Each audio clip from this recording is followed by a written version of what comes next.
Chapter 696. When Yushu first took Mbiki in, she learned from her that she was extraordinary, so she imagined that there might be someone in this world like her, who came from 500 years in the future. This thought made her feel both excited and worried. She was excited because, as a foreigner, she could meet a fellow countryman. It really made her feel an indescribable excitement. She was worried because if the other person was not the same as her, then it was very likely that he would become a potential threat to her in this world. She had been secretly conflicted about this. Until now, when she confirmed the existence of such a person through Mbiki's special ability, she actually let out a sigh of relief. There was no other reason than that this fellow countryman was a servant she had bought from the Providers Institute.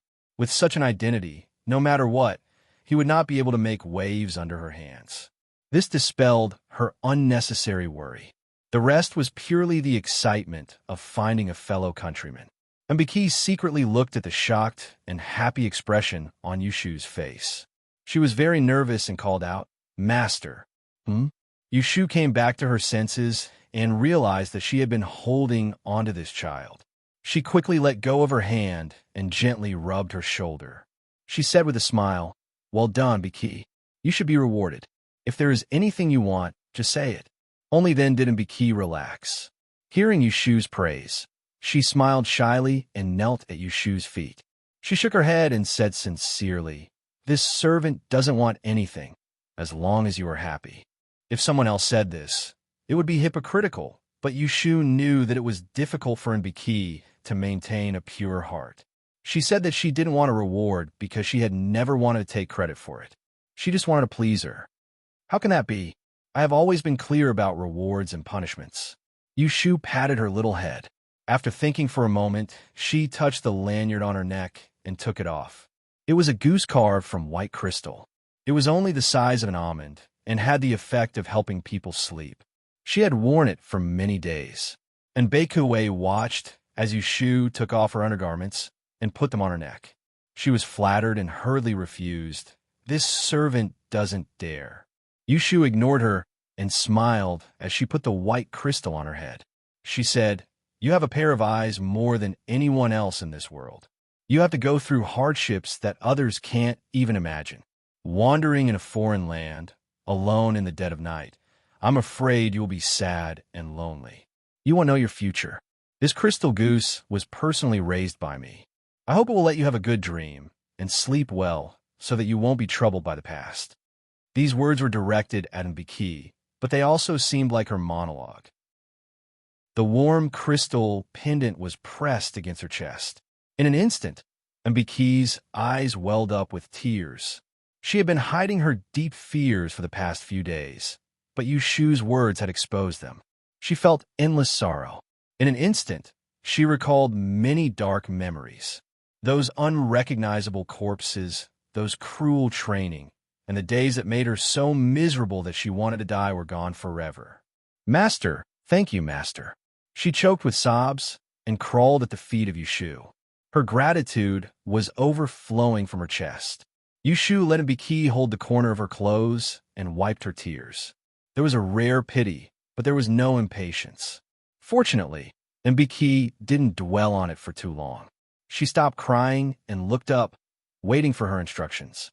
Yushu coughed and pulled the corner of her clothes out of her hands. She said, "Tell me, what did Bai Ran teach you today?" Mbiki said, "He taught me to read the 3-character classic. He explained the meaning and recognized more than a dozen new words. He also said that I should copy the first few sentences 10 times and show it to him tomorrow. At that time, he asked me to write it down from memory." Yushu nodded. Since she found Bai Ran suspicious, she first had to confirm whether he came from the same place as her. The 3-character classic? Yushu thought for a while and came up with an idea. She naturally wouldn't come forward to discuss his origin with Bai Ran, but she could let Mbiki test him first. "What did he teach you?" "At the beginning of man, his nature is good. His nature is similar, but his habits are different." She had just learned a few sentences not long ago. She recited them without any difficulty. Yushu nodded. "Well, Mbiki, I will give you a task. From tomorrow onwards, You will go to by Rand's place to study. Pay more attention to his words and actions. Later, when you go to see him tomorrow, he will ask you to write down your homework. Don't write it according to what he taught you. Come here, I will write it for you.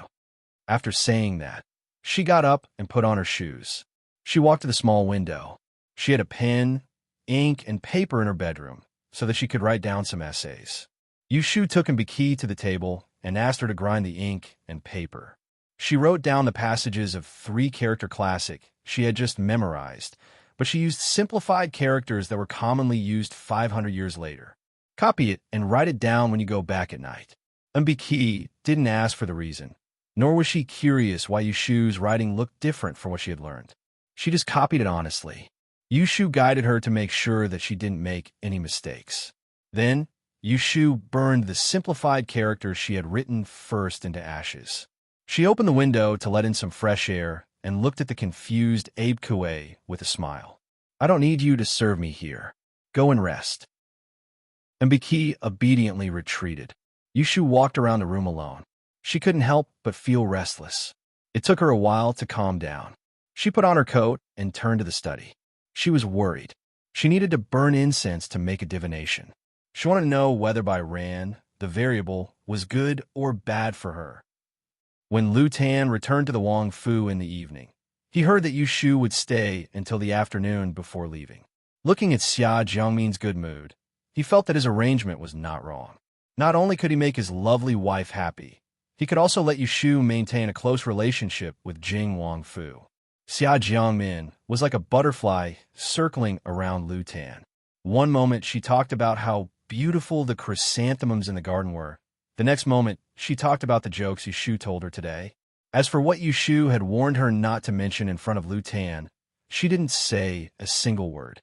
Lu Tan tasted the tea that she had personally brewed and casually asked, I see that you and Lotus Fong Gunyang get along so well, but I've never heard you say, when did you meet? Xia Jiangmin instantly paused. Her eyes flashed twice, and she pursed her lips as she sat next to him. She smiled and said, Long ago, I came to Jing to visit my Sigia. At that time, Lotus Fong was still an examinee.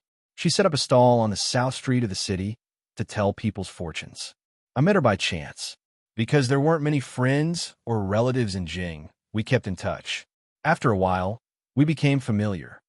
The fact that she had run away from home was purposely concealed by the Xiaojiang family. This matter could not be known by Lu Tan. Luckily, there were only a few people who knew.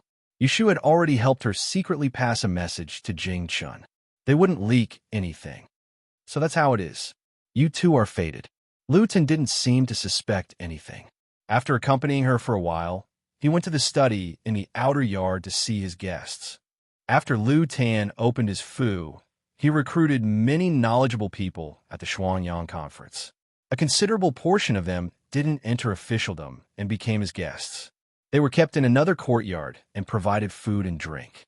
Every day, they came to the outer yard to see him, discuss politics, and give him advice. When Emperor Zhao Qing rewarded him, he bestowed 1,000 taels of gold and countless treasures. Imperial consort Shui also secretly gave him a few properties that she had previously sent people to manage in Jing. Other than that, there was also the assistance of the large and influential Shui family. Just the copper coins that Shui Lingnan sent into Jing Wang Fu were loaded with more than a dozen carts. This didn't even include the 10 li of red dowry that the Xiaojiang family carried into Jing Wang Fu. Therefore, when Lu Tan, an imperial prince who had cultivated outside for many years, returned to Jing, he didn't lack money to spend.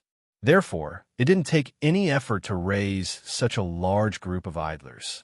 Today's topic was on the topic of what benefit does the flourishing of the Tao bring to the flourishing of the country. Lu Tan was in high spirits until the end of the topic. He was still unsatisfied. He sent away a group of hangers-on, turned around, and went to the South Striding courtyard to look for his most trusted advisor, Heelan Cho. When all was said and done, Lu Tan was only 17 years old. He was still young and always had some worries that he didn't have anyone to confide in. In the past, he had lived on Mount Longhu and didn't have many people to enlighten him. After returning to Jing, even though there were a few elders of virtue and prestige, he had to be cautious in his words and actions. Only Helan Cho, who was old enough and had experienced many hardships in life, had become Lu Tan's confidant.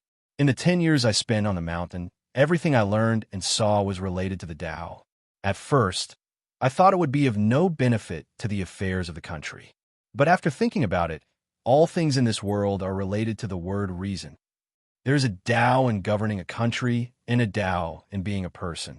Often, a sentence of Tao hides a great mystery that only needs to be unraveled.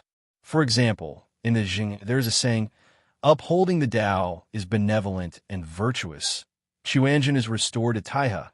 Utmost sincerity is declared in the Jade Code. Loyalty and righteousness are performed in the Golden Section. Lu Tan vented his frustrations, and Helen Chu listened attentively from beginning to end. His eyes were filled with hope. He believed that this young prince, who was bold and decisive, already had the embryonic form of a wise ruler.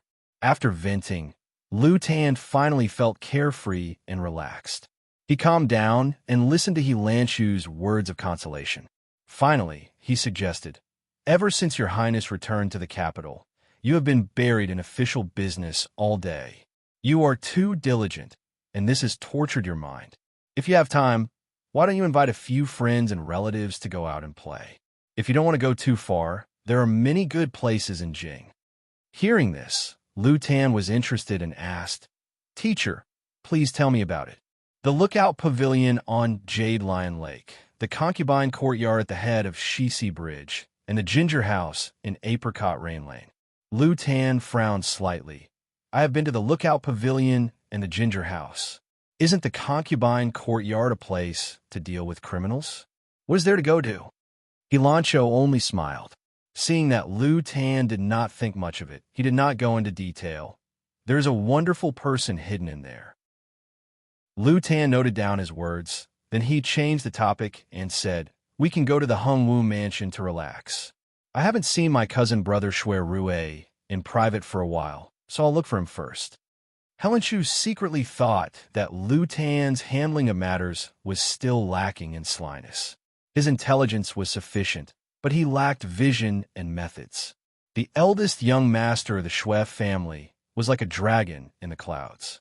If Lu Tan wanted to use him, it would not be so easy. As a result, Helan Cho suggested, why don't we invite Daozi to accompany us? The three of us will go together. Wouldn't that be perfect? Chapter 697. Lu Tan invited Shui Rue and Jing Chun to the Hungwu building to listen to the opera. The two did not decline and arranged a date. That evening, Lu Tan and Jing Chun arrived first and entered the Cypress and Pines building. Because there were only 3 of them, they did not bring anyone else, so they did not go up to the top floor. Instead, they asked for a private room on the 2nd floor, which could accommodate a small opera troupe. After listening to the short report, Shui Rue arrived late. He was ushered into the door by the Imperial Guard who was waiting downstairs. When he rolled up the curtain, he saw a female character in colorful clothes and a pink face standing on the short stage. She was swinging her sleeves lightly as she turned her head back to say something. Her entire body was elegant and beautiful, and her body was delicate and gentle. She was one of the most pitiful characters here, Du Qing'a. Shui Rui only glanced at her before withdrawing his gaze. On the other side, Lu Tan saw him walk in and put down his teacup. He smiled and said, Cousin, where did you come from? Shui Rui sighed and said truthfully, I was originally resting in the afternoon, but before I left, I was called by the Ministry of Justice to go to the Supreme Court to interrogate 2 important criminals. That is why I am late. Your Highness, please do not blame me. Although Lu Tan called him cousin, there was a difference between a ruler and a subject. Even though they were close, it was not to the point where there was no distinction between them. Therefore, Shui Rue had always treated Lu Tan in a manner that was neither servile nor overbearing, neither distant nor close. Lu Tan waved his hand and did not blame him. Brother Shui. Jing Chun cupped his hands in greeting. Shui Rue nodded in return and sat down on an empty seat on the left of Lu Tan. On the stage was Du Qing's signature opera, Du Shenyang. This was a famous song. It told the story of a famous prostitute in Jianghuai during the reign of Emperor Shizong. She met an unlucky man and committed suicide by drowning herself in the river. This story had been told for a long time.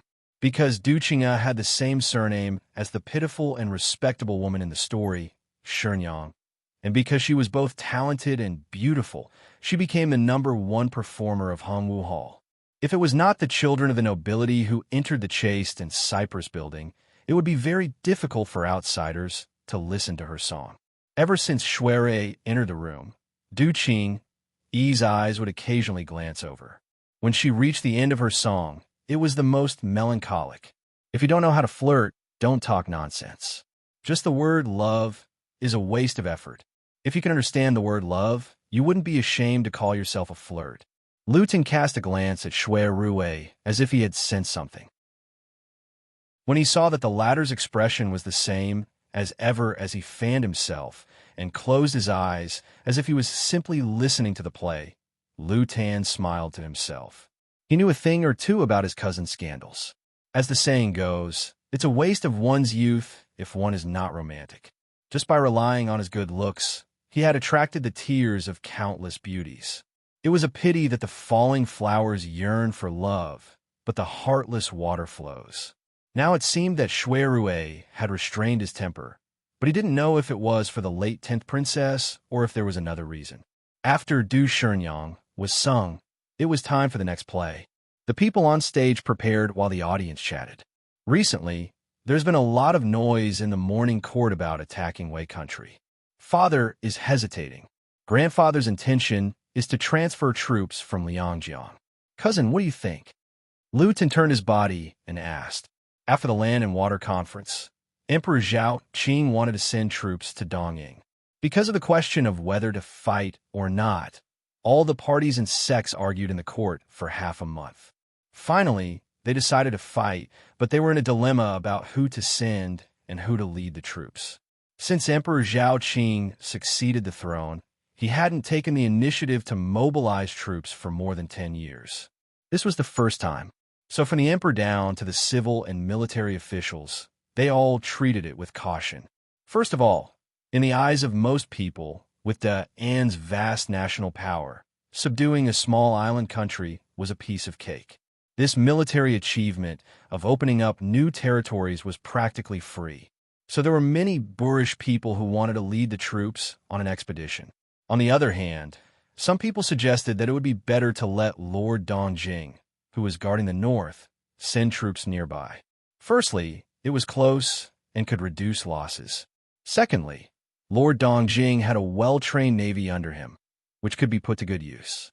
It was fine to let Lord Dongjing send troops, but this suggestion of letting Lord Dongjing send troops was immediately fiercely opposed by some people in the court. There were various reasons. Some people thought that the Jiang family was already a noble. If they let Lord Dongjing make the merit of opening up new territories, it would be too much of a disadvantage. Some people were worried about the Mongols in the north, who were eager to make trouble in recent years. They were afraid that the Northeast Army would split up to attack Wei country. At that time, the Mongols would attack on a large scale, and the garrison in the north would be defeated. Both of these concerns were reasonable. The court was noisy all day, and Emperor Zhao Qing was annoyed. Every day, when he met with close officials in the upper study room, he would complain. The princes were all old enough to discuss politics. Prince Ning had been released from house arrest a while ago and had a seat in the upper study room again, so he had some say. However, Lu Tan was young and weak, so he did not dare to make a rash proposal. Lu Tan was not convinced, but he could not find out the truth from Shui Lingnan's words. So he settled for the next best thing, which was to dig out political opinions from Shui Rui. Shui Rui looked at Lu Tan's inquisitive expression and confirmed that he did not know about his relationship with Jiang Huaying. Then he slowly fanned the Mujiang fan in his hand and said hundreds of years ago, when the Tang Empire was ruling, there were Beech, Silla, and Goguryeo on the other side of the EC. Beech once invaded Silla, and the Tang Empire sent troops to help, but Beech was defeated. According to historical records, after Beech was defeated, they turned to Neon for help. So, Neon and Beach joined forces and gathered troops to go to the mouth of the Bai River to fight the Tang army. In the end, Neon and Beach were defeated, and Beach was destroyed. This is the only time in history that the Central Plains fought with Neon. Although the Han won, it was Beach who destroyed the country. Now, Scylla no longer exists. Only Neon still exists in the world after several generations, and it has developed great ambitions. Your Highness, do you think that sending troops across the sea to attack Dong Ing is really an easy task? Lu Tan was deep in thought. He seemed to have gained some inspiration from Shui Rui's words. Before he could understand, he heard Shui Rui say something meaningful. The peace of a country will lead to laziness after a long time. War is a must, but it is not the right time. Lu Tan almost blurted out, "If it is not the right time now, then when will it be?" Hee. Shui Rui suddenly put away his serious expression. He twirled his fan and said to himself, "It is my shallow opinion. Your Highness, you could just listen to it. There is no need to take it seriously." Lu Tan was puzzled in his heart, but he didn't want to reveal himself in front of Shui Rui, so he smiled and changed the topic. "Cousin brother's fan has distinct muscles and bones. I can tell with a single glance that it's not an ordinary object. May I know where you got it from?" Shui Rui curled up the corner of his mouth and said, "It was a gift from someone. It is my beloved object." Jing Chun had been listening quietly. He glanced at the amethyst fan pendant hanging at the end of the fan handle in Shui Rui's hand and suddenly said, "Is it a gift from Xiaoyu?" Shui Rui looked back at him, and the smile on his face disappeared. He nodded and said, "It is a birthday gift from her. She said it can drive away evil spirits." Jing Chun saw that Shui Rui loved the fan so much that he could not put it down. His five senses were very sensitive, so he could naturally sense that the yang with qi on the fan was very thick. It was a treasure. Jing Chen's feelings towards Shui Rui were a little complicated. On one hand, he was Yushu's trusted big brother. Jing Chun was grateful to him for taking care of Yushu. On the other hand, Jing Chun could not help but be afraid of him. This person knew everything about them, and he had also seen Yanhua. He was not sure if he could keep this secret. If he leaked something or had bad intentions, the first person to suffer would be Yushu. "She cares a lot about you, her big brother," Jing Chun said in his heart, "so you must not let her down." Shui Rui raised his eyebrows. He wanted to say something, but because of Lu Tan's presence, he held back. He thought, "She also cares a lot about you, but you let her down." In the end, he only replied, "I know. How can I not understand her kindness?" Lu Tan could not understand the two of them talking in riddles. Since he mentioned Yushu, he brought the topic to her and said, "Speaking of which, Miss Lotus Room has been in Kunling Bureau for 3 months. When she passes the assessment, she can go to the court to discuss politics. At that time, we must congratulate her properly." Soon, as Yushu's direct superior, Jing Chun had a lot of say. "Today, the Grand Commissioner asked me about Yushu's tenure. Her assessment should be arranged in the next few days." The assessment of Kunling Bureau was divided into 2 parts. The Grand Commissioner personally presided over the chief officers of the 3 departments and 2 bureaus. Tai Chung Si supervised from his side. The rest was the responsibility of the chief officers of each department. Tai Chung Si retained the right to report to avoid favoritism. Yushu had officially taken up her post the day before the aquatic conference. It had been almost 3 months, and she was about to undergo her first evaluation as an official, as well as the most important one. This was related to whether or not she could continue to stay in her current position, as well as obtain the right to discuss politics in the royal court. Going to the court to meet the emperor and participating in state affairs was the threshold of an official's career. Many officials worked hard for their entire lives, but stopped at the Meridian Gate and never got a chance. Only by taking this step would there be greater opportunities, and only then would they be able to fight for greater power. "There shouldn't be any problems," Lu Tan said. "Youngest martial aunt is serving as a Shaoqing in Taichung Si. We are all on the same side. If there are no accidents, she will pass the assessment." On the same side, haha. Only Lu Tan, who didn't know the truth, could say this. Jing Chun and Shui Rui looked at each other, each worried. Jing Chun suspected that Shui Yun was deliberately targeting Yushu. Shui Rui knew how much Yushu disliked Jing Chen's junior sister. As they spoke, the stage was set up. The next play was a martial arts play called Wanderer. Lu Tan liked it. The martial artist came up and performed a set of sword techniques. Lu Tan raised his hand and rewarded him with an ingot of gold. Shui Rui watched for a while and found an excuse to leave. Jing Chun was even less interested in these showy but impractical moves and also went outside to get some fresh air. The two of them went to the bridge between Pines and Cypress's house and Fragrant Grass House. The bright moon was in the sky. A sudden burst of cheers came from the opposite building, causing the two of them to look sideways. It sounded like someone was telling a story in the hall. Shui Rui and Jing Chun originally had nothing to say, but Jing Chun had good hearing. He tilted his head and listened for a moment. He smiled and turned back, saying, "He's telling a story about the Aquatic and Land Conference. It's about little you cleverly breaking the Dong, Ing Envoy's trick and summoning the wind and rain outside Fengqing Palace." As soon as he finished, his expression changed and he frowned. Without waiting for Shui Rui to speak, he turned around and strode toward the opposite building. Shui Rui was bewildered by this sudden action of his, and he hesitated for a moment before choosing to follow up. After passing through layers of soundproof curtains, the lights in front of them were brightly lit. The two of them walked to the corridor on the second floor. Before they stood still, they heard an ear-piercing voice shouting impudently in the midst of the noise downstairs. Chapter 698. The Water and Continent Meet was first told by Hung Wu Mansion, and its popularity hadn't died down yet. The story wasn't long either, so the Fragrant Grass Pavilion would arrange a story every few days, with a storyteller telling the story to warm up the scene. Everyone was listening excitedly, and the storyteller on the stage was describing and praising the main character of the story, the wise and brave female messenger Miaoling, who had an extraordinary background. Suddenly, someone stood up and scolded him. The hall was in a mess. Yin Yuanbo, who was sitting in the front row, stepped on a chair with the smell of alcohol. He slammed the teacup in his hand on the table and shouted, You didn't hear me clearly? Then I'll say it again. What bullsh** T female fortune teller, female immortal. She's just a shameless, licentious, stinky woman. Yin Yuanbo looked around and found that every guest in the hall was looking at him. Many people were pointing at him, and soon someone recognized him. Hey, isn't this third Masterine?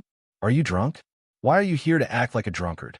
I say, third Masterine, you can't say things like that. She's a pure and innocent woman. How can you slander her like this? Yin Yuanbo's eyes darted around, but he couldn't figure out which one of them was sent by Prince Ning to act with him. He spat on the ground and shouted at the top of his lungs, "Innocent my ass. I'll let you know that the female immortal you're talking about was born by my family's servant. A few days ago, my mother had a birthday party, and we invited her and her mother. Who would have thought that she would come to my house and find out that my cousin, Yin Yuanrong, was also in the mansion? She took off her clothes in the wing room in the backyard and tempted my third cousin to go there. Seeing her naked, if I hadn't followed her, I would have been blamed by her. I saw it with my own eyes. If I lied to you, I'll kill my parents." His spittle flew everywhere as he spoke. Although his last curse was disrespectful to his parents, there was a group of people who believed him immediately. They all started talking at once, and there were a few lechers who winked at him and said some vulgar things. For a moment, Yin Yuanbo felt very happy. He felt that he had avenged his mother and smeared Yin Yuanrong's face again, but he still felt that it was not enough. "If you don't believe me, I'll tell you. That Yu Lianfeng took off her clothes, and there was a red mole on her left breast. Hee, I saw it very clearly." She shut up. Yin Yuanbo paused and subconsciously turned his head. A white light flashed in front of his eyes. Something flew past his head and exploded on the table behind him. Bang! The sound of something breaking could be heard. Yin Yuanbo's head was a little dizzy, and it took him a moment to realize that someone had smashed his head with a cup upstairs. The next moment, he cried out in shock and covered his head. He lost his balance and tumbled down from the chair. Plop! Which bastard plotted against your grandpa? Inyuenbo was shocked. He wiped the blood from his forehead, and his face turned pale in an instant. The bustling, fragrant grass pavilion was now unusually quiet. When everyone saw Inyuenbo's disheveled appearance, they all looked up at the second floor. On the second floor, Jing Chun turned around to look at Shui Rue in astonishment. He'd just spoken out to stop Shui Rue, yet Shui Rue didn't say a word and actually directly grabbed the tea set of the customer beside him and smashed the customer's head.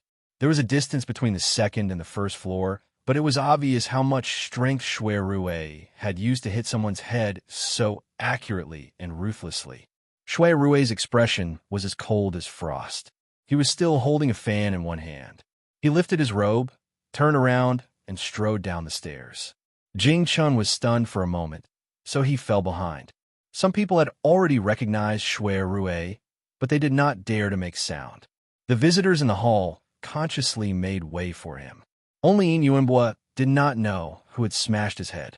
He sat on the ground and cursed, trying to get up. Shui Rue quickly walked in front of Inyuenbo. Without saying a word, he stretched out his leg and stepped on Inyuenbo's shoulder. Inyuenbo, who was about to get up, fell back to the ground with his limbs facing the sky. Inyuenbo let out a muffled groan and broke out in cold sweat from the pain.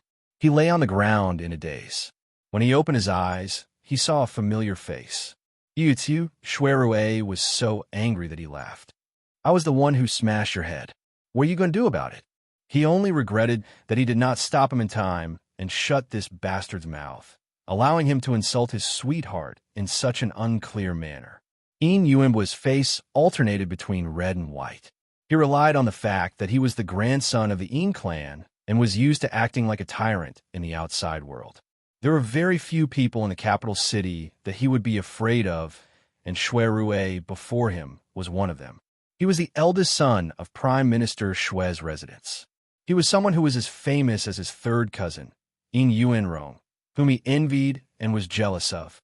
He knew that he could not provoke him, but he was not willing to be beaten for nothing.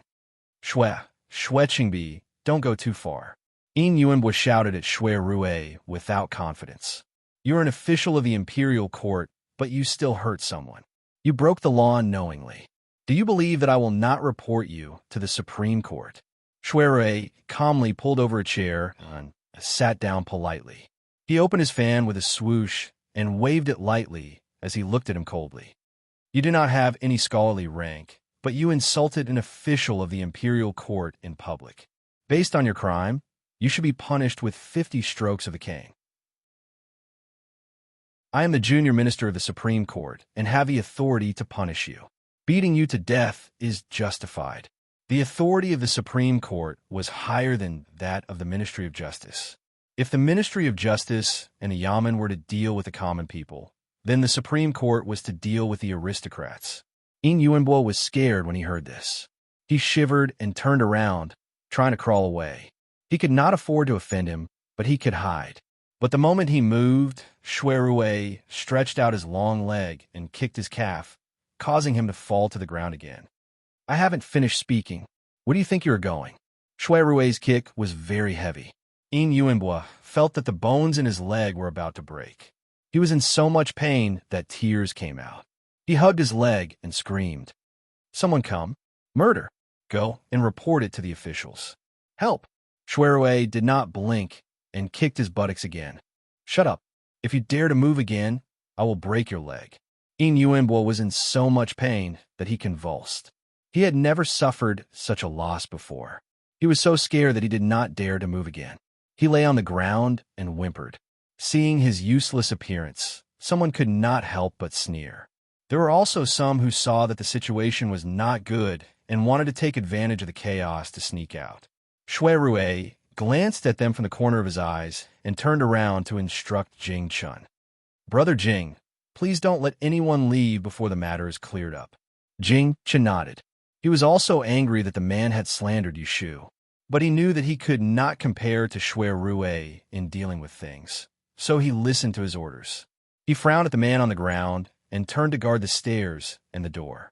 With his ability, there were hundreds of guests here. Unless they could fly, none of them would be able to escape under his watch. Third Master Yin, right? Shui Rui wasn't familiar with Yin Yuanbo. He only recognized that Yin Yuanbo was a young master of the Yin clan, and he was the cousin of that bastard Yin Yuanrong. Yet he was unable to recall Yin Yuanbo's name. Let me ask you, why did you slander an official of the imperial court? Does official Yu of the Celestial Commissioner have a grudge against you? Although Shui Rui was angry, he still had his reason. Today's farce was obviously deliberately arranged by someone.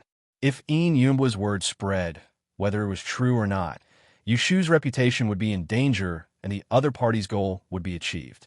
With so many people here, it was impossible to shut their mouths and stop them from talking nonsense.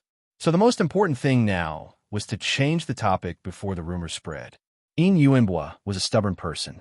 Even though his head was bleeding, he still stubbornly said, "How did I slander her? I'm telling the truth. I can swear. If you don't believe me, you can ask my cousin to verify it. Let's see if I'm lying or it's true." He wanted to get away as soon as possible, but he refused to change his words.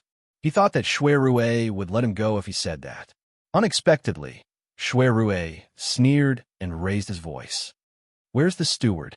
Very quickly, someone ran forward. In fact, there was a steward on every floor of the fragrant grass pavilion. Just now, the incident was too sudden. When Shui Rui showed up, the steward selectively pretended to be deaf and mute. Now that he was called, he stood up. "Lord Shui, this lowly one is Sun Wu. Sun Wu, send someone to the neighboring street to find third young Master Yin and tell him about the situation here. He could decide whether to come or not." Shui Rui was very clear about Yin Yuanrong's character. He wouldn't be at home at this time of night. He must be having fun in the red light district. There were more than 10 brothels on the neighboring street. It was said that there was a new courtesan there. Yin Yuanrong was most likely there at this time. "Ah, this lowly one will go now." Sun Wu agreed and ran away like a wisp of smoke. Yin Yuanbo, who was lying on the ground, was dumbfounded. He only said it casually, but why did Shui Rui really go to find someone? He felt guilty for a moment. He comforted himself. What's there to be afraid of? I didn't say anything false. At most, I'm just exaggerating. On the other hand, Shui Rui concluded that Yin Yuanbo was bullshitting. Not to mention anything else, just based on the last point, he had once taken advantage of a beautiful woman. How could he not know whether there was a mole on Yushu's chest? However, this matter couldn't be verified.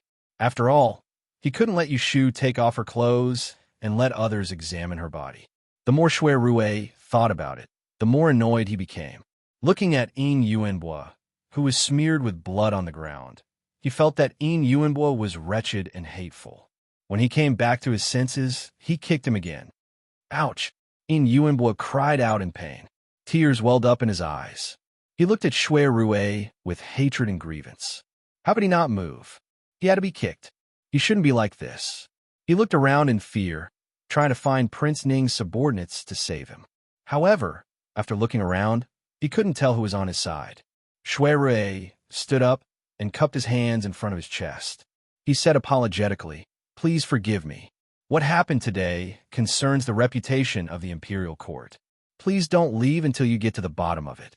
The people who came here to spend money were all people who had free time, and they were just here to watch a good show. Even if Shui Rui didn't say anything, there wouldn't be many people who wanted to leave, but since Shui Rui was so courteous, they still felt good in their hearts. In this way, no one wanted to leave. The group of people accompanied Shui Rui until Sun Wu ran in from outside, panting. "He's here! He's here! The third Master Yin is here." As soon as he finished speaking, the real third Master Yin, who was wearing a flashy pink tunic and waving a paper fan, swaggered in from the door. Chapter 699. Shui Rui and Yin Yuanrong were the eldest grandson of the right Prime Minister and the eldest grandson of the left Prime Minister. Because they were of similar age, they were often compared to each other ever since they entered school. In addition, Zhu Qingjue, the only son of the prime minister, was a young talent from illustrious families. In the end, one became a civil official, the other a military general, and the other went to the Imperial Academy of Medicine. Shui Rui and Zhu Qingjue did not see eye to eye with each other and did not have a good relationship with Yin Yuanrong. There was no other reason but that when they were young and impetuous, they both loved romantic pursuits and beauties. It was inevitable that they would bump into each other. When one won the favor of a beauty, the other was naturally dissatisfied. A quarter of an hour ago, Yin Yuanrong was in the brothel trying to curry favor with the newly promoted courtesan queen. He was extremely unhappy when he was disturbed, but when he heard the whole story, he immediately abandoned the beauty and rushed over. On the way here, he asked about the cause of the incident in detail. When he entered the fragrant grass pavilion and saw Yin Yuanbo lying at Shui Rui's feet with his face covered in blood, he did not feel angry that his own family had been bullied. Instead, he cursed inwardly. "You can't do anything right, yet you dare to scheme against me." Speaking of which, Yin Yuanrong did not take it to heart when he saw Yu Shu's disheveled appearance at the assistant minister's residence that day. He had encountered this kind of situation many times. The girl did not ask him to take responsibility, so he would not look for trouble. If Yin Yuanbo had not revealed this matter, he would have almost forgotten about it. Brother Yuanrong. When Yin Yuanbo saw Yin Yuanrong, it was as if he had seen a life-saving straw. "You're finally here. Great young master Shui wants to sue me for insulting an official of the imperial court, but I didn't. You have to testify for me. I didn't lie to slander that Yu Lianfang. She was the one who behaved inappropriately. Tell me, on my mother's birthday, did Yu Lianfang take off her clothes in my family's wing room and let us see her?" He was not good at reading other people's expressions and thought that Yin Yuanrong would not watch him suffer. However, he did not see that third master Yin wanted to stuff his mouth with feces. This time, Shui Rui did not stop Yin Yuan's nonsense. After he finished complaining, he said to Yin Yuanrong, "Today, I happened to come to the opera and saw your younger brother spouting nonsense in public, slandering the officials of the imperial court. His words were vulgar, and the victim was the female imperial official of the Imperial Celestial Bureau, Yu Shu, a fifth-rank official who was appointed by His Majesty as the female envoy of Miaoling. This matter was of great importance. However, I saw and heard it with my own eyes, so I arrested him on the spot. Rui didn't expect that he would not repent. You and Xiao, you, and he did, Yuan and Minister, Minister, Emperor, Minister, Minister. Shui Rui avoided the main point and dwelled on the trivial. With just a few sentences, he made the audience's attention shift from female emissary Miao Ling is a woman with loose manners to Yin Clan's young master is slandering an official of the imperial court. In Master Family Yudo, Minister Yang. To Yin, Master Yin I'm an Yin Yuan, Yin was. Yin. To Minister, to Minister Yin. He was flirtatious, but not vulgar. Sure enough, Yin Yuanrong frowned after he finished speaking and pretended to be ignorant. He shook his head and said, "I'm really muddle-headed. I've only heard of the Missy you guys are talking about, but I've never seen her." Shui Rui's eyes flickered as he nodded and said, "That makes things easier. It seems like young master Yin made it up." Yin Yuanbo was dumbfounded. He couldn't understand why Yin Yuanrong would lie through his teeth. Instead of helping his own brother, he was defending an outsider. Brother Yuanrong, think about it carefully. How could you have never seen her before? Yin Yuanbo hurriedly got up and wiped the blood off his face. That day, when you and I were together, both of us saw it. She was the one who deliberately seduced you. Did you forget? Shui Rui was almost amused by him when he heard this. The grandchildren of Minister Yin are really a mix of good and bad. At any rate, Yin Yuanrong has a brain, yet this person on the ground is stupid to the point of being comparable to a pig. If Yin Yuanrong really did see Yu Shu in a daze, what good would it do him? He would just make an enemy and smear his own reputation. Would Yin Yuanrong disregard everything just to save his younger cousin who used him as a laughingstock? It was obvious that third master Yin wasn't a true gentleman who repaid evil with good. It was already good enough that he didn't hit him when he was down. Yuanbua, did you drink too much? Are you talking nonsense? In Yuanrong was good at playing dumb. He glared at him with an unhappy expression. I'll say it again, I don't know that Yulian Fong. I've never seen her before. Who knows if she's round or flat? In Yuanbua finally understood that In Yuanrong wouldn't help him. He wanted to cry, but had no tears. He could only keep talking. With his bloody face, he looked like he was possessed. You've clearly seen her before. You've clearly seen her before. The people around them didn't feel sympathy for him. Instead, they all felt disdain and vaguely displeased. What was going on? It was all a lie. In Yuanrong sighed heavily, and then he cupped his hands to Shui Rui and said, Brother Shui, Yuanbua is my cousin brother. Even though he was in the wrong first, I can't stand by idly. I think he drank too much and spoke rudely in a moment of confusion. You're a magnanimous person. Don't argue with him. Otherwise, let's forget about today's matter. I'll send him home later and ask my second uncle to discipline him strictly so he won't come out and cause trouble again. What do you think? At the end of the day, they were all from the Yin family. If Yin Yuanbo was arrested and sent to the Supreme Court for slandering an official of the Imperial Court, it would be the Yin family's reputation that would be ruined. Yin Yuanrong could watch him die, but he couldn't let him ruin his family's reputation. Therefore, when he heard that something had happened to Hung Wu Building, he rushed over eagerly. He didn't even want the beauty lying by his pillow. Yin Yuanrong had thought it through. He had cooperated with Shui Rui previously. Now that he had given in, Shui Rui should let Yin Yuanbo off. Who knew that Shui Rui had no intention of letting the matter rest? He was really angry today. Otherwise, Yin Yuanbo wouldn't have seen blood from that cup. From the moment he made his move, he didn't think that he would be able to get away with it. Brother Yin, you don't have to blame yourself. This matter has nothing to do with you. You're also innocent and implicated. Shui Rui closed his Mu Jiang fan and stood up.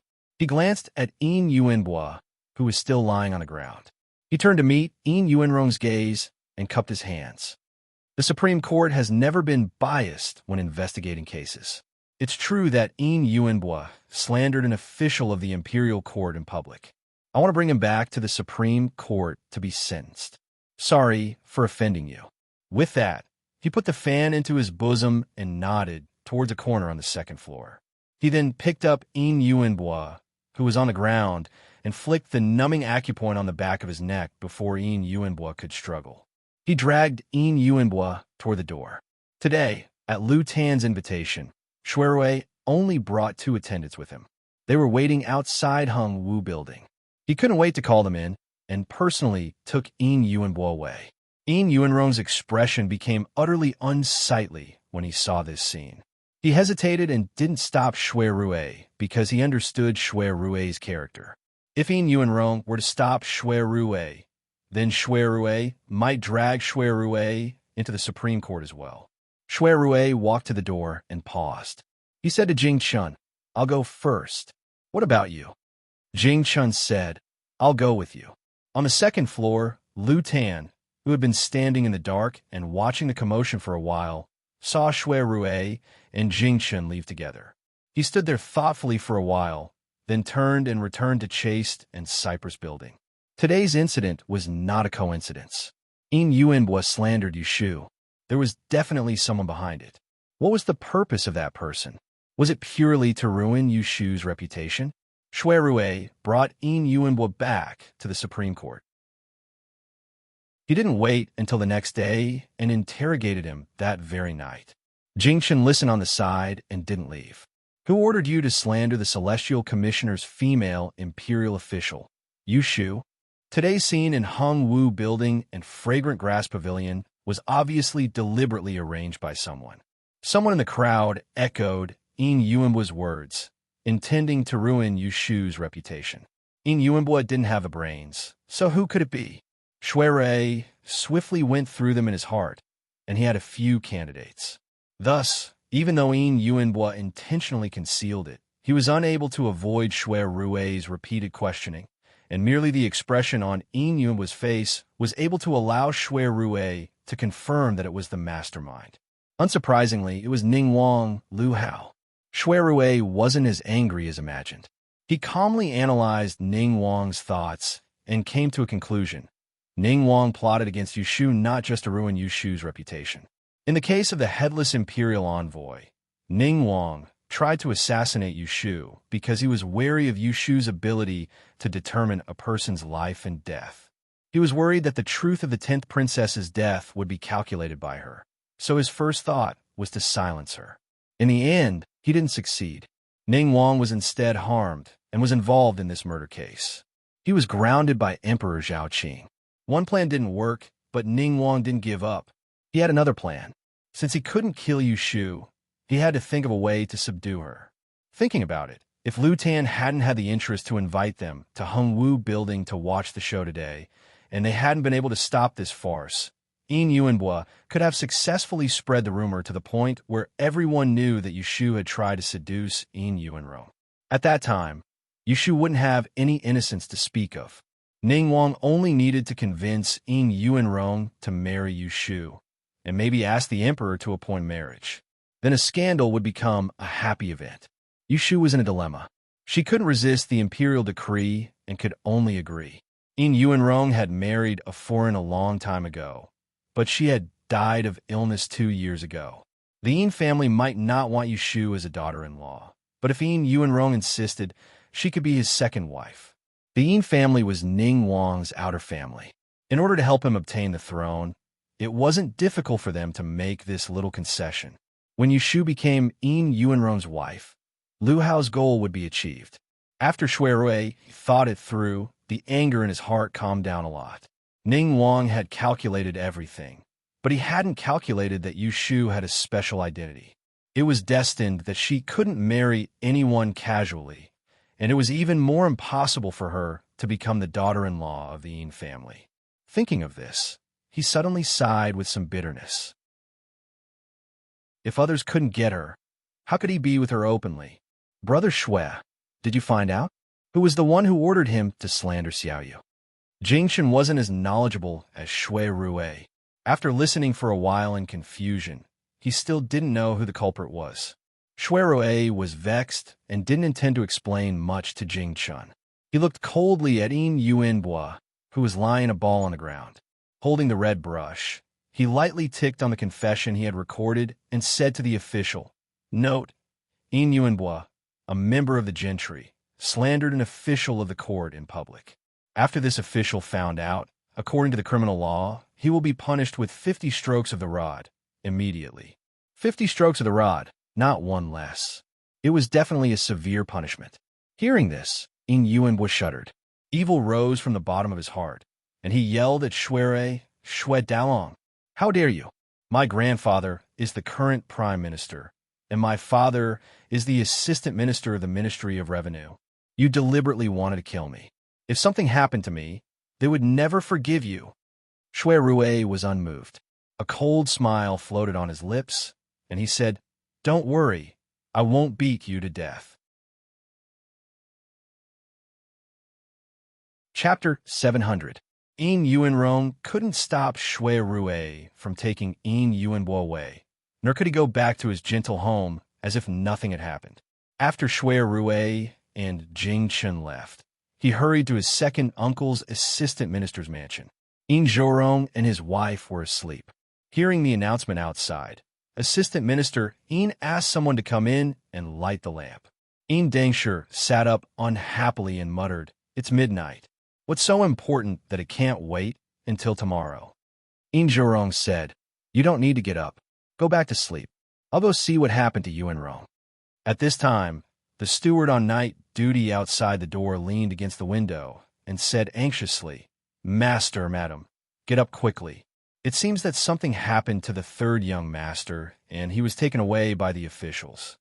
"What?" Yin Dengshi suddenly woke up. In less than 10 minutes, the couple finished cleaning up and rushed to the front yard one after the other. They saw Yin Yuanrong and listened to him briefly explain the situation. Yuanbo drank too much in Hangwu Mansion and said some nonsense in public. He insulted a female official of the Celestial Commissioner and was seen by the Shaoqing of the Supreme Court, Shui Rui. He concluded that he insulted an official and despised the court, so he took him to the Supreme Court for interrogation. He was very careful in what he said. He didn't mention the details and drew a clear line to avoid being entangled in the current situation. Dangsher was furious when she heard this, but it wasn't because Yuanbua had caused trouble outside. How can he arrest someone just because he said so? Is there any law? Yuanrong secretly rolled his eyes and thought that a loving mother would spoil her son. Yuanbua had become an ignorant and incompetent bastard, all thanks to his second aunt. What was the law? As the junior chancellor of the Supreme Court, Shui Rui did indeed have the authority to issue punishments. It was perfectly justifiable for him to arrest someone. This time, Yuanbua fell into Shui Rui's hands. Yuanrong, he is your younger brother. Are you going to watch him be arrested and not do anything? Dangsher was so angry that she didn't choose her words carefully. All right, stop talking. Zhorong was the one who kept his composure. He stopped his wife, who was getting angry at Yuanrong, and apologized to Yuanrong. Your second aunt is confused. Don't listen to her nonsense. You said that Yuanbua was taken to the Supreme Court by the Shui family. How long ago was it? Yuanrong didn't take Dang seriously at all, so he didn't argue with her. Facing Zhorong, who could still keep his composure, he kindly reminded him, around an hour has passed. Second uncle, quickly follow me to the Supreme Court of Justice to look for him. If we delay for too long, then I'm afraid Yuanbua will suffer. How could Shui Rui be easy to deal with? Uncharacteristically, Shui Rui didn't give him any face at all and took Yuanbua away with an unyielding attitude. Yuanrong knew that the situation wasn't good, and there was an 80% chance that Yuanbua had already been tortured. Dangsher Dang hurriedly said, Zhorong, Master, Yuanbua, Yuanrong, send someone to the Prime Minister's mansion and ask Father to help. No matter what, Yuanbua must be brought back. How can he stay in a place like the Supreme Court? Nonsense. Zhorong glared at her. It's just a small matter. It's not good to disturb Father. Wait at home and don't make trouble for me. Then he turned and ordered the servants to prepare horses. He didn't even set up a carriage and rushed to the Supreme Court's yamen with Yuanrong. However, they were too late in the end. Yuanbua had already received the full 50 strokes of the cane and was beaten half to death. Shui Rui threw him into the prison that was temporarily used to hold suspects. After dealing with this matter, Shui Rui didn't leave. He knew that Yuanrong wouldn't leave, so he waited for people to come to him. Zhorong was polite and bowed to Shui Rui, who was of the same rank as him, and said, Lord Shui, may I ask where my son is now?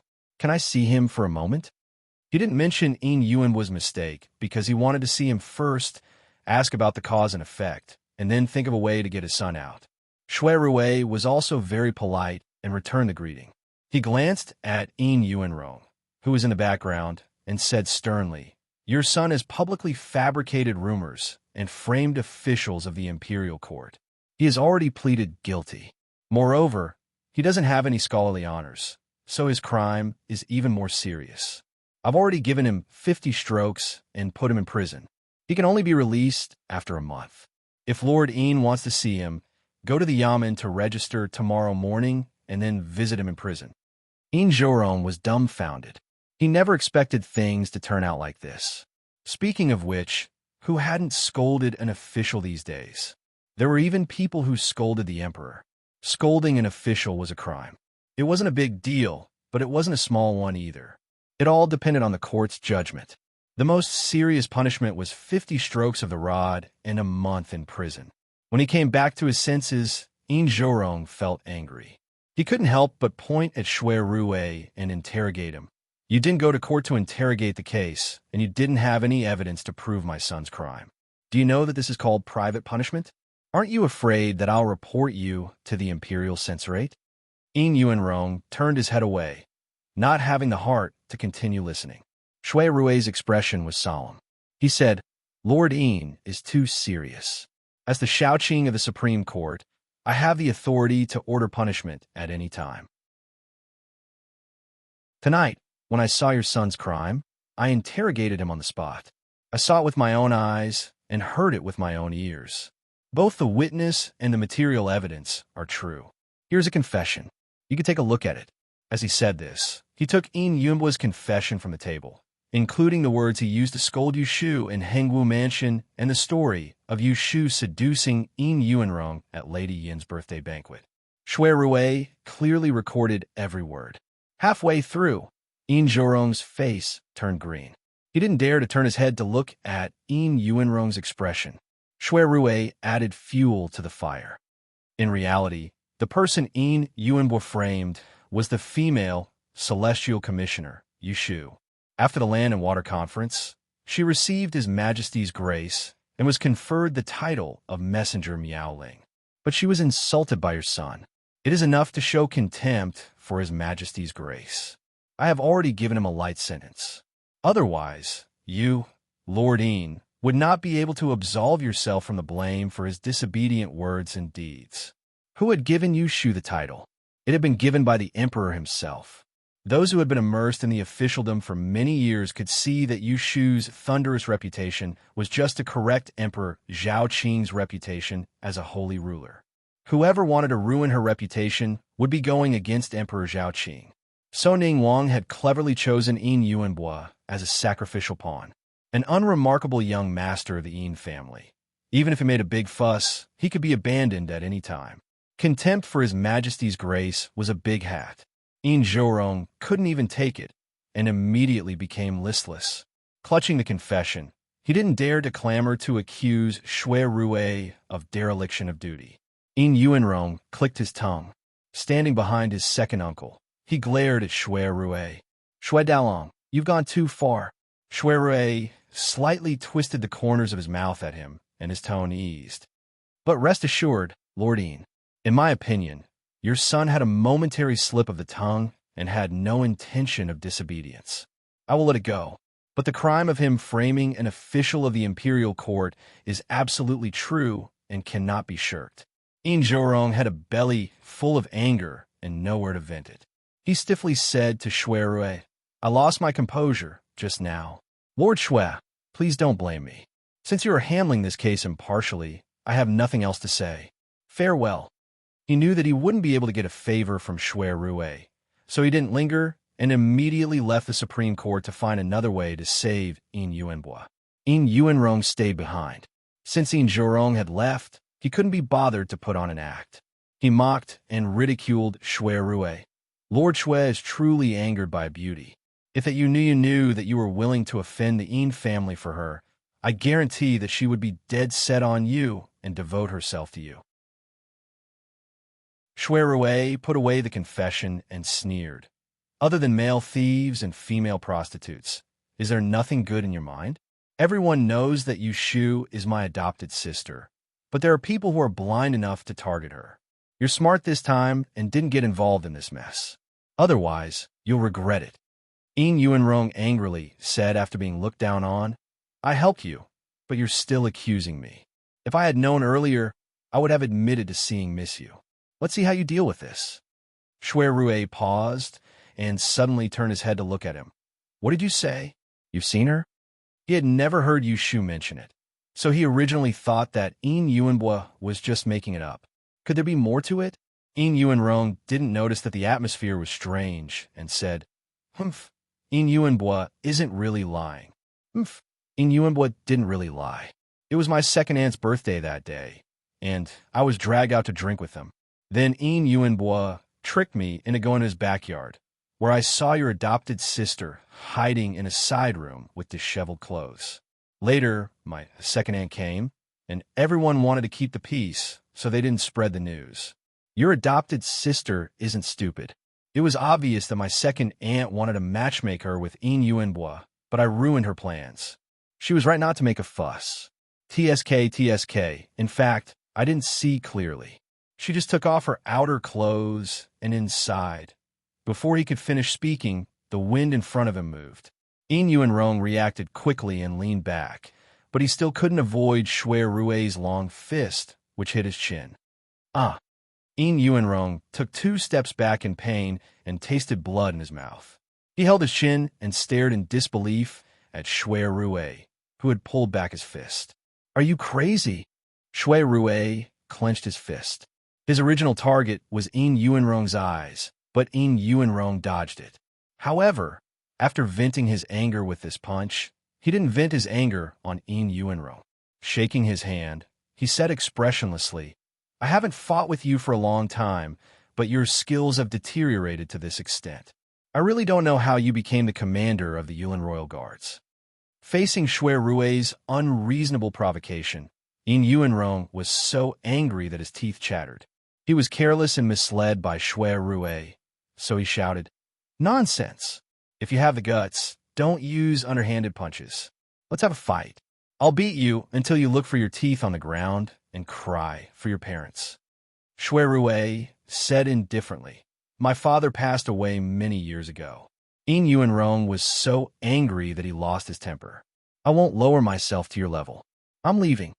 In Yuanrong left in a huff. At this time, Shui Rui showed a gloomy face.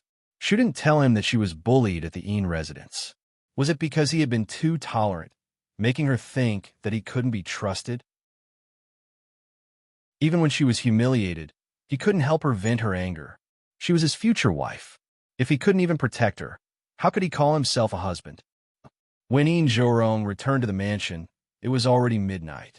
Yin Deng was still awake and waiting for him in the living room of the front yard. Seeing him enter, she hurried to greet him. "Where's Yuanbua? Why didn't he come back with you?" Yin Zhorong dismissed the servants, turned around, and slapped Yin Deng's face. He scolded her in a low voice. "Stupid woman." Yin Deng was stunned. They had been husband and wife for many years and had always treated each other with respect. This was the first time he hit her. Yin Zhorong's angry, scolding echoed in her ears. Chapter 701. What had happened in Hongwu Mansion was immediately reported to Prince Ning. When he found out that Shui Rui had suddenly appeared and messed things up, and Yin Yuanbo was brought to the Supreme Court, even though Lu Hao didn't flare up on the spot, the gloominess on his face terrified the scout that came to report to the point his legs went weak. Shui Rui, it's him again." Lu Hao suspected that Shui Rui was sent by the heavens to go against him. Ever since Shui Rui returned to the capital, he had ruined many of his plans. Lu Hao took a deep breath and suppressed his anger. He paced back and forth and waited until he had calmed down before asking the spy he had sent to Hongwu Mansion to cooperate with Yin Yuanbo. "Where is Yin Yuanrong? Where'd he go?" After official Shui left, young Master Yuanrong left in a hurry. It seems that he went to the assistant minister's Fu to report. Lu Hao furrowed his brows. He was not surprised at Yin Yuanrong's self-preservation.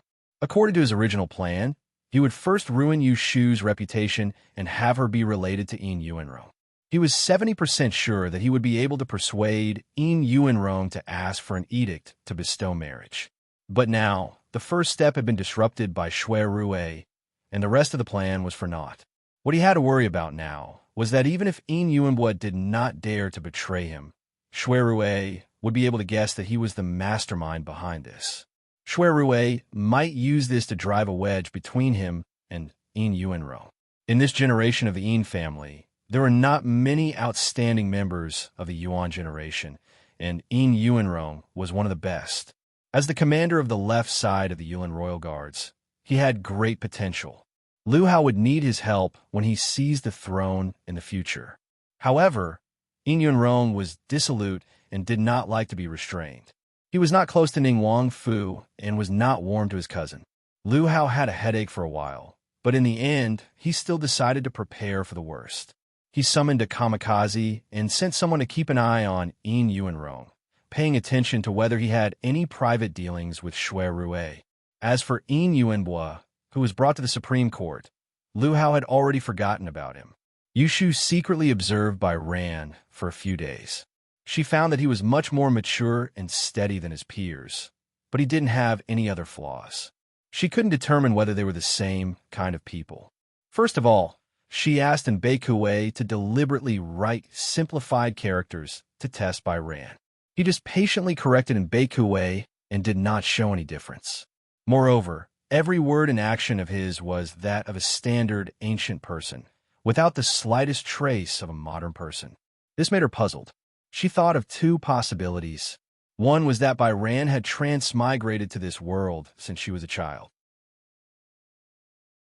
She had accepted more than 10 years of feudal thinking and had been assimilated by this era. The other was that Bai Ran had hidden her strength and had long seen through her origin, so she deliberately pretended to be a fool. To be honest, she was a little disappointed. After thinking for a few days, she was not as excited as she was at the beginning. No matter what the possibility was, she didn't intend to recognize Bai Ran. It was just a psychological comfort. Yushu calmed down and put aside the matter of Bai Ran. She only told him Baikuei to keep an eye on him and report to him once he found anything unusual. She had always been very vigilant. Bai Ran's identity was a mystery. Before figuring it out, it was better to keep an eye on him. With such an interruption, she didn't pay attention to other things. So when the rumors outside reached her ears, it was already 3 days after the incident in Hongwu Building. That morning, she went to the Celestial Commissioner's roll call, as usual. On the way, she met several colleagues and greeted them politely. However, she found that they seemed to avoid her. Usually, they couldn't wait to talk to her, but today they couldn't wait to take a detour when they saw her. What happened? After entering the Kunling Bureau, several subordinates also avoided her. They all pretended to be busy, so she couldn't find anyone to ask. Only when Xiao enacted as usual. Xiao, what's going on with them? Yushu asked him. When Xiao and shook his head. He was also confused. I asked, but no one was willing to tell me. Yushu was even more suspicious. She called Su Qing in and told him, go out for a walk and see if anyone in the prison said anything bad about me. Yushu's first reaction was that Shui Yun was up to something again.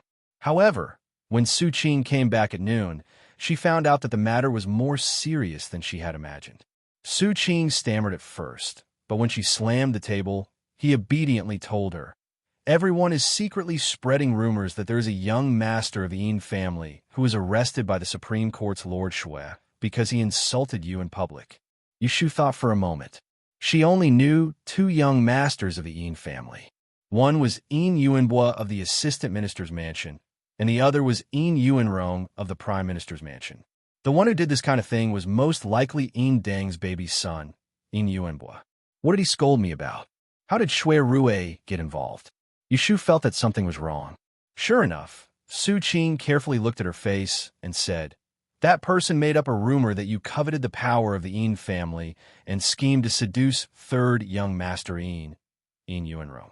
Unfortunately, someone saw it and failed. In fact, the original words were even worse. For example, Lord Yu of the Kunling Bureau took off her clothes to seduce 3rd young master Yin. Su Qing just didn't have the guts to do it. Even so, Yushu was still annoyed after hearing it. She immediately cursed in a low voice. When Xiao, who was close to her, heard it clearly, son of a B*TCH, she immediately put Yin Deng and Yin Yuanbua in her shoes. One Xiao and wanted to comfort her, but he didn't know where to start. As a subordinate of Yushu, he naturally had to stand together against the enemy when she was humiliated. Moreover, slandering a woman's reputation was really something that only a beast would do. Darren, please calm down. He squeezed out a sentence dryly. Since that guy's been arrested by Lord Shui, everyone must know that you are innocent. Those rumors are all false. Yushu weakly waved her hand at him, indicating that he should go about his business and not care about her. When Xiaoan didn't know the cause and effect at all. She and Yin Yuanbua only met once and didn't even talk to each other, but he ran out to publicize her disgrace. It was obvious that he was instigated by someone. Yushu first suspected that Yin Deng was retaliating against her, but then she felt that it was unlikely. If she wanted to complain, she would have done it long ago. Why wait until so long after the incident? So who would want to use this to ruin her reputation? Yushu knew that if she went to ask Shui Rue, there would be an answer. But as soon as she thought that Shui Rue knew her experience in the Yin family, she felt uncomfortable all over. She felt a little guilty and embarrassed. In short, she couldn't bring herself to look for Shui Rue and ask him about this right now. Besides, it had been 3 days since the incident, but Shui Rue didn't come see her. Maybe he was angry and didn't want to see her? Thinking of this, Yushu instantly gave up the idea of asking Shui Rue Wen Xiao and saw that she was sitting there in a daze, as if she was meditating. He couldn't help but remind her, "Darren, it's time for lunch. Do you want to eat here or go outside?" "Oh, let's eat here," Yushu said casually. Then she stopped Wen Xiao, and before he went out to ask someone to bring the lunchbox. "Wait." Yushu stood up, thought for a moment, and said, "Sean, go to the Astronomy Bureau and see if Lord Shui is there. If he is there, tell him that I will treat him tonight and ask him to do me the honor." This Lord Shui was Chui Xian's biological father, the fool who owed her 60,000 taels of gambling. When Xiaoan didn't understand, but he still obeyed. Chui Xiao was alone in the Astronomy Bureau. When he heard that Yushu wanted to treat him to dinner, he didn't feel happy at all. Instead, he agreed with a bitter face. He hadn't collected 60,000 taels of silver yet. He was afraid that Yushu would come to him to force him to pay the debt. He was so worried. In the afternoon, the Great Tipping Point sent someone to inform Yushu to go to Taishi Tower the day after tomorrow. She had been in office for 3 months, and she had to take the first assessment. After passing, she could go to the court to participate in politics, attend the civil and military officials, and have the right to advise the emperor. At the same time, Shui Yun, who was in the Taiching office, also received a notice that she would attend Yushu's assessment tomorrow. Sitting in a wheelchair, she couldn't stop laughing. She immediately called one of her subordinates and asked him to sort out the records of Yushu's words and deeds these days as soon as possible and show it to her. The official registrar was also a smart person. He saw Shui Yun's intentions, so he came over and doubted her. "I'm afraid that these are not enough to refute Darren Yu." Shui Yun looked at him with a smile and said, "How do you know that I only have this much confidence?" In order to prevent Yushu from using her senior brother again, she would definitely drive him out of the Celestial Commissioner. In the 4th watch period, the princess's residence was quiet. On the garden corridor, occasionally, a group of patrolling guards would pass by and scare away the wildcats. Within the upheaval pavilion, Jing Chun was startled awake from his dream with a body drenched in cold sweat. After he woke up, he only felt a splitting headache and his heart beat like a drum. The scenes in his dream were like a fleeting view of flowers on horseback, swiftly flashing through his mind. Those scenes seemed familiar, yet extremely unfamiliar. The moonlight outside the window penetrated into the room, illuminating his face slightly green. He sat cross-legged in meditation and adjusted his breathing. After a while, he calmed down. He guessed that Zhu Qingju's medicine had worked. He tried to recall the scenes in the dream just now, but it was blurry. He could only piece it together bit by bit. He came to Jinya City alone and waited at the agreed place to take him back to the capital. However, who was inexperienced, was secretly drugged by someone else in his food. Then he fainted, and when he woke up again, he was in endless pain and had no strength. He was blindfolded and tied up. His body was bumping, as if he was locked in a carriage. Then he vaguely heard someone talking outside. A voice said, "Eldest young master, let's rest for a while before continuing our journey." He used the last of his strength to pull off the blindfold and looked out through the gap between the boards of the carriage. The next moment, a person appeared in his field of vision. The memory came to an abrupt end, and Jing Chen's head hurt again. He was afraid that he had forgotten, so he hurriedly got out of bed to light the lamp. He didn't even put on his shoes and didn't call anyone in. He strode in the study next door and quickly grinded ink and cut paper. He endured the headache and drew the face that appeared in his mind. He finished it in one go. After he stopped, he took a breath and leaned closer to the lamp to look at the portrait on the paper. Chapter 702. Early the next morning, Jing Chun sent someone to invite Zhu Qingju. Zhu Qingju learned that he had dreamt of some scenes last night, but did not ask about the content. He only had him describe the discomfort in his body. She took the opportunity to remove a few herbs from the original prescription and gave him a bottle of clear heart pills. "This is a pill I specially refined for you. If you have a dream in the future, take 3 pills when you wake up. It can relieve your headache." Many thanks. Jingchen took it and opened it in front of him. He sniffed it. He had some knowledge of medicine and could distinguish the smell of mint and camphor. Before Zhu Qingyue left, she did not forget to tell him, "I will go to the palace to report. His Majesty may summon you to the palace for questioning." After seeing Zhu Qingyue off, Jingchen returned to his room and took out the portrait he had drawn last night. Looking at it again during the day, he still felt that this person was unfamiliar. If the scene in the dream had not been so real, he would have suspected that this person was a figment of his imagination. After thinking about it, he made another copy of the portrait. Then, without waiting for the emperor to summon him, he went to the palace to present this portrait. With Zhu Qingyue there, he could not hide it from Emperor Zhao Qing. Furthermore, he sensed that Emperor Zhao Qing was impatient. If there was no progress, it was hard to guarantee that he would not turn to Yushu. As soon as Zhu Qingyue left Chengming Hall, Jing Chun entered the palace. Emperor Zhao Qing listened to Jing Chun describe the scene in his dream and saw him draw a portrait. He was clearly very happy and did not force Jing Chun to stay in the palace.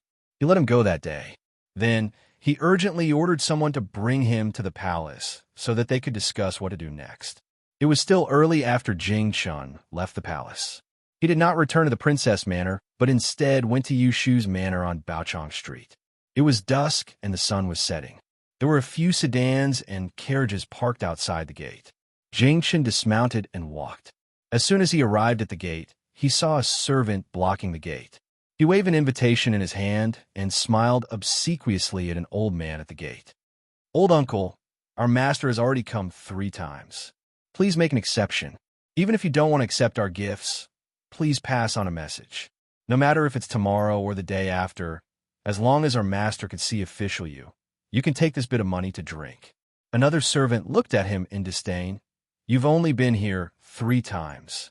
My master has been waiting every day at this hour for half a month, and he hasn't even seen you. You'd better wait at the back." Due to the commotion in front of the door, the imperial bodyguard from the princess's estate quickened his pace and ran in front of Jing Chun to call for him. Just as he opened his mouth to ask, "Is official you in the estate?" he was pushed aside by several people in front of him. "First come, first served. Do you know the rules?" The servant's face darkened. He grabbed the saber at his waist and scolded in a deep voice, "How dare you? The right commander is here. Get out of the way." The servant was startled by him and turned his head in a daze. He saw Jing Chun behind him. Although they didn't recognize him, they could tell from his clothes that he was of noble status. They reacted in time and spread out to the sides. Jing Chun frowned slightly and passed them. Before the servant could speak again, he said to the old man at the gate, "Please inform the master that Jing Chun has come to see him." Coincidentally, the gatekeeper recognized Jing Chun. Previously, when the new residence was under renovation, Jing Chun had followed Yushu here once and finally entered the door. Thus, he did not treat him the same way and politely nodded and said, "I'm sorry, but I'm sorry. Sir, please wait a moment." After that, he called for a servant boy at the gate and asked him to go inside to pass the message. Yushu had a rest today and stayed at home for the whole day. She said that she would not see guests. Tomorrow was the day of her evaluation, so she had to make some preparations. She was quite surprised to hear that Jing Chun was here. She also had something to say to Jing Chun, so she asked Exiner to go out and pick him up. She didn't lead him to the living room or the flower hall, but directly to the north wing. Jing Chun waited outside the door for more than a minute before someone came out to lead the way. Exiner took him to the shortcut and passed through the big garden. It was the first time that Jing Chun came here after the renovation of the residence. The previous time didn't count. Yushu didn't invite him to the wedding banquet. At this time, walking in the garden, his eyes were filled with green mountains and clear waters. The beautiful grass was fragrant and beautiful. Occasionally, a pair of white cranes would glide over his head and sing happily, making him feel relaxed and happy. Although Jing Chun had something on his mind, he couldn't help but be touched by the plants and animals in the garden. He recalled his time in the mountains. When he saw Yushu, he praised, "The garden is very beautiful.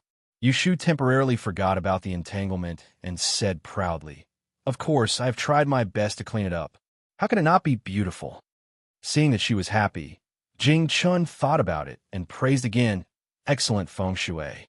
Yushu smiled and said, "Then I have to thank my master." Jing Chun wanted to chat with her for a bit, but he couldn't find the right topic. He tried a few times to no avail, so he could only talk about business with her.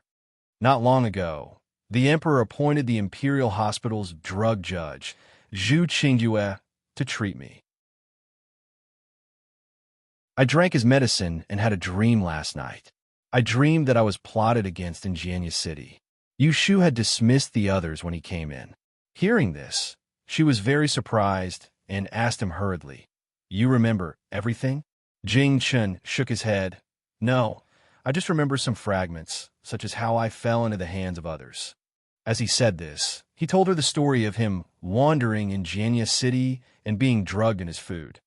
When I woke up from my coma, it seemed that I was imprisoned in a carriage. At that time, I had probably been buried by silver needles in my acupoints, so I lost all my martial strength and couldn't escape. But I heard someone talking outside, and I saw a person's appearance through the crack of the door. Who was it? Yushu lowered her voice.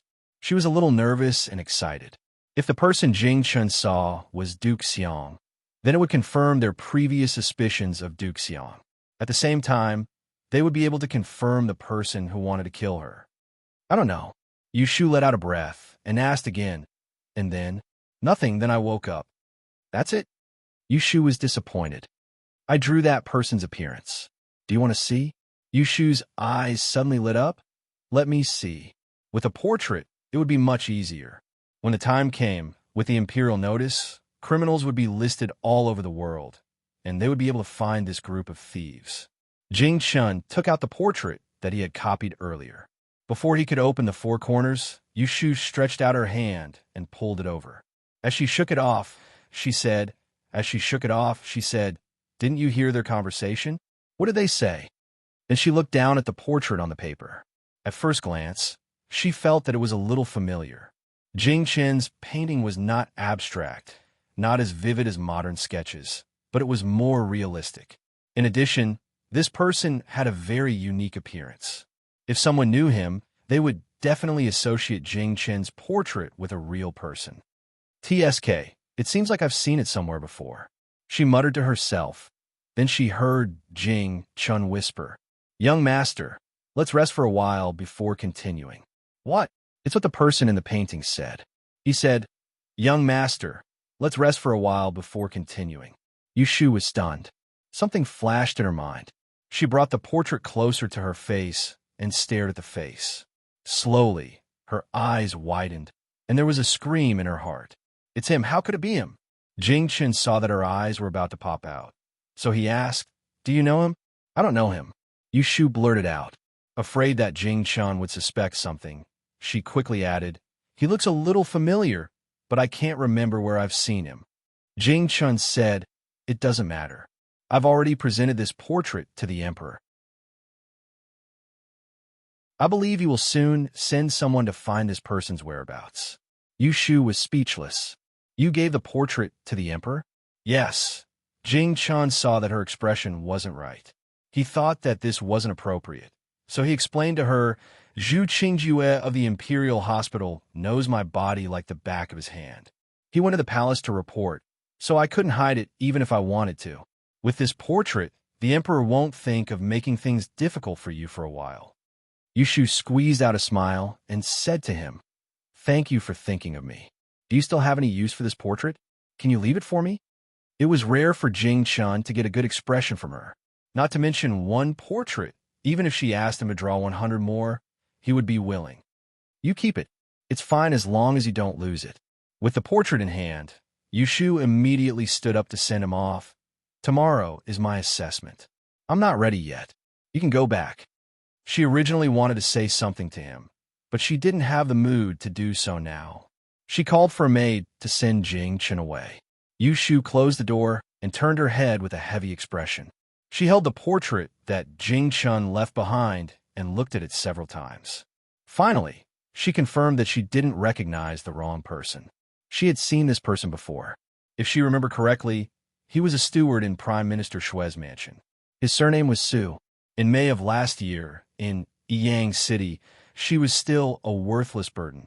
The Ji family caught Yu Xiaoxiu to threaten her. They used her fate as an excuse. They wanted her to replace Ji Xingxuan, who had a precious fate to marry the eldest young master of the Xue family. The Xue family sent people from the capital to the physiognomy, and the leader was this Governor Su. If it weren't for the words eldest young master that Jing Chen learned, she wouldn't have remembered who this person was. Yu Shu anxiously walked back and forth in the room. She calculated the time. When Jing Chen was killed in the south, this Governor Su stayed in the south. It just matched.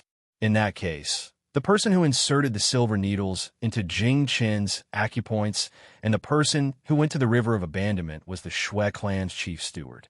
It could be imagined who had instructed him to do so. Could it be that the Xue clan wanted to rebel? What to do? What to do?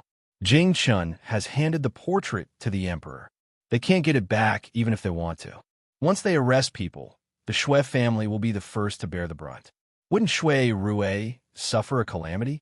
Yu Shu's heart burned with anxiety, and she utterly didn't have the mood to doubt if Xue Rui would be on the same side as the thief that poisoned Jing Chen. "Miss, dinner is here." "Where is it?" Yindo knocked on the door. Yu Shu woke up with a start. She hastily folded the portrait and put it in her arms. She opened the door and strode out. "I want to go out. Ask someone to bring my horse." No, she had to inform Xue Rui as soon as possible. She couldn't let him sit and wait for death. This was a heinous crime related to rebellion. Once the emperor found out that it was related to the Xue family, he would not be lenient. Yu Shu could almost foresee that this portrait would bring an unprecedented disaster to the Xue family, who had great power in the court.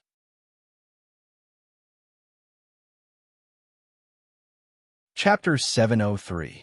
At this time, Yu Shu didn't know where Xue Rui was, so she took Lu Hong and Su Qing to the Prime Minister's estate first. When she found out that Xue Rui hadn't returned home, she went to Wangji restaurant. However, she didn't find him. Finally, she went to the Supreme Court to look for him. It was already late, and the front door of the Supreme Court's yamen was tightly closed. Yu Shu walked through the side door and met two guards. She asked them, "Has official Xue passed by Xue Rui?" The two guards didn't know because they had just changed shifts. "Can you let me go in and look for him?" The guard shook his head. "It's already past the hour of the rooster. The Supreme Court doesn't allow outsiders to enter." No matter how much Yu Shu tried to persuade them, they refused to bend the rules. At this time, a person walked out of the door. When he saw Yu Shu, he made a sound of surprise and took the initiative to greet her. "Isn't this Miss Yu?" Yu Shu saw that it was a middle-aged official who looked somewhat familiar, so she politely asked, "This is Official Xue and I are colleagues. My surname is Li." Official Li introduced himself with a smile. Yu Shu didn't know where to find Xue Rui's whereabouts, so she hurriedly said, "So, it's Official Li. My apologies for not recognizing you. I'm here to look for my sworn brother. Did you see him today?" Official Li moved her to the side to talk. "You came at a bad time. Official Xue went out on official business this morning. He won't be back for at least 5 days." When Yu Shu heard this, she became anxious. "Where did he go?" "He went to Fenghua Manor. Do you have an urgent matter to discuss with him?" Official Li was good at reading people's expressions. Seeing the situation, he helped her come up with an idea. "If we can't wait for him to come back, we'll use the official road to chase him away. If they're in a carriage, you can send people to chase after them on horseback. If they're fast, we'll be able to catch up with him in a day." Yu Shu was very worried. Tomorrow was the day of her evaluation. If she went to chase after Xue Rui now, she would not be able to come back in time. Moreover, Jing Chen had presented the portrait to the emperor, and it had not happened yet. If she went to look for Xue Rui with such great fanfare, wouldn't she be exposing herself? She was extremely regretful. If she had known this would happen yesterday, she wouldn't have made a fuss and didn't dare to see him. "Thank you, Master Li. I'm not in a hurry. Let's wait for him to come back." "You're welcome." The more Official Li looked at Yu Shu, the more satisfied he was. He thought that when Official Xue returned, he might as well mention his younger brother to his face and see if he could ask him to be a matchmaker. When Yushu returned to the manor, the first thing she did was to summon Song Dali. Both Zhou Hu and Song Dali were martial artists that she bought from the supply house. Because the former was meticulous in his work, she arranged for him to be a steward in the front yard, while the latter became the head of the patrolling guards. She wanted to send someone to inform Shui Rui. If Lu Hong and Su Qing went, it would be too conspicuous.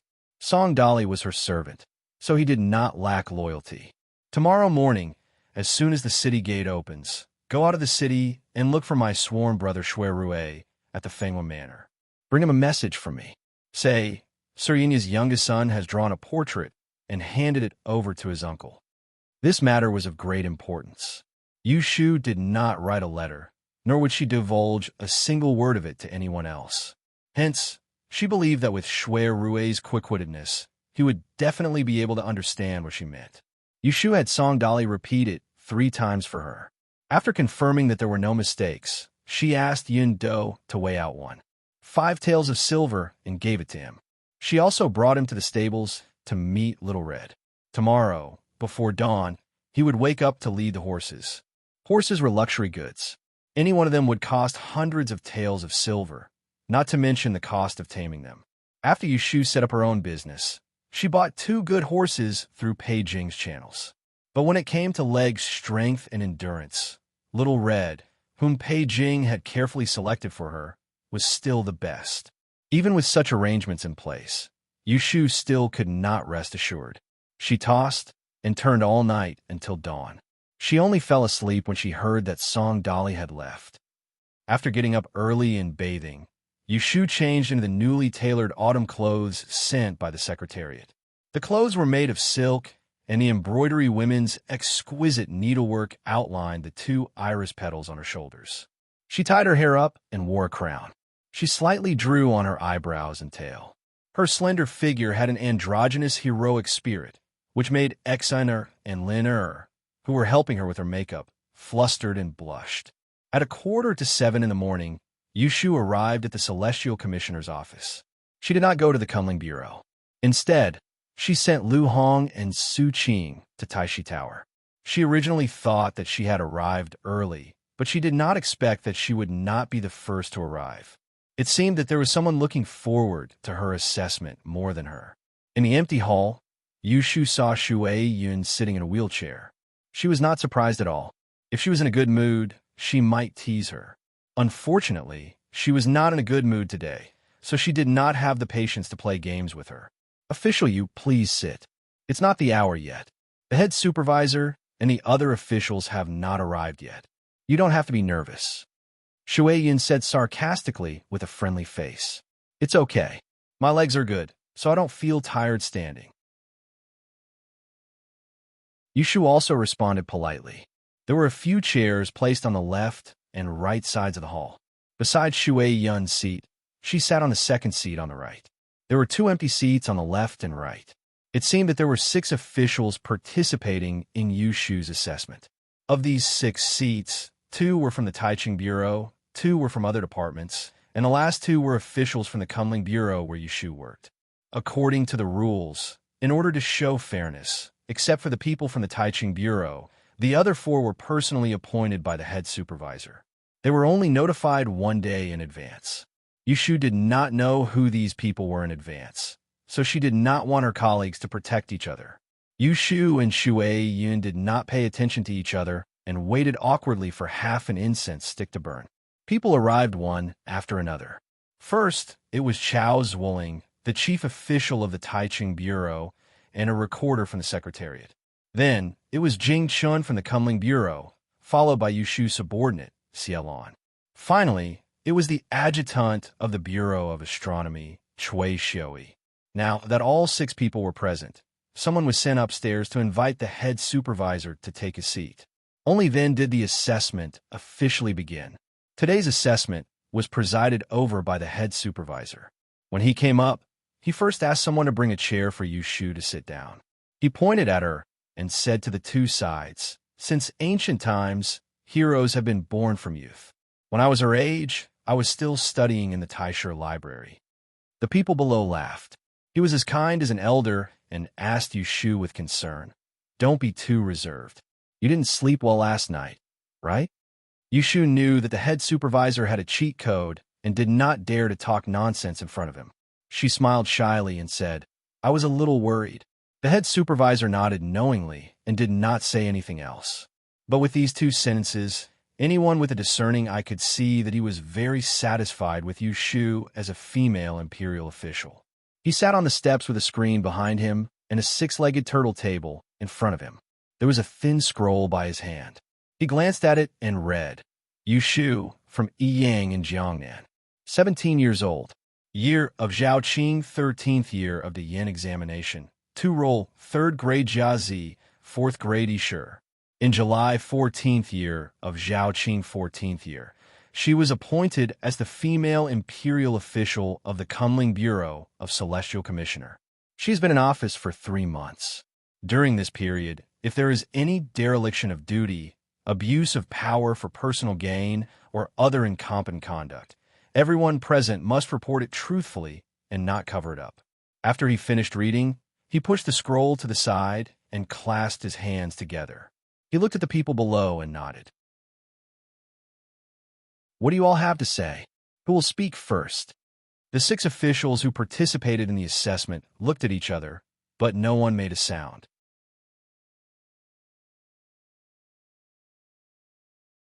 Chapter 704. Chao's Wuling didn't have any opinions about Yushu. As the 3rd in command of the Celestial Commissioner, he almost never went against the most important person. Since official Yu took office, she has been impartial and disciplined. She also defended the dignity of our Celestial Commissioner at the Land and Water Conference. Although she is young, she is diligent and ambitious. I think she is qualified to be the Empress of the Kunling Bureau. For this evaluation, I will give her an A grade. Of the 6 people present today, everyone could give Yushu a judgment. A was excellent, B was qualified, C was dereliction of duty, and D was malfeasance. If all 6 people were A or B, then they passed the evaluation and Yushu was qualified to go to court. If 2 or more people judged her dereliction of duty, then she did not pass the evaluation and will be detained for a month before being dealt with. If 1 or more people judged her dereliction of duty, then she also did not pass the evaluation. Moreover, once all malfeasance was verified, she would be dismissed from her post and dealt with severely. After Chao's Wuling finished speaking, he smiled at Yushu. Yushu understood and nodded in thanks. With Chao's Wuling making a good start, the people behind him took the initiative.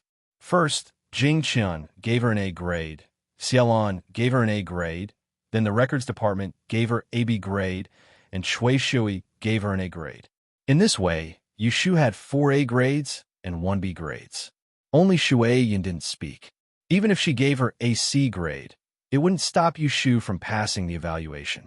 Yushu calculated for a moment and raised an eyebrow at Shui Yun with a somewhat provocative smile. As if in response to her provocation, Shui Yun cleared her throat. Her soft voice was mixed with a sickly delicacy. I haven't been at the Celestial Commissioner for a long time, but I do know official Yu. Therefore, today she is judged to be a D grade, and I want to report her dereliction of duty. The originally harmonious scene was completely destroyed by a single sentence from her. Yushu was originally sitting in a chair, but when she finished speaking, she consciously stood up. The people present looked at each other, obviously very surprised. As Shui Yun's superior, Chao's Wuling didn't expect her to go against him without a word. He shouted with an unhappy expression, Young official Shui? Shui Yun ignored him and reported to the chief supervisor. I want to report the female official of the Kunling Bureau for 5 counts of dereliction of duty. First, she overstepped her authority. Second, she neglected her duties. Third, she accepted bribes. Fourth, she colluded with unscrupulous merchants to accumulate wealth. Fifth, she misconduct and disgraced the official's reputation. With these 5 counts added together, Yushu wouldn't be able to keep her official position and would be sent to prison. Jing Chun furrowed his brows. Facing such an unreasonable Shui Yun, his tolerance had long been exhausted. Thus, without waiting for the Tiao to ask, he coldly questioned Shui Yun. Jing Chen frowned. Facing such an unreasonable Shui Yun, his tolerance had long been exhausted. Thus, he didn't wait for the chief supervisor to ask and coldly questioned Shui Yun. Shui Yun looked at him. Her heart ached because he was defending Yu Shu and criticizing her. So she put on a stern face and said, "As far as I know, the Right Commander Darren is not in the Imperial Astronomer for more than half of every month. How can you guarantee that she has not committed any malfeasance? You deliberately cover for her, so of course you won't allow me to speak the truth." She stubbornly looked at Jing Chun and aggressively said, "Although you are temporarily acting as the right official, you don't restrict your subordinates. You don't care about the matters of the Kunling Bureau. An official Yu overstepped her authority. Do you think you don't have any responsibility?" In terms of eloquence, how could Jing Chun be her opponent? With just a few words, she had smeared his name and defeated him. Official Xiaoqing, Xiaolon stood up. Although his official position wasn't high, he was older than Shui Yun, so he wasn't afraid of a little girl like her. With a dissatisfied expression, he said, "This official has been a small official in the Kunling Bureau for 8 years and has never been late for the daily roll call. I should be able to guarantee that what I said is the truth. Official Yu has never neglected her duties. As for what you said about her overstepping her authority, that's even more untrue. Official Yu has never acted arbitrarily in the official affairs of the Bureau. I don't know how you know that she has overstepped her authority. Yu Shu is a good person in the Kunling Bureau. She didn't make things difficult for her subordinates and didn't shirk her responsibilities. She did all the things that she should do and did all the things that she shouldn't do. She wasn't from an aristocratic family and had a peaceful relationship with the chief. The two of them didn't have to divide their factions, so the subordinates didn't have to fight with each other. Compared to the previous chaotic situation of the Kunling Bureau, the current orderly days were all thanks to the arrival of Yu Shu. Yu Shu looked at Xiaolon in surprise. She didn't expect him to speak up for her. Is that so? Then I'll list some evidence to convince you. Shui Yun tilted her head, and the attendant behind her, who was supporting the wheelchair, took out a silk booklet and spread it on her lap. She looked at the records on the booklet and described in detail that on a certain day of a certain month, Yu Shu hid in the inner room to sleep after the roll call. On a certain day of a certain month, she left early. On another certain day of a certain month, she wandered in the Celestial Commissioner's garden. Even the smallest of sesame seeds were recorded by her, which made people speechless. The above are all instances where official Yu neglected her duties. In addition, before I came, the Taichung Bureau had another record of official Yu. In September, the female imperial official sent someone with a seal to the Taichung Bureau to borrow servants to clean the Kunling Bureau's library. As she spoke, she didn't look at Yu Shu and instead asked Xiaolon, "You've been an official in the Directorate of Astrology for 8 years. Don't tell me that you don't remember that there's a round of cleaning every 3 months? It's an inventory of all the stacks and confidential files of the various departments and bureaus. It should be personally presided over by the chief official. According to my investigation, the Right Commander wasn't in the prison during those days, so it was official Yu who made the decision to preside over the cleaning. Tell me if this is true." Xiaolon didn't expect her to be so crafty and was speechless for a moment. Shui Yun sneered, "You have nothing to say, right? This is clearly overstepping your authority." Lord Xiaoqing is twisting words and forcing logic. This lowly official has nothing to say. Xiaolon sat back with a stern face and turned to look at Yu Shu apologetically. "I didn't do my duty. How can it be blamed on her? Don't pester me endlessly."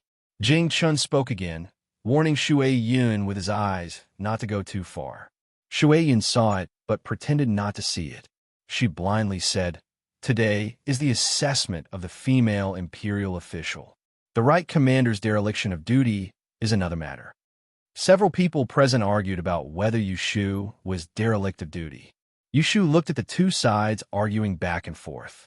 Shui Yun was 1 against 3, but the Great Commander was unmoved.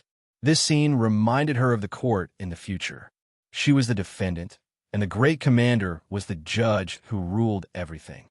Jing Chun and Xiaolon were her defense lawyers, while Shui Yun bravely took on the roles of the plaintiff, the prosecution, and the prosecutor, fighting on the front line to bring her down. Hee. As soon as Yushu laughed, everyone realized that they had ignored her for a long time. Pairs of eyes were fixed on her. She touched the tip of her nose awkwardly and said to Shui Yun with an innocent expression, "Why is Lord Shui looking at me? Didn't you list 5 crimes against me? I'm listening. You've only said 2. What about the rest?" Shui Yun squinted at her and turned to the great commander.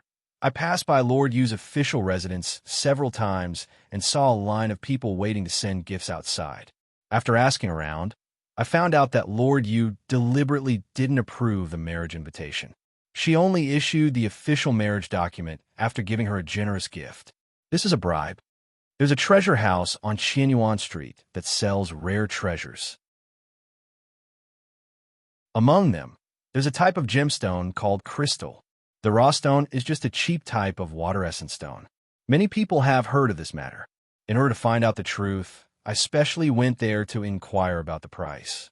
In the end, I spent 7,000 taels of silver and only bought 2 small items. Or you can take a look and see if it's real or not. I received it here." As she spoke, the attendant behind her took out another box and opened it. Inside were 2 bracelets, one white and one yellow. There was also a written receipt to show that the items had been received. She had someone present these items in front of the great commander. Her eyes turned to Yushu and the corners of her mouth twitched. She said mockingly, "As for the last item, it's not groundless for me to accuse her of misconduct. These days, there are rumors about Lord Yu everywhere in the Celestial Commissioner's office. It said that she once seduced a man naked in someone's house and was seen by many people. I didn't verify this, so I want to ask Lord Yu in person, have you ever done such a shameless thing? If Shui Yun's previous 4 statements were all based on evidence, then the last one was a blatant slap in the face. Other than Yushu and Shui Yun, everyone here was an adult man. When they heard her description, they all felt extremely embarrassed. Some shook their heads and some frowned. Although Yushu had long been prepared that Shui Yun would use this as a pretext to make a fuss, she still couldn't help but get angry when she heard Shui Yun bring up that matter maliciously. If it weren't for her assessment today, if there weren't these people present, she couldn't guarantee that she wouldn't be rough and beat a disabled person. "Shui Yun," Jing Chen scolded in a deep voice. He never thought that Shui Yun would embarrass Yushu in such a despicable way. Shui Yun didn't seem to hear Jing Chen calling her. She stared straight at Yushu, and a sickly blush appeared on her face. She asked in a low voice, "Have you ever done such a shameless thing? Have you?" Yushu held back her anger, but her face was hazy. Her tightly pursed lips made people think that she couldn't stand the humiliation and would explode on the spot. However, Yushu just stared at Shui Yun coldly for a moment. Then she turned back to the great commander and bowed to him.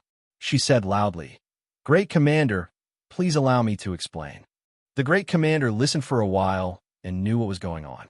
However, he still maintained an impartial attitude and nodded to her. "Speak. Don't be anxious. I have my own judgment on whether it's true or false." Yushu put down her hand and looked around.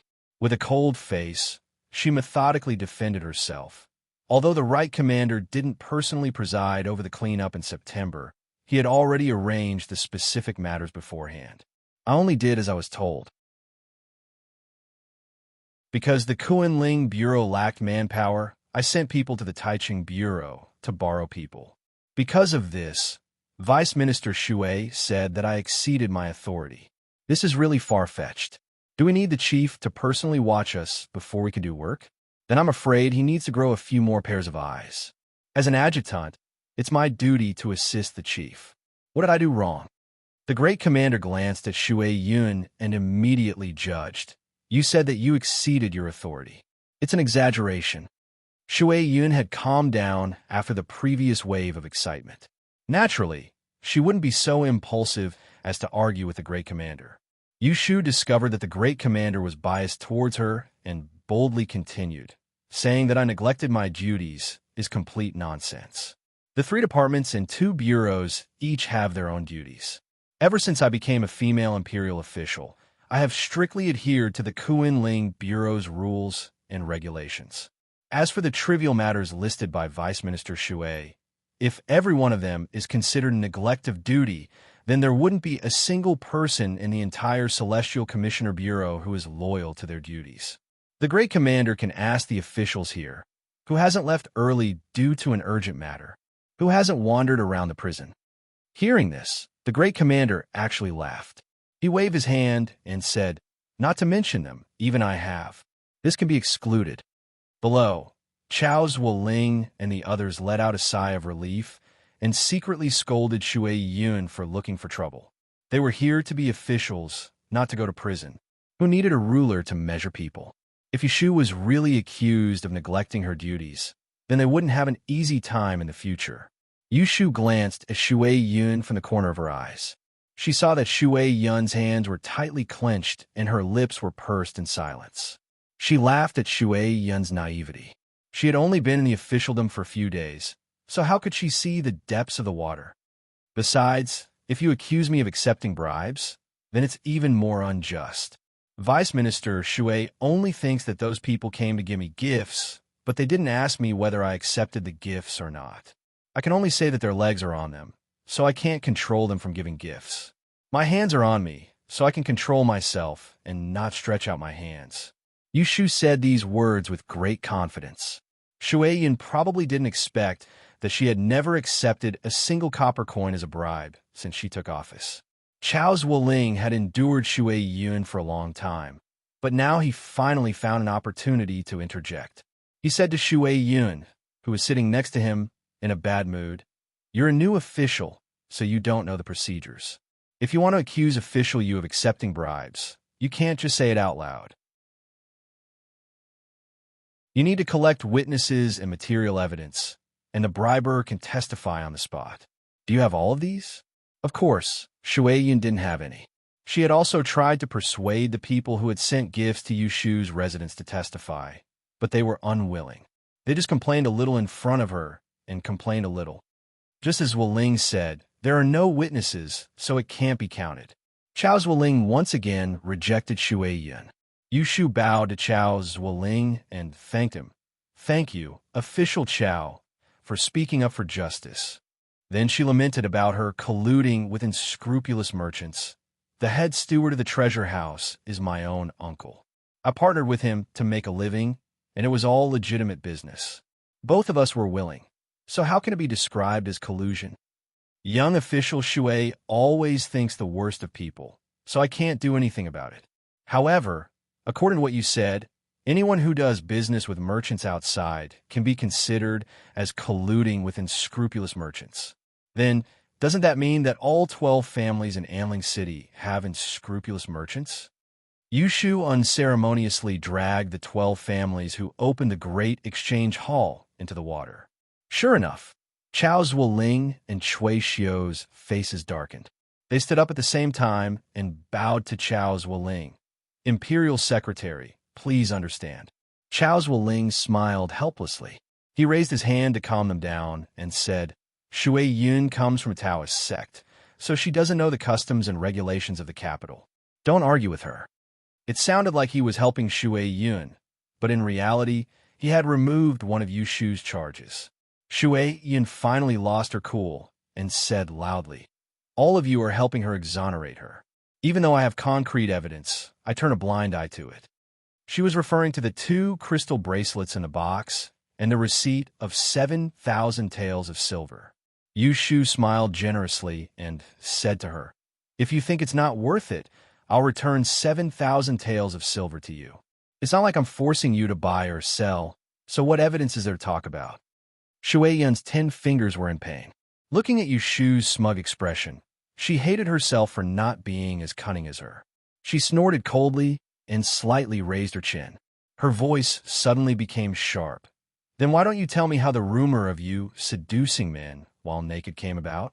Hearing this, Yushu looked around, and her eyes fell on the tea table next to Chao Zuoling. She stepped forward and grabbed the tea that was still warm beside his hand. Under everyone's stunned gaze, she suddenly splashed the tea on Shui Yun's face. She looked down at her younger apprentice sister whose legs were crippled and whose mind was also twisted. She sneered,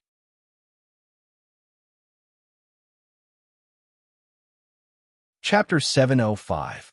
It's because of shameless people like you that there are rumors and swords that kill people. Yushu raised her cup and splashed it. Shui Yun didn't have time to turn her head to avoid it. Half of the warm tea splashed on her face, and some of it splashed into her eyelids. She quickly closed her eyes. The burning pain made her raise her hand to rub her eyes in panic. However, the powder on her eyebrows was ruined, and there was a bruise on her face. It was as if she was punched in the eye. It was quite funny. My eyes, senior brother, senior brother. The more Shui Yun rubbed her eyes, the more painful it became. She couldn't open her eyes. She helplessly called out to Jing Chun with a hint of crying. Jing Chun was silent for a moment. He suddenly got up, strode forward, and grabbed Shui Yun's wrist to stop her from moving. Then he opened her eyelids and checked. He picked out a small piece of unknown residue from her lower eyelid. Go get some water. The head teacher was the first to react. He ordered someone to get some water for Shui Yun to wash her eyes. Then he looked at Yushu, who was standing there with a confident face. He sighed and didn't know what to say to her. By the time Shui Yun was able to open her eyes again, her eyeballs had already been rubbed out of shape. It was as if she had a red-eye disease. She stared fixedly at Yushu, looking somewhat frightening. How could Yushu be afraid of her? She crossed her arms and looked down at her, saying, "Why are you glaring at me? You're allowed to speak rudely to me, but I'm not allowed to retaliate. I'm a reasonable person. You're just a mountain girl who doesn't care about a woman's reputation. When you meet other chase girls, you shamelessly say that they should strip you naked and fight you to the death. You still have the face to glare at me?" She was a dignified female immortal of Mount Longhu, but she called her a wild girl who didn't care about chastity. Shui Yun felt extremely humiliated. She was so angry that her voice trembled. She raised her hand and poked her nose. "How dare you insult my Jingyi sect?" Yushu slapped her hand away. She didn't care if she had just regrown her tendons. "Don't play this game with me. When did I mention your sect? I was clearly scolding you, a shameless girl. If you had any sense of shame, you would have found a hole to hide in." Yushu was a person who could turn black into white. She wasn't afraid even if she ignored her, let alone when she was in the right. Shui Yun was acting shamelessly with her. She really didn't know herself. Shui Yun bit her lower lip.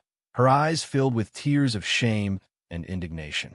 Looking at the people around her, they all pretended to be deaf and mute, as if they hadn't seen Yushu attack her just now. In her eyes, everyone here had become that person's accomplices. As the beloved daughter of immortal Hua Yun, she had always been the one to bully others. She had never swallowed her pride like this. She blinked her eyes, and tears rolled down her cheeks. She pursed her lips and looked up at Jing Chun. "Senior brother, even though she insulted me like this, you still want to protect her, right?" Jing Chun looked tired. These days, he saw Shui Yun sink deeper and deeper. She stubbornly did what she thought was right, regardless of whether it would hurt others or not. He still didn't understand why she always targeted Yushu. No matter how he persuaded her, she wouldn't let go. Shui Yun became like this, which made him feel guilty, but he couldn't do anything about it. "I didn't protect anyone. You were the one who was unreasonable. You were wrong first." Yushu, who was at the side, sneered inwardly when she heard his pointless accusation. She had long seen through Jing Chen's cold exterior, soft heart, and indecisiveness. It would be best if she could be friends with him, but if she were to talk about romance with him, she would just be looking for trouble. She was glad that she realized it early. Before she fell in love with him, she had reunited with Shui Rue, who was dead set on her. Otherwise, she would have suffered a lot now. Just Shui Yun alone could make her die several times over. To Yushu, these words were not painful, but to Shui Yun, it was unbearable. She tightened her jaw and squeezed the words out of her teeth. "Anyway, it doesn't matter what I say. You'd rather believe her sophistry." It was obvious that she insisted on blaming Yushu, and she refused to admit her mistake even in the end. "Let's go." Shui Yun asked her servants to push her away. She didn't care about the director of today's assessment at all, which made the people present unhappy. "You're the only one who dares to speak righteously, and we're all fools who don't know right from wrong." The director was always calm, not arrogant and not rash. But Shui Yun's behavior today made him doubt whether his decision to agree to her becoming an official in the Celestial Commissioner was too hasty. Look at how a proper assessment had turned into such a mess. It had actually been used by the girls to fight over it. Don't be in a hurry to leave. Yushu rushed in front of her and opened her arms to stop her. You're fine, but I haven't finished speaking. Shui Yun raised her head with red eyes. Get out of my way. Yushu didn't care about her bluff. She turned to the director and said respectfully, this lowly official is bold. There are some words that I have to say. The director's eyelids tightened. He knew that what she was going to say was not good, but he couldn't stop her from speaking. He could only nod in approval. Sure enough, as soon as Yushu opened her mouth, it made his teeth hurt. This lowly official is deeply puzzled about your appointment of Miss Shui Yun as the Shaoqing of the Taiching Division. Throughout the history of the Celestial Commissioner, there were few officials who didn't come from the great Evolution Master background. Even if there were, they were all extraordinary people, or they had meritorious service to the Imperial Court. For example, the Right Commander Darren. He prayed for the people of Da and on behalf of his mother, Princess Liue Royal. He joined the Dao sect when he was young. May I ask the director, Miss Shui Yun is not a great evolution master. What is so special about her that you can make an exception to hire her and jump 5 ranks to become an official of the Imperial Court? To put it simply, what was Shui Yun based on? Her words reflected the thoughts of Chao, Zwilling, and the others. In fact, when Shui Yun was promoted to the position of Imperial Astronomer, it aroused the dissatisfaction of many people. Other people who had studied hard for 10 years might not even be able to touch the threshold of the Imperial Astronomer. There were also those who had spent many years in low-ranking positions, unable to make a name for themselves. But Shui Yun, a little girl who was not even a teacher of Yi-Shi, easily occupied the position that countless people dreamed of. Who could accept this? Who didn't have resentment? It was just that no one was willing to come forward and argue with the director. Now that Yushu said it, people were not unhappy, especially Xiaolan, an ordinary great evolution master who relied on herself to get to where she was now. She almost wanted to stand up and applaud Yushu. The director sighed inwardly and was about to speak, but Shui Yun cut in first. I am a direct disciple of Mount Longhu's Zhengyi sect. I have been taught since birth. It's just a great development test. How difficult can it be? I don't want to participate. Only you ordinary people care about fame and fortune and are arrogant. You don't know that any perfected master of Mount Longhu, or even all the great evolution masters of the Celestial Commissioner combined, can't compare. She used a big move to look down on everyone. She attacked indiscriminately, including the director. Yushu opened her mouth. She had a new understanding of Shui Yun's arrogance. Even though she already knew that Shui Yun looked down on ordinary people, she was still shocked by her words. She thought that she was brave enough to stand up and question the director's decision. But compared to Shui Yun, she was nothing. Ignorant child. Chao Zwilling was the first to flip out. He slammed the table and stood up. Xiaolan and the official from the Secretariat also stood up and glared at Shui Yun. They were so angry that their faces and necks were red. They almost rolled up their sleeves to beat her up. Cui Xioi was the most direct. He turned around and knelt down in front of the Grand Preceptor, pointing at Shui Yun with a pained expression and shouting, "Such an arrogant person who looks down on all the scholars in the world. How could she be fit to be a member of our Imperial Astronomer? I beg the Grand Preceptor to retract his order and remove her from her position. Otherwise, the dignity of our Imperial Astronomer will be completely gone." Yushu turned her head to look and saw the great Tiandi coldly staring ahead. There was no anger or indignation in his calm gaze, but it made one's hair stand on end and a chill run down one's spine. The pitiful Shui Yun didn't turn around. She was laughing foolishly because she had angered everyone. She continued to boast shamelessly, "Don't you think I'm a useless person because I have a broken leg? Let me tell you, I don't want to be a minister of the Celestial Commissioner." As soon as she finished speaking, a voice came from behind her. "It was me who forced you." Since Miss Shui Yun can't bear to be condescended, please leave this place. The director casually said, and no longer cared about Shui Yun. He turned to the others and asked Shui Xiui to come with him.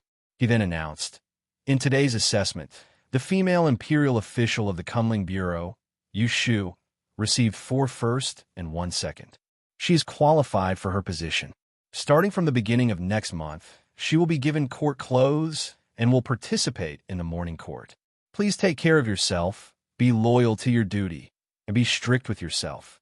Don't let down the reputation of the Celestial Commissioner. Yu Shu reacted very quickly. She immediately bowed and said in a clear voice, I accept the order. I don't dare to be negligent. Then she stood up and thanked the 5 officials who came to participate in her assessment.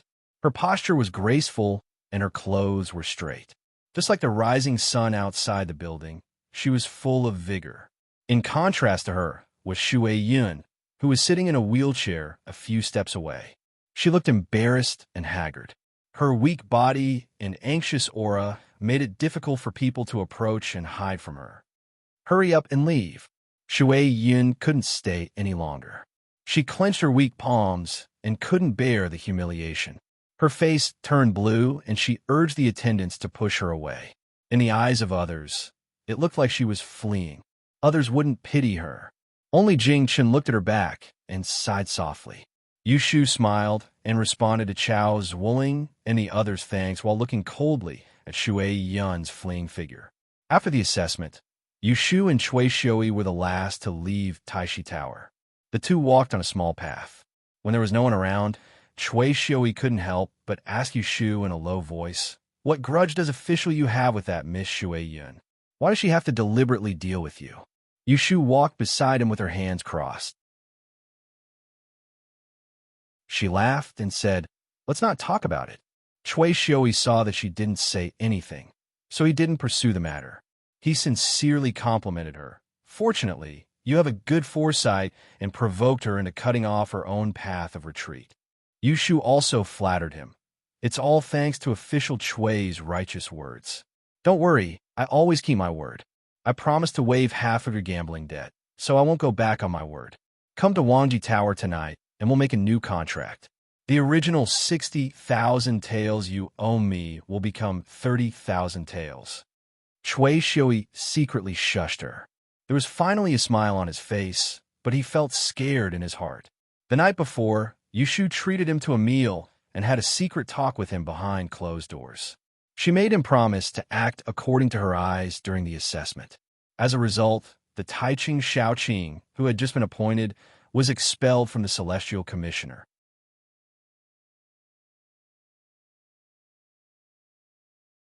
Chapter 706.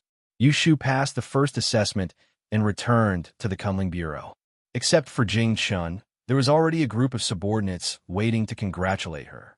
They had heard about the twists and turns of today's assessment from Xiaolan, who came back first. They knew that the new Taichung Department Shaoqing deliberately made things difficult for Yu Shu. They were full of righteous indignation and said that Shui Yun's dismissal was great. Yu Shu smiled modestly. In fact, she was worried about Shui Rue. She didn't know where the people she sent to chase him were now. Not long after, the Grand Secretary sent someone to send a box. It turned out to be the 2 crystal bracelets that Shui Yun left in Taishi Tower. It was received together with a message from the Grand Secretary. The Grand Secretary said that this thing is for you to deal with. Whether you want to return it to Miss Shui Yun or refund the money to her, it's up to you. Yu Shu smiled. When the person left, she took out a white crystal bracelet and left a topaz bracelet in the box. She called Xiaolan in and handed it to him. I didn't expect Lord Xie to be a sentimental person. Today, thanks to you for speaking up for me. This is a little gratitude. Please don't refuse it. When Xiaolan saw what was in the box, he was immediately flattered. He shook his head in surprise and said, Lord, you can't. This thing is too valuable. I don't deserve it. Besides, I was just telling the truth today. I didn't help you. According to the sky-high price of 7,000 taels of silver for Shui Yun, this one was 3,500 taels of silver. Xiaolan couldn't afford it even if he lost 10 years of salary. Although he knew it was a good thing, He was embarrassed to accept it. Yushu didn't care about him. She forced it into his hand and sent him out. She put down the curtain and turned around to give the other bracelet to Wen Xiaoan. Wen Xiao and didn't give in to her. He just said worriedly, "Didn't the person just say that the Grand Secretary asked you to return it or refund the money? You gave it to us. Are you going to return thousands of taels of silver to them?" Yushu sat down on a chair and leisurely held a cup of tea to moisten her throat. Hearing that, she snorted and said, "I can say that you are a straightforward person with few thoughts. Since you have given the great suggestion to me, you will not care how I deal with it." She could only blame Shui Yun for having bad intentions. She had spent 10 times the price to buy these 2 strings of crystals just for today. She was heartless and unjust. She was stupid to return the money to her. After all, when Xiaoan had been with Yushu for a long time, he knew that she would occasionally be stubborn, so he didn't say anything unpleasant. He sighed and said, "That Shui Yun really shot herself in the foot. She tried every possible way to ruin your future, but in the end, she made herself lose face." Yushu looked up at him and asked, "Tell me, why did she fail to scheme against me and instead suffered a great loss?" When Xiaoan had discussed it with a group of people in the Kunling Bureau before. At this time, he took it for granted and said, "As the saying goes, a straight body is not afraid of a crooked shadow. You have not done anything against your conscience, so you are naturally not afraid of her slandering you." Yushu shook her head and wanted to teach him a lesson. "You're only right.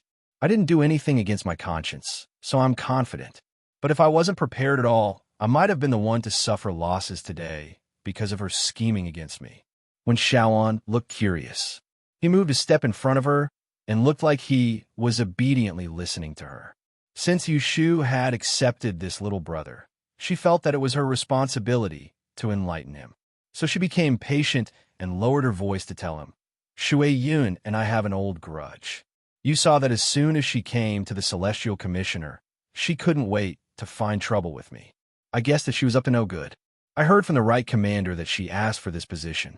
You said that she was a cultivator who didn't belong to the secular world. She sought power for no reason. There was no doubt that she wanted to go against me.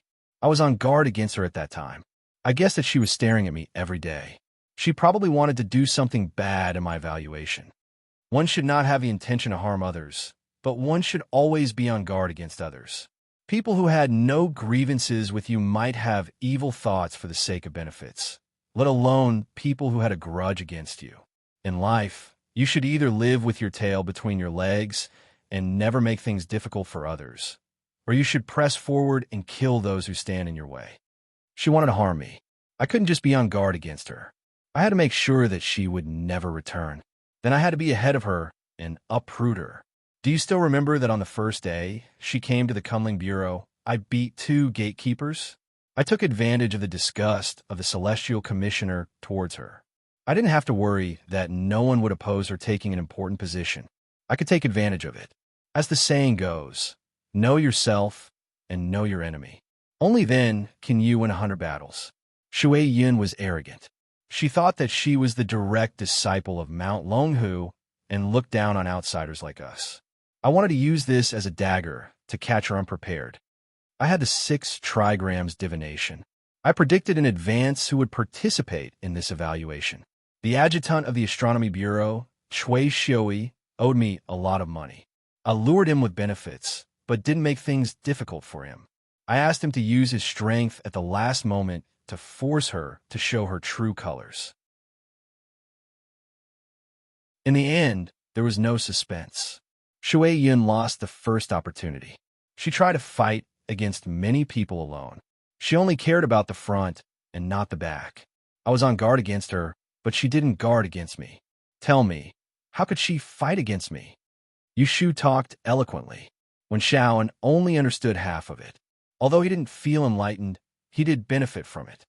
"Xiao, and you want to return to your hometown in glory and fight for your mother. I can help you, but you need to have the ability to climb up. It's not enough to just have the intention. You have to know what you are doing. Don't waste your time. I hope I didn't choose the wrong person." After pouring another cup of tea to quench her thirst, Yushu stood up and straightened her cuffs. She said to one Shaolin, who was in a daze, "I have passed the evaluation. According to the rules, I can rest today. If there is anything urgent in the bureau, you can stay here. I'm leaving." When Shaolin was a good person, he learned to endure humiliation. He had perseverance and willpower. He was also obedient enough. Yushu observed him for a period of time and found that in the long run, he would only become a pawn who followed the orders of his superiors. In the final analysis, he lacked his own ideas. How could a person who had no backbone and only listened to what others said without thinking? Yushu opened the curtain and went out. She put Wen Xiao, Anne's matter, behind her and left the Celestial Commissioner quickly. She got on the sedan chair and went to the princess mansion. Don't get me wrong. She didn't go to give money to Shui Yun. She went to talk to Jing Chun. Yesterday, Jing Chun came suddenly. She was not prepared at all. She hurriedly sent him away. After one night, she felt that something was wrong. The portrait had been handed over to the palace. She had no clue what the emperor's plan was. As a last resort, she could only persuade Jing Chun to go to the palace to inquire about the news. Otherwise, she would be in the dark. When the supervisor of the Shui mansion was recognized and the whole Shui family was implicated, she only heard the news. By then, it would be too late. As for whether the Shui family really wanted to rebel, she had to wait until Shui Rue came back to make a long-term plan.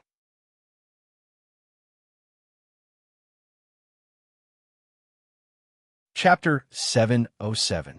The guards of the princess's residence all recognized Yushu's face. Jing Chun had told them that if she came to find him, they didn't need to send a message and could directly invite her in. "Lord Yu, please wait a moment. I will invite our young master to come over." The steward of the front yard was a tall and thin eunuch surnamed Ning. After eunuch Ning settled Yushu down, he left in a hurry. Jing Chun was the only master of a large princess's residence.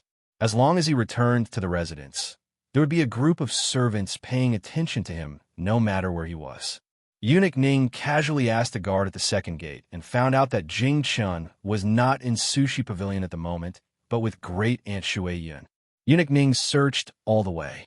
Just as he walked to the door of the courtyard, he heard a burst of intermittent sobbing coming from inside. The sobbing sounded very sad. It seemed to be Aunt Shui Yun. Otherwise, what other woman would make a ruckus in the princess residence? Eunuch Ning hesitated for a moment and looked around the courtyard. There was no one in the courtyard, so he didn't dare to rush in. "Shui Yun, don't be willful. Drink the medicine and rest. Tomorrow, I will report to the emperor and find someone to escort you back to Mount Longhu." Jing Chun came back not long ago. As soon as he entered the door, he heard the servant report that Shui Yun was angry and threw things all over the house. He was afraid that she would hurt her muscles and bones again, so he had to go and comfort her.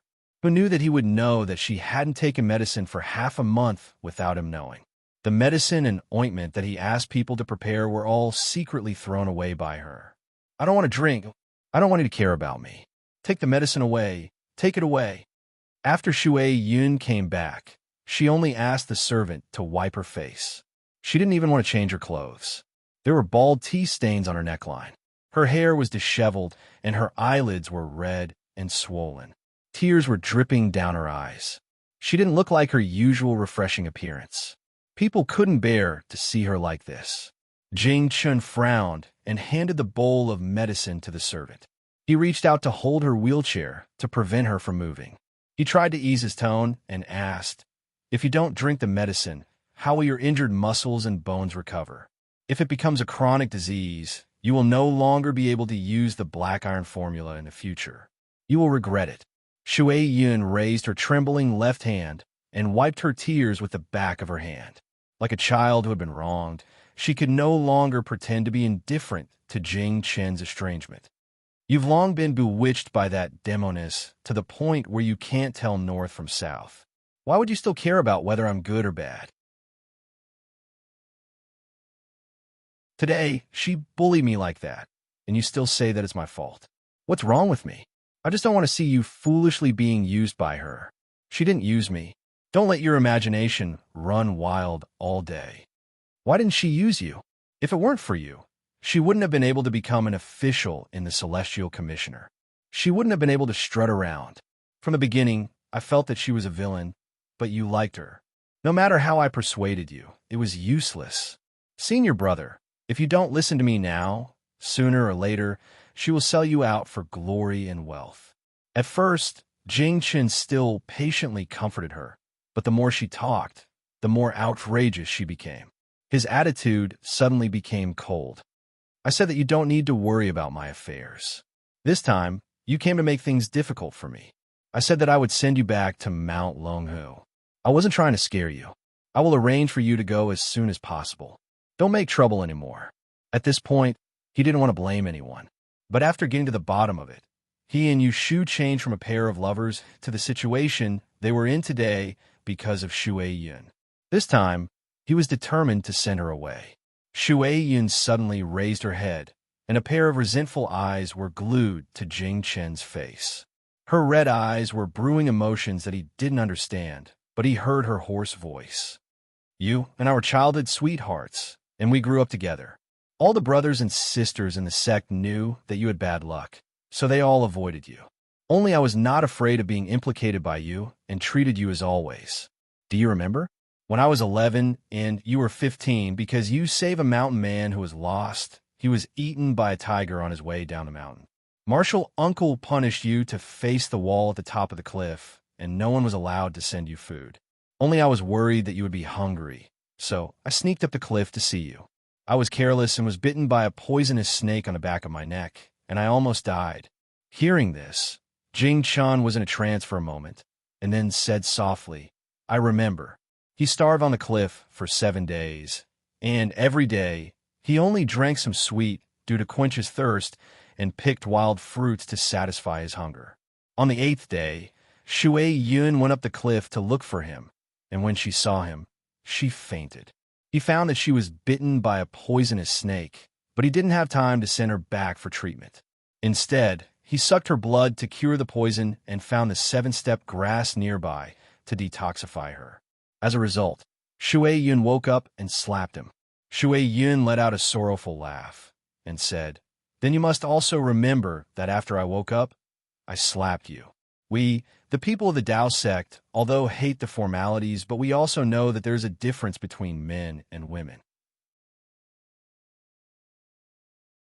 You and I had skin contact, and you're the only man who has ever taken advantage of me. Senior Marshal Brother, Senior Marshal Brother, do you really not understand, or are you just pretending? You didn't understand my feelings for you before, but do you still not understand now? She looked at him in a daze, and couldn't help but feel a trace of hope in her chest. However, seeing his expression slowly change from surprise to helplessness, and from helplessness to embarrassment, but there was no joy, her heart sank inch by inch. Shu Yun, Jing Chen turned his head to avoid Shu Yun's burning gaze, and said in a low voice, I don't have any romantic feelings for you. He had read the biography of Liu Yi given to him by Shu many times. That was the first time he knew about love, and she taught him what romantic feelings were. To him, it was something that he couldn't suppress, no matter how many times he chanted the Clear Heart incantation. He had feelings for Xiao Yu, but he didn't have feelings for his junior sister. Then let me ask you a question. Shu Yun refused to back down, and raised her head to ask, in your heart, between me and Miss Yu, who is more important? Jing Chen shook his head. You are my junior sister, and she is my friend. Why do we have to compare? Then let me ask you this. If Miss Yu and I are in danger together, and you save one, but the other will die, then who will you save first? Jing Chen didn't know how to be perfunctory, and he didn't know how to lie. He thought for a moment, and then said, I can't choose. One was his junior sister from the same sect, and the other was the person he liked. He didn't want to see either of them die. Ha ha! Shu Yun suddenly laughed. As she laughed, tears fell, and she was indescribably sad. Why can't you choose? Didn't you already choose?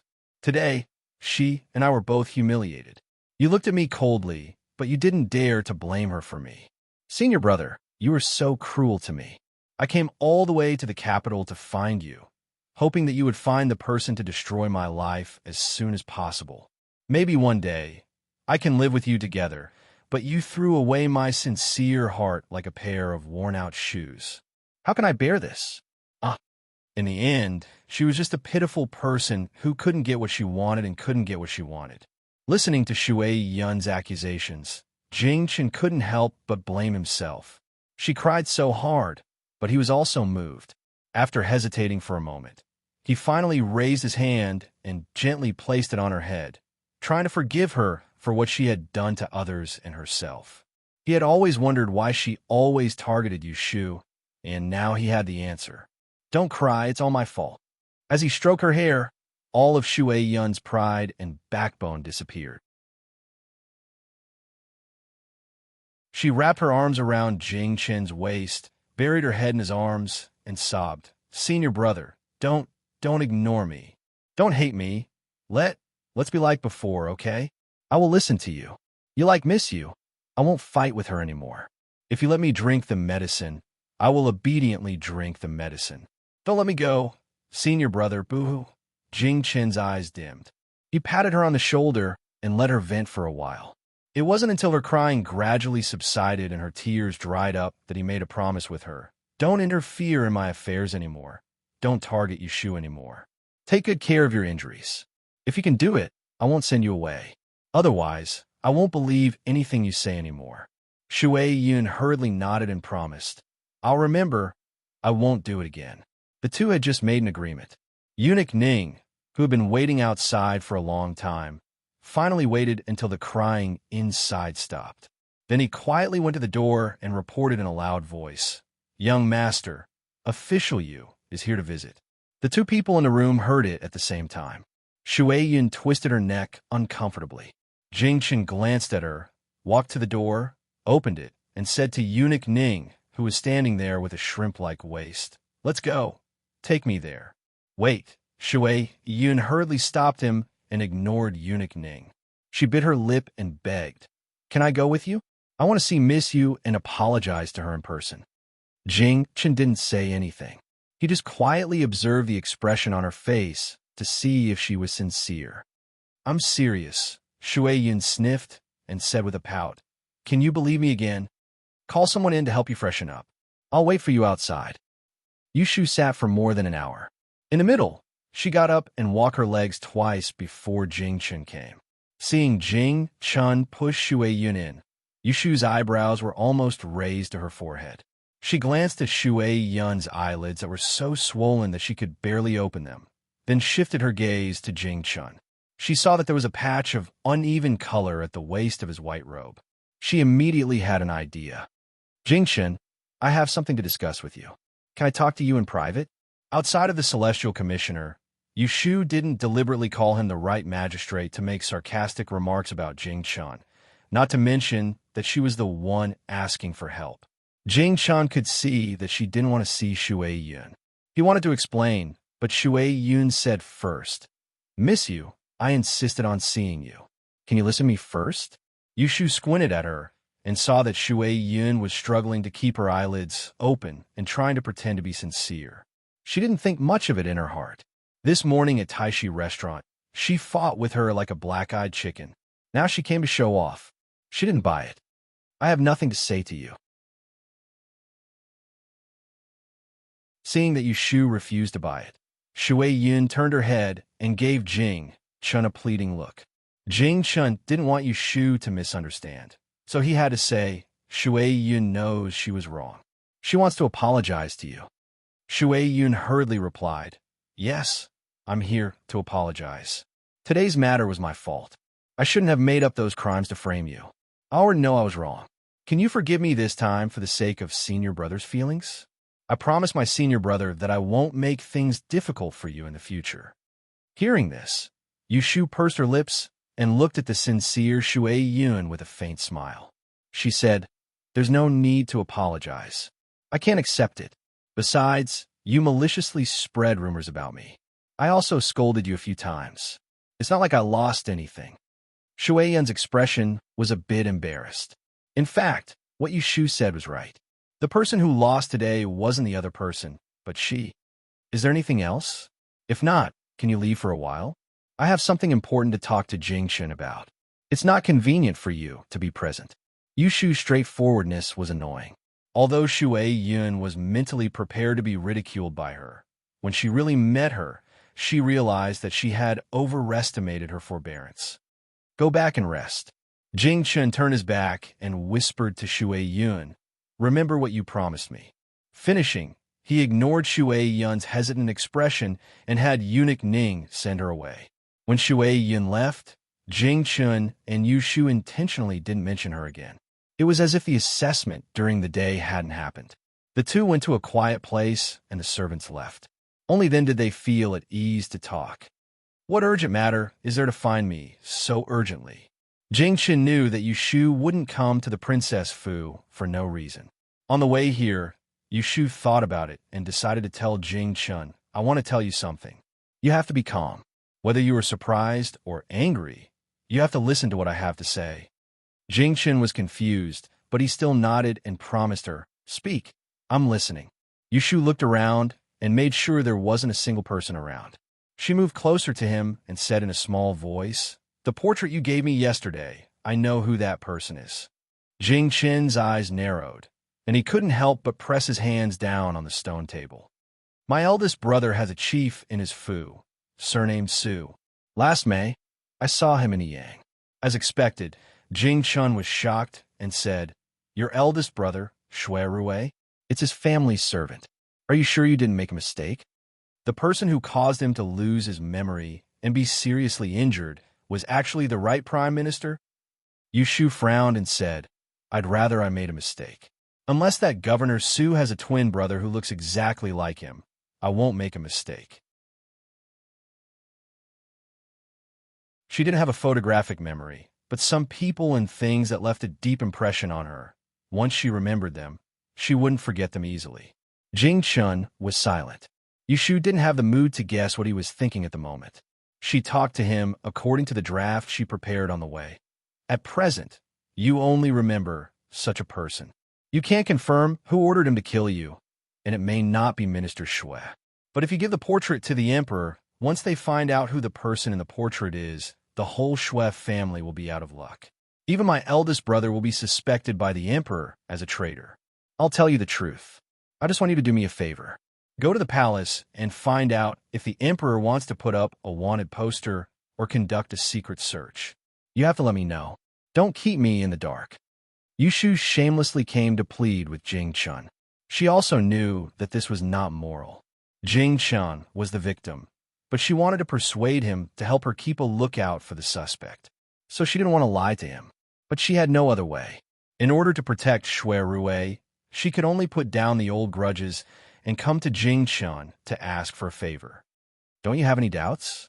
Jing Chun suddenly asked her.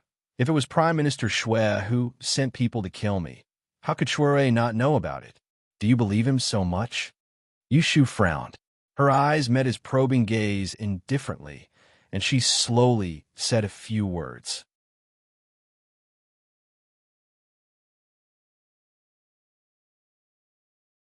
Chapter 708. Yushu finally persuaded Jing Chun to help her enter the palace to inquire about the news. She declined his invitation and left with Eunuch Ning. When she was about to reach the main gate, she was called from behind. Miss Yu, please wait. It turned out that Shui Yun and the others were waiting here. Yushu didn't have a good expression when she saw her, but Shui Yun seemed to have no self-awareness and sent Eunuch Ning away. Together with the maidservant who was pushing the wheelchair, only the two of them were left in the aisle facing each other. Yushu waited to see what other tricks she had up her sleeve, so she didn't turn around and leave. Just now, when Jing Chun brought her to apologize, Yushu knew that Shui Yun wasn't sincerely convinced. Sure enough, now that Jing Chun wasn't in front of her, Shui Yun let the cat out of the bag as soon as she opened her mouth. Don't be complacent. I promised my senior brother that I wouldn't make trouble for you, but if I find out that you dare to do something unfavorable to him, I will never let you go. Yushu rolled her eyes at her. She had never seen such a shameless person. She was clearly the one who deserved it. Now that things had come to this, she was still saying such harsh words to her. She was simply asking for a beating. There are some things that I'm too lazy to say, but you always don't know when to stop. I think it's better to make it clear to you, lest you think that I don't care and will forgive you easily. Yushu clasped her arms with one hand and tilted her head to play with her nails. Her eyes were full of ridicule as she stared at her and said, "In the past, you and I didn't interfere with each other. It was you who first tried to harm my life. I didn't care about your past friendship with Jing Chun, but who would have thought that you didn't repent and try to do bad things to me again and again? After thinking about it, you keep pestering me and won't let me go. Could it be that you are a young girl who is yearning for love and admires your good senior brother, which is why you hate me? Am I right?" Shui Yun showed a trace of anger on her face when her thoughts were exposed. She gritted her teeth and didn't admit it. When Yushu saw this, she giggled and said, "It's a pity. The falling flower is longing for love, but the heartless stream is heartless. I'm not afraid to tell you that even if Jing Chun and I can't become a couple, he will absolutely not let you have your wish. I advise you to give up your wishful thinking." Shui Yun secretly warned herself not to listen to Yushu's nonsense, but Yushu's tone was so firm that she couldn't help but retort, "I grew up with senior brother. Don't I know better than you what kind of person he is? Don't provoke us here." Tsk tisk. Yushu shook her head and looked at her with sympathy. "If you really knew him well, you wouldn't have become so ugly and disgusting. He's not blind. Why would he like a girl like you?" Shui Yun knew that she was deliberately angering her, but she couldn't restrain her anger. She retorted sarcastically, "If he doesn't like me, could it be that he likes a woman with a heart as poisonous as snakes and scorpions like you?" Yushu put away her smile and said coldly, "Even if I have a heart as poisonous as snakes and scorpions, I'm still better than a shit-stirrer like you." She was the one who came to harm her life first, and then she was the one who didn't let it go. In the end, she still had the right to scold her for being vicious. When Shui Yun heard Yushu ridicule her, she was so angry that her face turned red. She grabbed the armrest of the wheelchair and said loudly, "Who are you calling a shit-stirrer? I'm talking about you." Yushu looked at her from top to bottom with a face full of disgust and maliciously said, "Shit-stirrer, you don't know what you're doing all day long. You're dirty yourself, but you can't even see others clean. I hate people like you the most. If it weren't for the fact that I don't like the stench on your body and don't want to dirty my hands, I would have already slapped you dozens of times with your shamelessness and let you show off in front of me again. In the future, you'd better not appear in my sight again. Otherwise, every time I see you, I'll take care of you." After saying these harsh words, Yushu didn't give Shui Yun a chance to catch her breath. She flung her sleeves and strode away. Shui Yun, who had been stifled by Yushu, was left behind. Her face was as red as a pig's liver, and she almost fainted. Originally, she had purposely waited here to warn Yushu not to get close to Jingchen again. Who would have thought that instead of scaring her away, she would be scolded? By the time she caught her breath, Yushu had long disappeared. What else could she do? She could only swallow her anger. She suffered a beating for nothing, but she couldn't let Jingchen know, lest he wrap her up and send her back to Mount Longhu in a fit of anger. When Yushu came out of the princess's residence, her footsteps were a bit lighter. On one hand, she talked to Jingchen. On the other hand, she killed an elite monster, Shui Yun, before she left. It wasn't easy for her to have a good time. When she got home, she first covered her head and slept. In the middle of it, she woke up to eat dinner before going back to sleep. She only woke up the next day when the rooster crowed. She estimated that Song Dali should have arrived at Fenghua Manor by now. Perhaps he had already met Shui Rui and brought her words to him. Calculating the distance, Shui Rui would only be back tomorrow at the earliest. It was useless for Yushu to be anxious. She could only suppress the anxiety in her heart and go to the Celestial Commissioner's office as usual. 2 days ago, everyone was avoiding her when they saw her, but today they were being intimate again. It must be because of what happened during her evaluation yesterday. She secured her official position, but Shui Yun was expelled. The rumors about her seducing third young master Yin were dispelled. She greeted the people around her along the way and dragged her way to the Kunling Bureau. She saw someone waiting at the gate. It was Cui Shui. She had promised to waive her 30,000 taels gambling debt yesterday. He was worried that she would go back on her word, so he came to arrest her early in the morning. However, Yushu didn't think about reneging on her debt. She led Chui Xioi into the bureau with a smile and brought him to her office. She sent Wen Xiao into the door, and Chui Xioi took out the 30,000 taels IOU that he had retyped and exchanged it for the 60,000 taels IOU written by Chui Xian in Yushu's hands. Yushu didn't feel bad about losing 30,000 taels of debt. This kind of free money that came from nowhere, she would feel guilty if she took it. Chui Xioi went back, as if a heavy burden had been lifted off his shoulders. Wen Xiao walked him to the door and then turned back. He stood in front of Yushu, looking as if he had something to say, but was too shy to say it. Yushu couldn't stand it and pushed away the documents in her hands. She used her index finger to knock on the table and urged, "Don't hesitate. If you have something to say, say it. If not, go to work." Wen Xiao said, "I thought about what you warned me yesterday. I felt that I can't waste my time like this. I want to go back to Taisher Library to continue my studies." Yushu raised her eyelids. Wen Xiao was afraid that she would misunderstand, so he quickly explained, "It's like this. I think the bureau is not busy sometimes, but there are many things in the last 10 days of each month. I thought about it. Every day, I will come to the Kunling Bureau to work for you. In the afternoon, I will squeeze out some time to go to Taisher Library to listen to the lectures of the academicians. After a long time, I will gain knowledge. It's better than being a dabbler now. Even if you want to promote me, I don't have the ability." When Yushu came to the Kunling Bureau to be an official, she never went to Taisher Library again. After Wen Xiao was accepted by her, he also didn't go there. There were many rules in Taisher Library, but there was no rule that one would be expelled if he skipped classes. Therefore, it was a good idea for Wen Xiao to take time to go back to accumulate knowledge.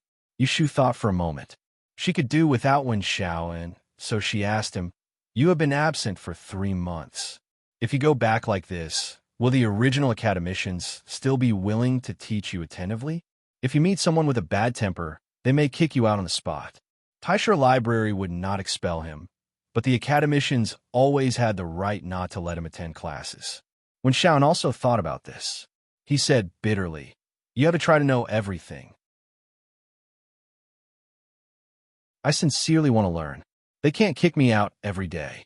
Seeing that he was not afraid of boiling water, Yushu smiled. She supported her chin with one hand and pointed out a way for him. "It's hard to say for others, but I used to be a student of Academician Fong of the Eccentric Arts Department. His granddaughter and I are good sisters. I can help you to ask Academician Fong to teach you. Well, there is also Academician Sima Kue of the Astrology Department. I can also help you talk to him." Hearing this, Wen Xiao was overjoyed. Yushu was willing to help him, which meant that she agreed to let him study separately. He also knew that his request was a little excessive. He was really ashamed, so he immediately bowed to her and said in a muffled voice, "I will never forget your kindness. Don't say nice words. You know how to work hard, so that my cultivation of you will not be in vain." Yushu felt that she didn't waste her breath yesterday. Wen Xiao was enlightened, so she could be less worried. After all, she had accepted this little brother, so she had to be responsible for him. "Let's do it this way. I'll go to Taisher Library with you after I finish my business this afternoon and help you clear things up."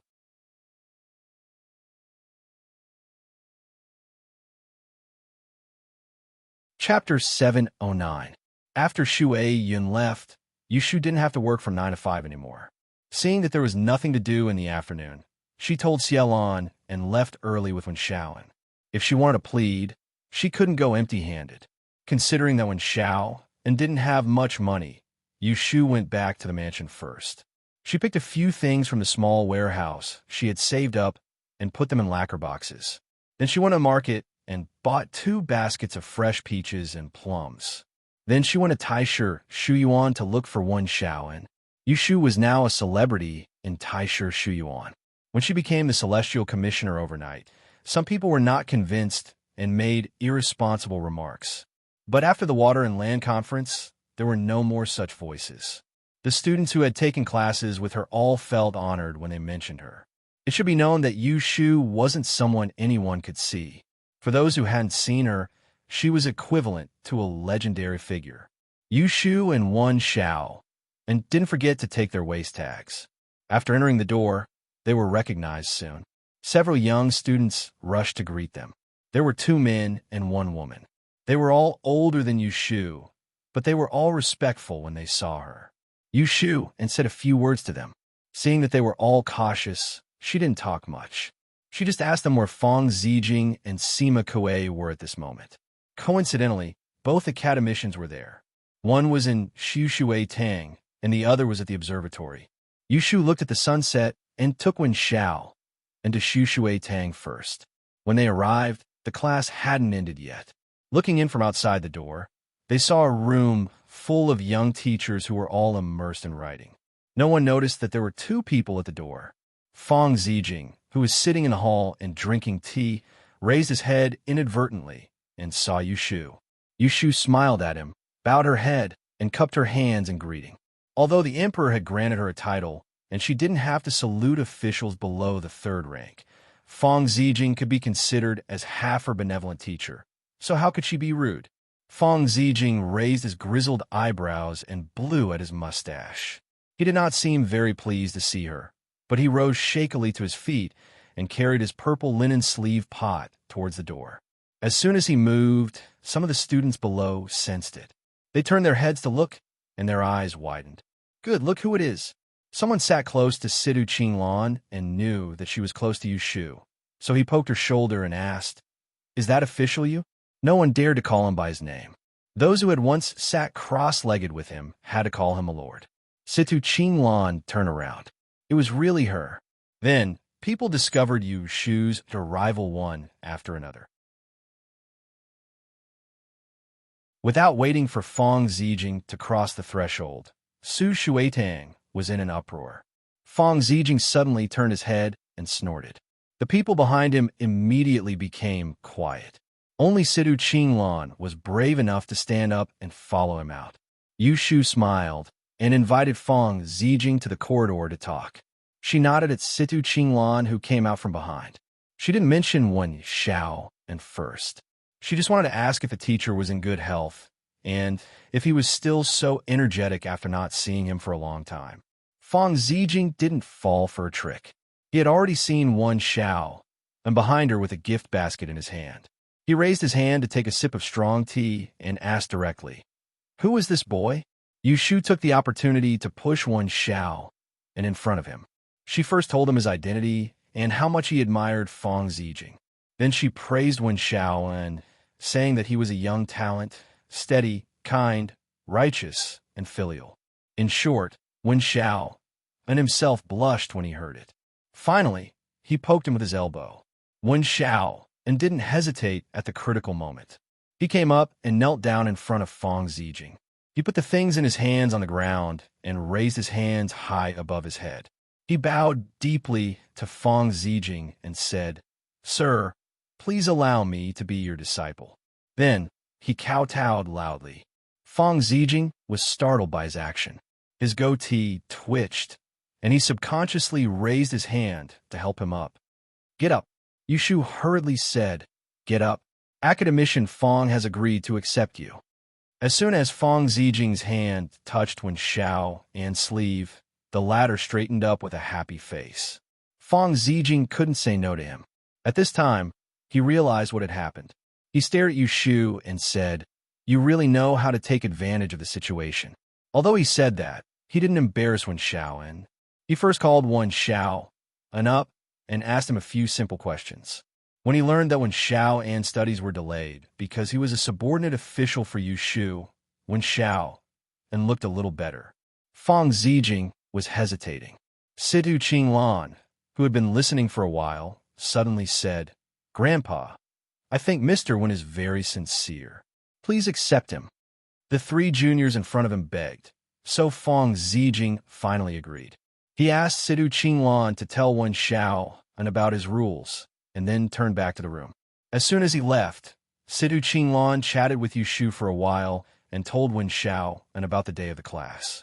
Then she took Wen Xiao's gift and said goodbye to Yu Shu. After making a good start with Fang Zijing, Yushu took Wen Xiao and to Sima Kuei and did the same thing. Sima Kuei's temper was much better than Fang Zijing's, so he immediately agreed to let Wen Xiao and come back to class. Coming out of the observatory, Wen Xiao and mentioned the two academicians he had paid respects to the first time.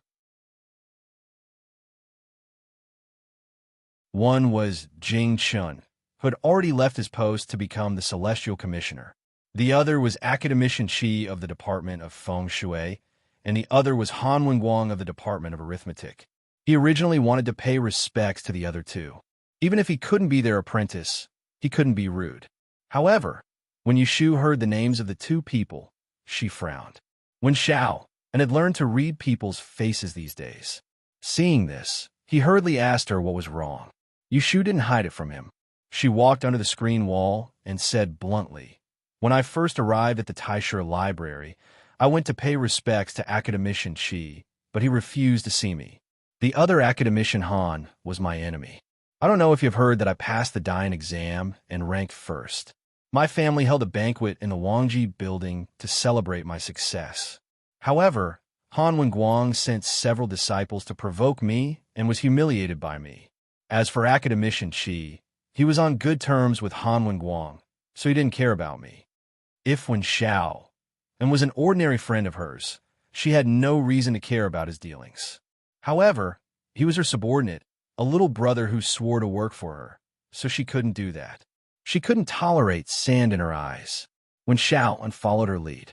After hearing what she said, he no longer mentioned paying respects to Academician Qi and Han Wenguang. Yushu waited for 2 days, but Shuirei didn't come back from Fenghua Mansion. However, Jing Chen came to her and told her the worst news. Emperor Zhao Qing wanted to put up the wanted posters on the imperial list. He couldn't wait to catch all the traitors who threatened his Dan kingdom, so he chose such a direct and effective method to find them. The imperial list was very different from the usual wanted posters issued by the government. This was an order from the emperor himself, so it was easy to search the whole country. Such an extreme method could only be used by the imperial court. Unless it was a villain who had committed a great crime, the imperial court wouldn't mobilize so many people. Therefore, Governor Su of the Shui family had become a wanted criminal of the imperial court without knowing it. The emperor gave the order yesterday. He didn't trust others to do it, so he appointed Guo Huayan, the officer of the Supreme Court, to give my portrait to him in the name of the murder cases in Taisher Library. He found a dozen painters to paint it overnight and secretly sent it to the surrounding counties. At the latest 2 days, the imperial list will be everywhere in Anling City. Jing Chun kept frowning when he said this. Yushu's heart skipped a beat. She thought of many things in an instant. The supervisor of the Shui family was not an ordinary servant. There must be many people who had seen him. The person who took over this matter was Guo Huayan, the officer of the Supreme Court. He was Shui Rui's immediate superior. Who knew if he had seen Governor Su? Maybe before the imperial list was posted, someone would arrest the Shui family. Should she rejoice that the emperor was worried about Jing Chen's identity as a great calamity and didn't order the person in the portrait to be wanted as a traitor? What should she do? Things seemed to have reached a point of no return. Should she go to the Shui family now to find Prime Minister Shui and tell him that the supervisor of the Shui family was going to be wanted by the emperor as a traitor and that they should pack up and run away? She didn't even need to think to know that this was utterly impossible. Putting aside whether Shui Rui's grandfather would believe her words, what if Jing Chun was murdered in Jinya City and the deaths of those people in Taisher Library were really done by people sent by the Shui clan? If she went to inform Shui Lingnan, she would be looking for death. Yushu stood there in a daze, her eyes staring blankly. Jing Chun waited for a while, but she didn't reply. Seeing her bewildered look, he couldn't tell what he was feeling. He could only try to comfort her. Maybe it's not as serious as you think. Even if we catch Governor Su, we can't conclude that the Shui family is rebelling. This matter needs to be investigated by the Supreme Court before we can make a decision. Yushu shook her head with a bitter smile. There were some words that she couldn't say to Jing Chun. She used the time of misfortune law to predict Shui Rui's misfortune every night for 3 days in a row. She calculated until dozens of days later, but she encountered a rare blind spot. This was the drawback of the time of misfortune law. Obviously, the Shui family was going to be in trouble, but she couldn't predict what disaster would happen to Shui Rui. This meant that what Shui Rui was going to encounter was a disaster that she didn't record in her book of life and death. According to the situation, it was nothing more than rebellion and implicating. Since ancient times, when it was involved in the crime of rebellion, even the sons and grandsons of princes couldn't escape death. This was a disaster that involved 9 generations. She looked at Jing Chen anxiously, thinking of the death that Shui Rui might face, an idea that she shouldn't have appeared in her mind. She said it without hesitation. Can you go to the palace now and tell His Majesty that you remembered something again? You remembered it wrong before, and it wasn't the person in the portrait who harmed you. You only saw that person once when you were being chased. There was a moment of disbelief on Jing Chen's face. His clear, black pupils shrank slightly. This caused him to look both shocked and confused. After Yushu said it, she felt that she had gone too far. She didn't want Shui Rui to be in trouble, but she didn't put herself in Jing Chen's shoes. Standing in his shoes, when he was stabbed with silver needles, seriously injured to the point of almost dying, and suffering from amnesia and speechlessness, if it were her, she would never let the murderer go. Now, she asked Jing Chen to go to the palace to retract the confession. It was really forcing him. I'm sorry. This apology came from Jing Chen's mouth. He slowly recovered from his surprise and shook his head at Yushu. He said in a low voice, I can't do this. Did you forget that the person who harmed me might be the person who wanted to kill you? You absolutely can't let them go. Yushu felt her heart tighten. Even if she had already looked down on the past relationship with Jing Chen, she could still clearly feel the weight of her in Jing Chen's heart. I'm not saying to let them go. What I mean is, Jing Chen didn't listen to her. He stood up and put on a posture of refusal. His expression was cold, and his tone was uncharacteristically tough. Don't try to persuade me. Don't try to persuade me. I won't listen to you on this matter. I can promise to help you enter the palace to gather information, but I can't help you lie. Have you ever thought about the 2 female students who died in Taisha Library? They were so innocent. You only thought about the safety of your sworn brother. Have you ever thought about yourself? Have you ever thought about the people who became your scapegoat? This was the first time that Jing Chen had said such harsh words to Yushu since they had parted ways. He had seen the fickleness of the world. He was no longer that greenhorn. He had his own principles of right and wrong. Yushu's expression was extremely ugly, but she felt that she was in the wrong and didn't argue with Jing Chen. Seeing that it was a dead end, she could only give up. I'll go back first. I'll tell you when I have news. Jing Chen was probably afraid that Yushu would try to persuade him again, so he didn't dare to stay any longer. He didn't wait for Yushu to ask him to leave and left in a hurry. After he left, Yushu sat for half an hour. When the moon was in the middle of the sky, she wiped her face and went back to her room to ask the servants to boil water for a bath. She washed herself from head to toe and drank half a pot of strong tea to force her mind to calm down. In the dead of night, she closed the door and took out the little green hut. She burned a stick of Tihu incense and took out the 6 lines copper coin that she was used to using. She focused on divining for Shui Rui. The 6 lines magic asked for the near, but not the far. It asked for details, but not the brief. To ask about human affairs, one must know the eye of 4 lines. Otherwise, there was no way to start.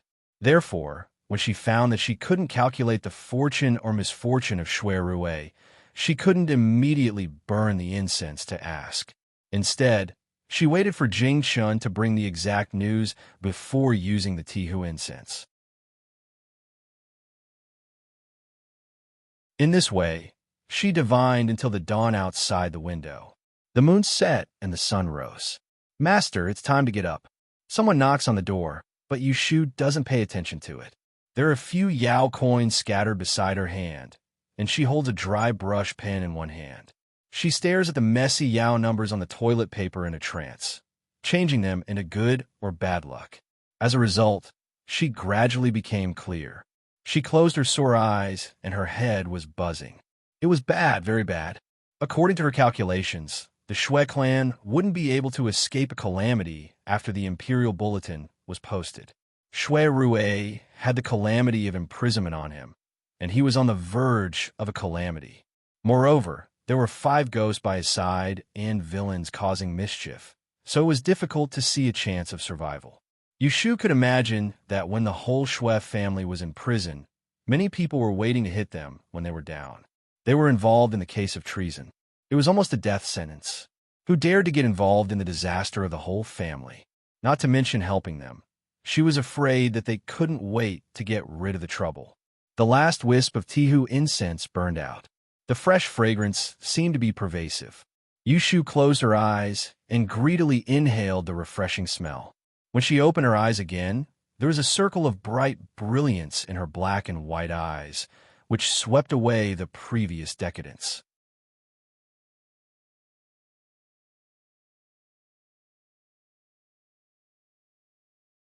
Chapter 710. On the 15th day of the 10th month, a peddler who had gone out to do business with a shoulder pole passed by the gate of the yamen. He found that many people were gathered under the notice board, pointing and discussing something. He walked closer curiously and saw that there was a notice with yellow edges pasted on the wooden board that was hanging high up. He heard someone say, "TSK, TSK. This is a wanted criminal of the Imperial Court." The higher-ups say that he has killed several people. Whoever can catch him and send him to the yamen can get 100 taels of gold. The peddler was illiterate.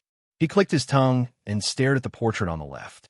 It was a man in his 40s with broad eyebrows, long and narrow eyes, and a small mustache on his mouth.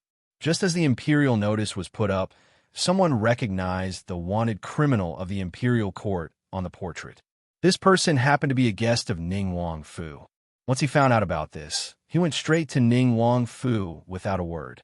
Wow! The second chief steward of Prime Minister Shui's Fu was actually a wanted criminal by the emperor. Liu Hao was in the Fu at the moment and didn't go anywhere. There was supposed to be a court conference on the 15th day of the lunar month, but after the Mid-Autumn Festival, the emperor lifted his confinement order but didn't allow him to return to court. He could only hold it in. When Liu Hao heard the news, he was stunned for a moment and then laughed. He waved his hand and rewarded the person with a gold ingot. He turned around and went to discuss with his confidants how to handle it. With Liu Hao's natural political sensitivity, the emperor suddenly issued an imperial notice of a wanted criminal without any warning. It could be seen that the situation was tense. The criminal couldn't have just killed a few people. There is more to this than meets the eye. Ning Wang Fu had 2 advisors with outstanding strategies. They immediately gave Liu Hao a few excellent ideas. One of them was to strike first and gain the upper hand. It suited Liu Hao the best. The second chief steward of Shui's Fu wasn't an ordinary person. There were many people in Anling who knew him, so no one dared to expose him for a while. This credit couldn't be left unclaimed by Ning Wang and his subordinates. He had to find the most suitable person. Who was this person? King Ning's cousin, 3rd young master of Prime Minister Yin's residence, left vice commander of the Yulin Guards, Yin Yuanrong. There were 2 advantages to letting Yin Yuanrong go. Firstly, Yin Yuanrong was the commander of the Yulin Royal Guards, which was His Majesty's Imperial Guards. He could directly lead his troops to the Shui residence to capture the person. The greater the commotion, the more disadvantageous it would be for the Shui family. The Ministry of Justice was full of Shuilingnan's people. In order to avoid arousing suspicion, the case would definitely be handled by the Supreme Court. The Chancellor of the Supreme Court, Guo Huaiyan, was a stubborn person. If they wanted to get first-hand information, someone had to be involved. If Yin Yuanrong was the first to arrest the person, he would definitely be able to find a way to interfere. Third, even though they were cousins, but everyone knew that Yin Yuanrong and Ning Wang Fu did not interact frequently. After the incident, no one would think of Liu Hao. Therefore, Liu Hao immediately gave the order. Quickly go and find out where Yuan Rong is right now. Send an unfamiliar person to take down the imperial notice and find him. We must have him bring people to the Shui Manor to capture him. Even if Yuanrong did not want to get into trouble, he could not turn a blind eye to someone taking down the imperial notice to sue him. That would be defying the emperor's order. Less than 2 hours after the imperial notice was posted in the busy streets of Amling City, a small group of Yulin royal guards arrived at the gate of the Shui Manor. The left deputy commander of the Yulin royal guards, Yuanrong, led the way with a straight face. He knocked on the door and entered. Nan had just returned from the palace. Because of what happened in the morning court, he was not in a good mood, so he wandered in the garden to relax. In order to fight for the right to lead the army to the Wei Kingdom, several generals fought fiercely in the morning court. Today, the faction of the left prime minister expressed their stance and brought up the matter of Lord Dongjing leading the army again. The emperor looked hesitant, but in fact, he was already impatient. Ning did not comment on whether Lord Dongjing was leading the army or not. He had discussed this matter with Shui Rue in private. Both grandfather and grandson thought that it was not the right time to send troops to attack the Wei Kingdom now. Master, something has happened. A low shout interrupted Nan's thoughts. He turned around with his hands behind his back and saw the old steward, who had always been steady, running towards him from the other side of the flower pond. What's the hurry? The old steward was old. He stopped to catch his breath and reported the Yulin royal guards came to arrest someone.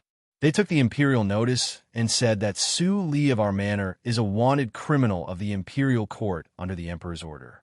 I've calmed him down. You should hurry to the front and have a look.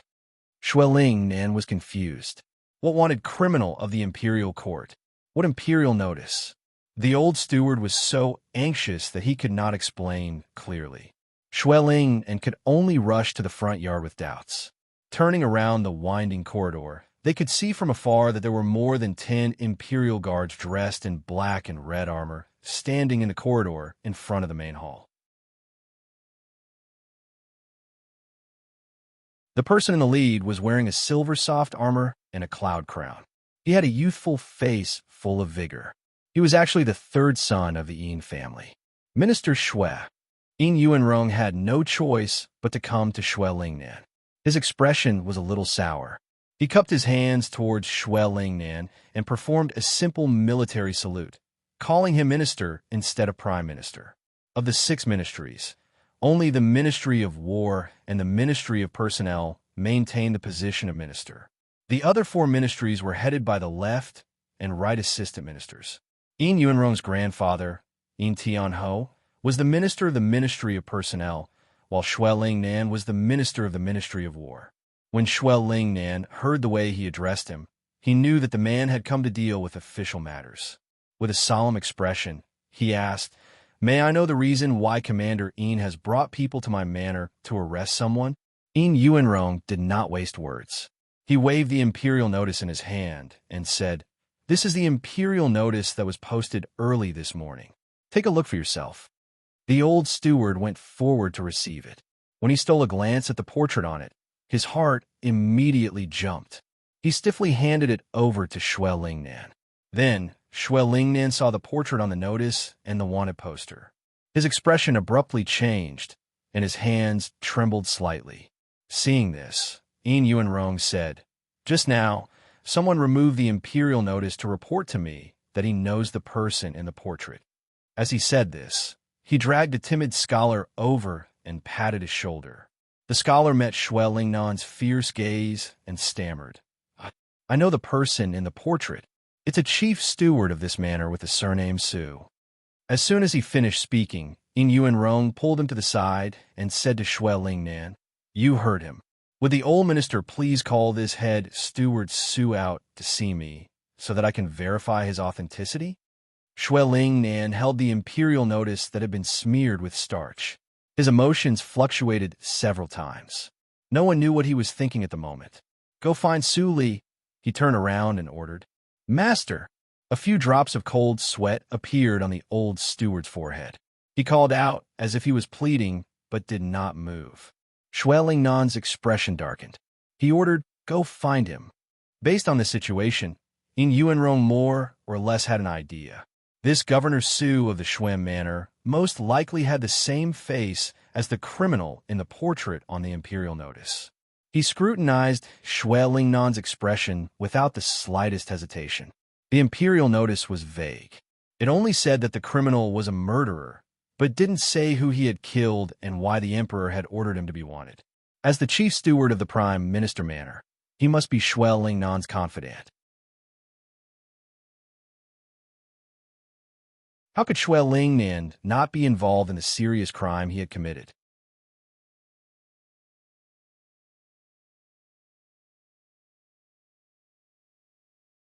Chapter 711.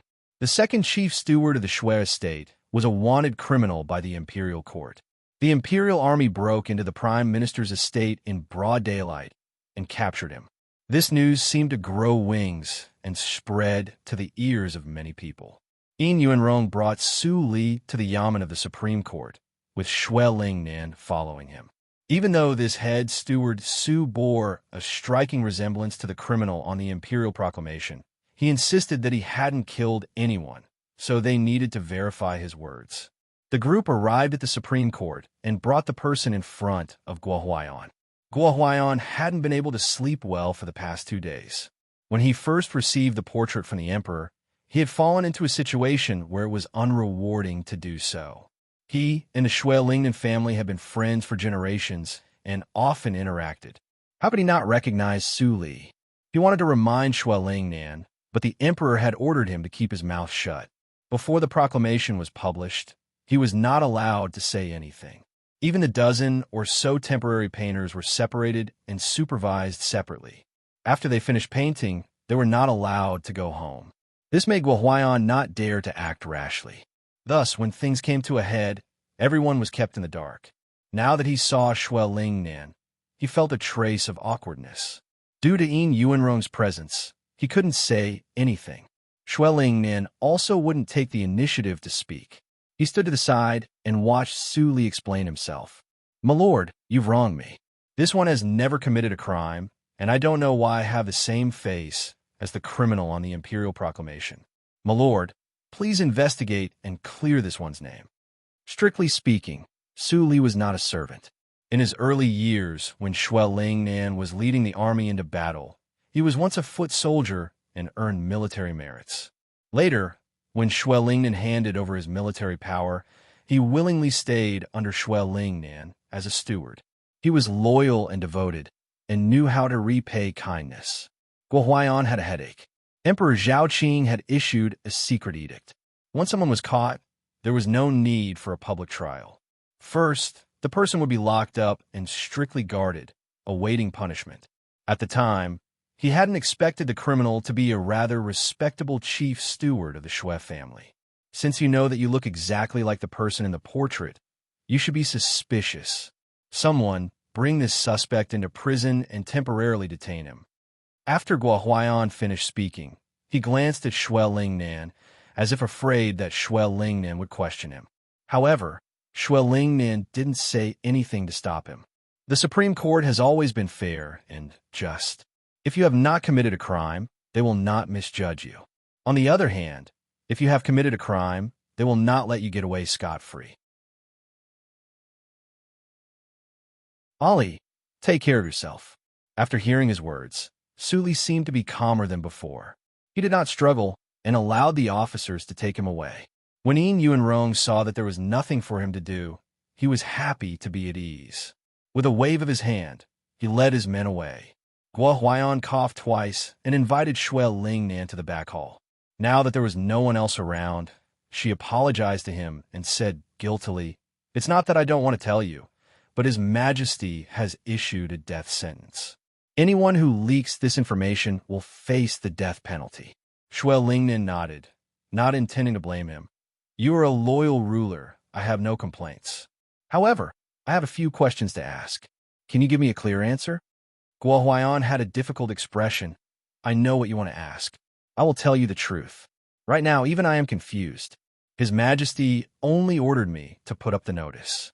Other than what is written on the notice, I don't know anything else. I am unable to help." Xue Lingnan knew that things were not good. He knew that the situation was worse than he had imagined. Su Li had been detained for no reason. He was definitely waiting to be interrogated in private. That it definitely wasn't as simple as killing a few people as written on the emperor's notice. If things went wrong, his entire family would be implicated. Jingming, you really don't know who drew this portrait? Old Gidge, you still don't believe my words. Guo Huaiyan smiled bitterly. I'm also curious as to who slandered His Majesty and caused this incident. Xue Lingnan couldn't get any inside information from him, so he didn't linger. He only asked him to take care of Su Li, who was in prison, and bring him news to let him know if the person was good or bad. Guo Huaiyan agreed, and personally escorted Xue Lingnan to the yamen. Seeing him get on the sedan chair, he then hurriedly returned. The person had been captured. He had to quickly return to the palace to report. The emperor's notice had only been put up for less than half a day, and the criminal had already been captured. This was a rare occurrence. Xue Lingnan didn't go anywhere else after coming out of the Supreme Court. He went straight home and first sent someone to find his second son. Xue Lin was an assistant minister in the Ministry of War. Recently, there had been a lot of activity in the court because of the war against the Wei nation. He couldn't be idle. Every 2 or 3 days, he would be pulled by people to lobby him. Today, he returned home early. He didn't even have time to change into his official robes before going to see Xue Lingnan. Father, I heard that the Yulin Forest Guards capture people early in the morning. What happened? Xue Lingnan stood by the window of the study. He waved his hand and said, Close the door and come over to talk. Xue Lin already has a bad premonition. The Xue family has experienced many ups and downs since its founding. He is no longer the second young master who will cry over the death of his elder brother. He obediently closes the door and walks over. Xue Lingnan is not in a hurry to tell him what to do. He looks out the window for a while. Xue Lin's heart sank when he saw this. He thought that something had happened at home. Even his father was worried. Ali has been sent to the Supreme Court. The emperor's notice says that he is a murderer. Even Guo Huaiyan has no right to interrogate him. He can only wait for the emperor's decision. Xue Lingnan said. Xue Lin said in disbelief. How can Governor Su be a murderer? He has worked hard for our family for many years.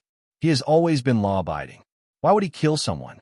Someone must have deliberately framed him and tried to frame you. Xue Lingnan shook his head. I would also rather believe that they caught the wrong person. But the situation at hand is not up to you and me. I'm afraid that someone has set up a trap to put my family to death. What do you mean? What kind of crime do you think it would be for the emperor to be personally involved? He didn't hesitate to release the emperor's notice to arrest a suspect. What kind of crime do you think it would be? Xue Lin thought for a moment.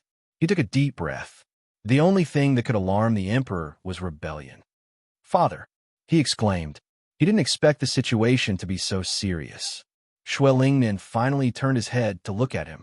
His furrowed brows relaxed. He said in a broad voice, Don't panic. It hasn't reached a point where we can't handle it. We can still deal with it. Your son will listen to you. Xue Lingnan sighed inwardly when he saw his son's obedience and trust. He couldn't help but think of his eldest son who was envied by the heavens. If Xue Zhao was still here, he would have 100 ways to deal with this situation. Ali has followed me for all these years. His loyalty is unwavering. He definitely wouldn't betray me, so I am not afraid of him confessing under torture. However, the emperor is a suspicious person. He might not believe me. If he is unable to obtain any information from his mouth, there is an 80 to 90% chance that he will punish us father and son. I asked you to come here today to remind you that if you are arrested by the Supreme Court one day, don't panic. Don't mess up. When the time comes, speak your mind. Xue Lingnan put his hand on his shoulder and pressed it heavily. You must remember that our Xue family has been loyal for generations. We don't fear slander. Xue Lin's ears were ringing. With her old father's words, it was as if she had eaten a tranquilizer in her heart and suddenly felt at ease. What about Chengbai? He suddenly remembered that Xue Rui had gone to Fenghua Mansion a few days ago and hadn't returned yet. So he asked, should we send someone to Fenghua Mansion to send him a message and ask him to return to the capital as soon as possible? Xue Lingnan's expression dimmed. He said, There's no need to do that. In the eyes of those with ulterior motives, it will make us look guilty. Let him stay there. He will come back when it's time. Xuelin didn't hear the strangeness in his words. Instead, he complained, why didn't the mansion's master phone predict any signs of such a disaster? It would be good if he could warn us in advance. There was a master living in the Prime Minister's mansion. His surname was Phone. He was very good at predicting good or bad fortune. It's not Master Feng's fault. Xueling then looked towards the north and sighed. That person has a national weapon. How could he predict it? The Emperor was the one in charge of this wanted list. The Son of Heaven carried a rare treasure and prevented mortals from scheming. Even a master couldn't do anything.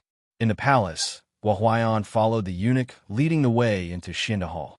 He met with Emperor Zhao Qing and simplified the matter of Yuanrong capturing the suspect.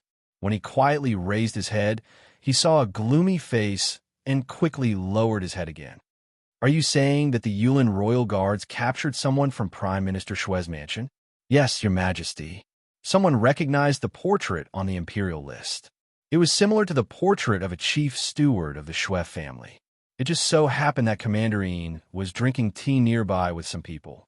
That person took down the imperial list and went to the election. 100 taels of gold. Ordinary people would be envious at the thought of it. With such a large bounty, naturally there would be reckless people who weren't afraid of offending the Xue family.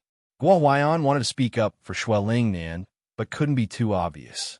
He could only pick at his words and say that the person looked similar to the portrait. He left some leeway and didn't insist on it. You've seen the person. Tell me, does it look like him? Emperor Zhao Qing asked. Although Guohuayan wasn't a flattering official, he understood the emperor's intentions. Seeing that Emperor Zhao Qing's face wasn't angry, but more suspicious, he guessed that the emperor might not be willing to believe that the murderer was from the Xue family. He had a sudden inspiration and said, at first glance, it looks similar, but upon closer inspection, there are differences. Whether it is or not, it has to be investigated in detail. Your Majesty, this case? Who is going to investigate this case? Can you give me an explanation? There are many secrets that cannot be shared with you. Emperor Zhao Qing poured a bucket of cold water on him and said in a deep voice, we are preparing to have the Grand Prefect go and interrogate him. What do you think? Guohuayan said it wasn't appropriate. What was the point of having the official go and interrogate an important criminal of the imperial court? Your Majesty is wise, he said with a wooden face. This subject requests to assist in the investigation. Emperor Zhao Qing refused him without thinking. It's just a criminal. There is no need to mobilize a large force. The Grand Prefect is enough. When Guohuayan heard that the emperor didn't want him to interfere, he became even more curious. What was there that he couldn't know? There is nothing else. Go. We will send an order later and have the Grand Prefect go to the Supreme Court to get the person. This subject kneels. Guohuayan left with his stomach full of doubts. Just as he reached the front hall, he heard the muffled sound of a heavy object falling to the ground behind him. He couldn't help but quicken his steps. Inside the hall, Emperor Zhao Qing, who had smashed a paper town made of auspicious beasts, was full of irritation. He turned his head and said to the person behind the screen, as my beloved subject had predicted, the person has been caught. But we never thought that it would be from the Xue family. The Grand Prefect walked out with his sleeves in his arms and bowed to Emperor Zhao Qing. He comforted in a warm voice, Your Majesty, please calm down. We have only caught a suspect. We have not confirmed that this matter has anything to do with Prime Minister Xue. What if it is just a misunderstanding? Emperor Zhao Qing's expression softened slightly, but his tone was still stiff. Go and investigate as soon as possible. We do not want to wrongly blame a loyal person. He didn't want this matter to have anything to do with the Xue family. This subject takes his leave. The Grand Prefect walked out of Xuanda Hall with a pair of long sleeves hanging down. On the long corridor leading to the Moon Gate, he saw Jing Chun walking towards him. Uncle. Jing Chun stopped to greet him. The Grand Prefect smiled gently. The Emperor is still angry. You should go later. Jing Chen grunted and stood aside.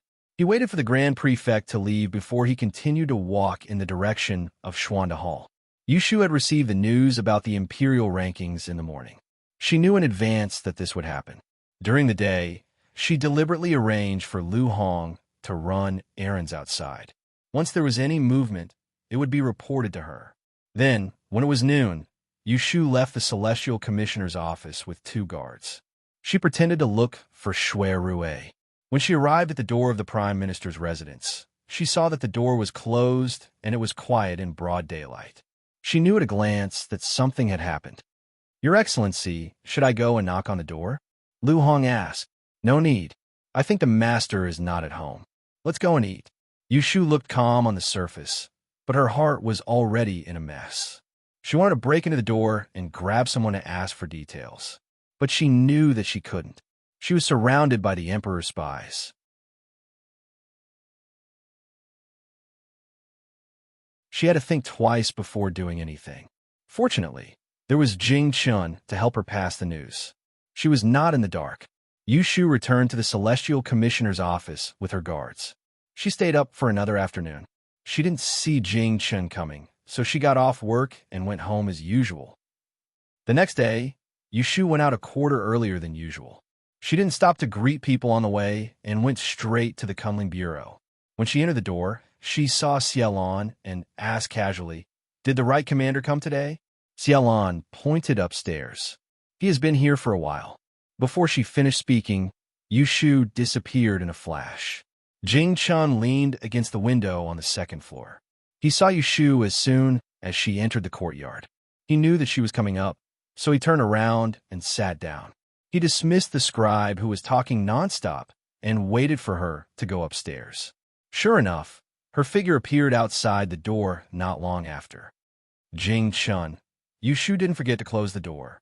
She walked forward quickly and asked in a low voice, "How is it? Did you catch the person?" His ears trembled. After confirming that no one was eavesdropping outside the door, he guided her to sit down by the tea table on the east side.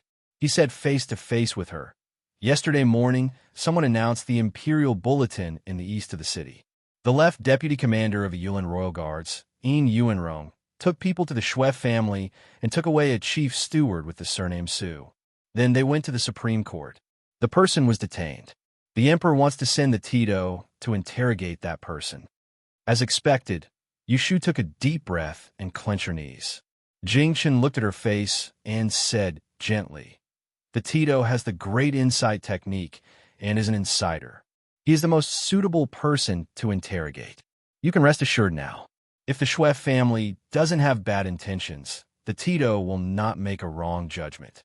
The corner of Yushu's mouth moved. She forced a smile, but the uneasiness in her heart grew.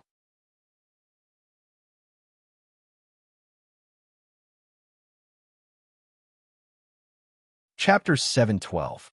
On the 2nd day after the Imperial Bulletin was posted, Yushu waited for a long time before Song Dali, who had been sent to Fenghua Manor to search for Shui, finally returned. However, what followed was another bolt from the blue. "He's gone." In the north wing, Yushu's voice rose a few octaves. "This lowly one rushed to Fenghua Manor 2 days ago and found out where Sir Shui was staying. I went to find him and saw Sir Shui. I conveyed your message to him word for word. When Sir Shui heard it, he told me to rest at the post house and wait for him for a day. Once he was done with his business, he would return to the capital with me. Who would have thought that after I slept for a night, when I woke up the next day, Sir Shui was gone?" Song Dali's back was drenched in sweat and his face was covered in dirt. As soon as he returned to the Fu, he was brought to see Yushu. He didn't even have time to catch his breath. I waited there for another day. On the 2nd day, Sir Shui's disappearance alerted the Yamen, and officials were sent to search everywhere. His residence, clothes, and luggage were all there. His manservant also didn't run away. He was the only one. I don't know where he went, as if he disappeared in a thin air. After listening to him, Yushu felt a little dizzy. Such a big thing happened in the capital, and at this critical moment, Shui Rue suddenly disappeared. No matter how she looked at it, she felt that these two things were closely related. There were only two possibilities for Shui Rui's disappearance. One was that he had quietly hidden himself, and the other was that someone had taken him away. According to Yu Shu's understanding of Shui Rui, he wouldn't run away without a word. That meant that he had been taken away. Then, who had taken him away? Yu Shu suspected that it was Ning Wang, but then she felt that it was the emperor who had secretly done it. No matter how she thought about it, her head was spinning and she couldn't come up with a conclusion. Song Dali thought that he had messed up his task, but when he saw Yu Shu's expression, he knew that he was in trouble. He stupidly knelt down and asked for forgiveness. "It's all my fault for not doing my job well and not looking after Mr. Shui. Miss, please punish me." How could Yu Shu be in the mood to blame him? Besides, this matter had nothing to do with him. Shui Rui was not a weak scholar. He stayed in the guest house where the officials stayed, and he was accompanied by imperial guards. Yet, someone was able to capture him without a sound. It could be seen that the culprit was an expert among experts. Song Dali was just an ordinary martial artist, so how could he be a match for him? The only thing that comforted her was that it was said that there were no signs of fighting at Shui Rui's residence. It could be seen that since the other party had secretly taken him away, it was probably not to kill him. This matter has nothing to do with you. You must be tired from running back and forth. Quickly go and rest. There's nothing else for you to do here. Yu Shu waved her hand, letting him leave. Song Dali let out a breath of relief and took out a heavy bag of money from his bosom, saying, "This is the rest that Miss gave me. There's also Mr. Shui's reward. This lowly one is ashamed to accept it." Yu Shu's expression softened as she said to him, "Just take what's given to you. Just one thing, when you go back, keep your mouth shut. Don't mention the matter of you going to Fenghua Fu to anyone, not even Zhou Hu. This lowly one understands." Song Dali held the bag of money and received a dozen taels of silver for free. Yu Shu did not blame him and happily retreated. Yu Shu closed the door and started to worry again. Last night, she had divined for Shui Rui's good or bad fortune, but it was an empty hexagram. She could not predict whether it was good or bad, and was so worried that her hair had turned white. But Shui Rui had disappeared for no reason. If this matter was reported to the capital, it would add fuel to the fire. She originally thought that when Shui Rui returned to the capital, the two of them would sit down and discuss this matter. But now, she was full of worries, but who could she talk to? "Princess Fu, what? You're saying that Brother Shui is missing?" Jing Chun looked at Yu Shu, who was sitting opposite her, in surprise. "Yes, he disappeared the day before yesterday. I sent someone to Fenghua Fu to look for him, but after waiting for a night, he mysteriously disappeared." Yu Shu leaned back in her chair, holding a cup of hot medicinal tea. This was Jing Chen's own recipe for nourishing the mind.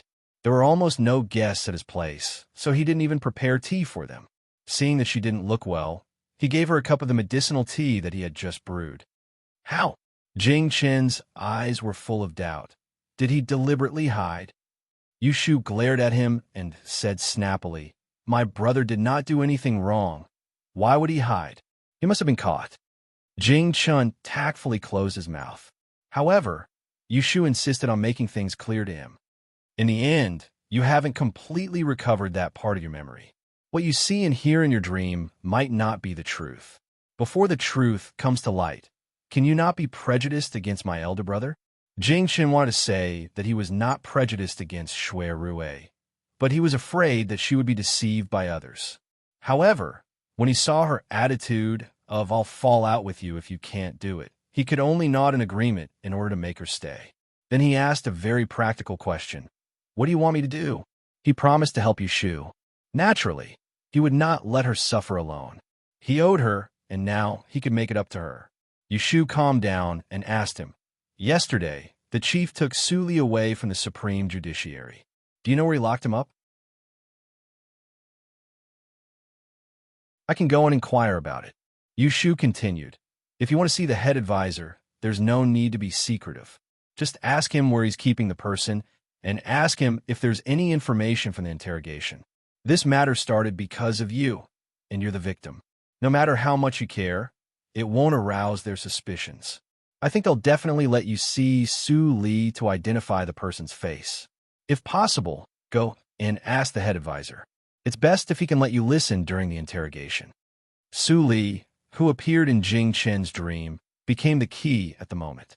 If the chief got anything from him, it was likely to bring disaster to the Shui family. Jing Chen was silent for a while. He was not hesitating, but he was thinking. He looked up and saw Yushu's deep eyes. He said helplessly, "It is feasible, but it is a little difficult. When I deal with the chief, I'm always afraid that I will say something wrong and be seen through by him." They had already experienced the power of the grand insight technique. However, Yushu was not worried. She was already prepared. She took out an exquisite ball from her bosom and handed it to him. She said, "Wear it closely. No matter what you say in front of the chief, he will only think that it is the truth." The hollow jade ball was only the size of a thumb and index finger. Jing Chen took in his hand and asked curiously, "What is this?" Yushu avoided his eyes, but she did not lie to him. "This is the thing of your father, Yanhua. It is called Zhuge Ai. It is the same as the strange treasure worn by the current emperor. It is cut out from the Seven Stars ruler, one of the 6 founding weapons. It can prevent divination and will not be noticed." Last night, when she went to the Wangji Tower, she spent a lot of effort to borrow it from Xian Laowu. Hearing this, Jing Chun opened his palm in a daze.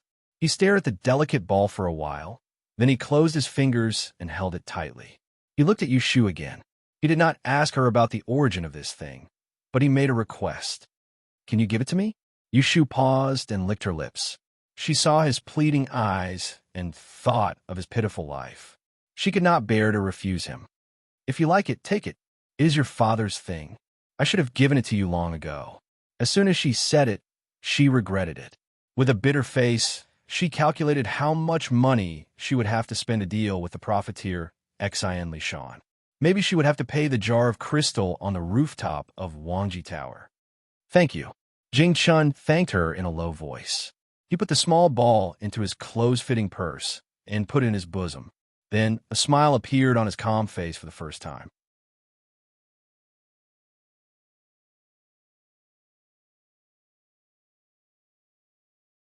Chapter 713. The matter of the Grand Commissioner taking Su Li away from the Supreme Court did not alarm anyone, so it was already 2 days later that Lu Hao received the news. His original plan was to let Yin Yuanrong go to the Shui family to arrest someone and then talk to his maternal grandfather, Yin Tianho, so that Yin Yuanrong could get involved and find out the truth. It would be best if he could find some dirt on the Shui family. Now that the Grand Commissioner had taken Su Li away, it was obvious that he had received the Emperor's permission to interrogate him in secret. However, Lu Hao still went to Prime Minister Yin's residence and found Yin Tianho, who was fishing by the fish pond in the backyard. "Grandfather, someone told me that Yuan Rong brought people to the Shui family to arrest a servant." Yin Tianho sat by the pond, the corner of his robe tucked in his belt, one trouser leg rolled up to his ankles, a pair of straw shoes stained with mud, and a straw hat on his head. At first glance, he looked no different from those old men who often went fishing on Lake Jade Lion. He held the fishing pole with one hand and took out meat bait from the crock with the other. He was distracted and talked to Lu Hao. Someone took down the imperial notice and went to find him. He had no choice but to go. He said that he arrested a chief steward of the Shui family and went to the Supreme Court to question him. Lu Hao saw that he looked as if it had nothing to do with him, so he couldn't say anything. He stood with his hands behind his back, waiting for him to put down the pole. Only then did he think of an excuse. "I'm just a little worried about what other people will think if they know about this. A while ago, Yuan Rong and Shui Qingbi had a conflict in Hengwu Building. In the end, Yuan Bo from my second uncle's family was arrested and sent to the Supreme Court. If someone talked about it, it would be hard to avoid linking these two things together." Yin Tianho steadily held his bamboo pole and looked up at Lu Hao. He was born with a kind face. Even when he frowned, he didn't show any fierceness. What did that bastard Yuan Bo do this time? He had a lot of children and grandchildren. Not all of them were raised in front of him. Some were valued, while others were neglected. However, he could clearly see who was successful and who was not. Lu Hao hesitated and said, I think second uncle was afraid that you would be angry, so he didn't dare to come to you to complain. I've asked around, and this is what happened. As he said this, he roughly told him the story of how In Yuanbua insulted the Celestial Commissioner in Hongwu Mansion.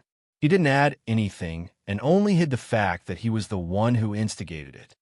It just so happens that Xue Qingbi is the sworn brother of Lady Messenger Miao Ling, and they have a close relationship. Since Yuan Bo had ruined the lady's reputation like this, he definitely wouldn't let it go. Therefore, he confronted Yuan Rong on the spot and proved that Yuan Bo was spreading rumors and wanted to bring Yuan Rong back for interrogation and punishment. Yuan Rong put down his pride and begged for mercy from him, but Xue Qingbi didn't let it go. In the end, he brought Yuan Rong back to the yamen.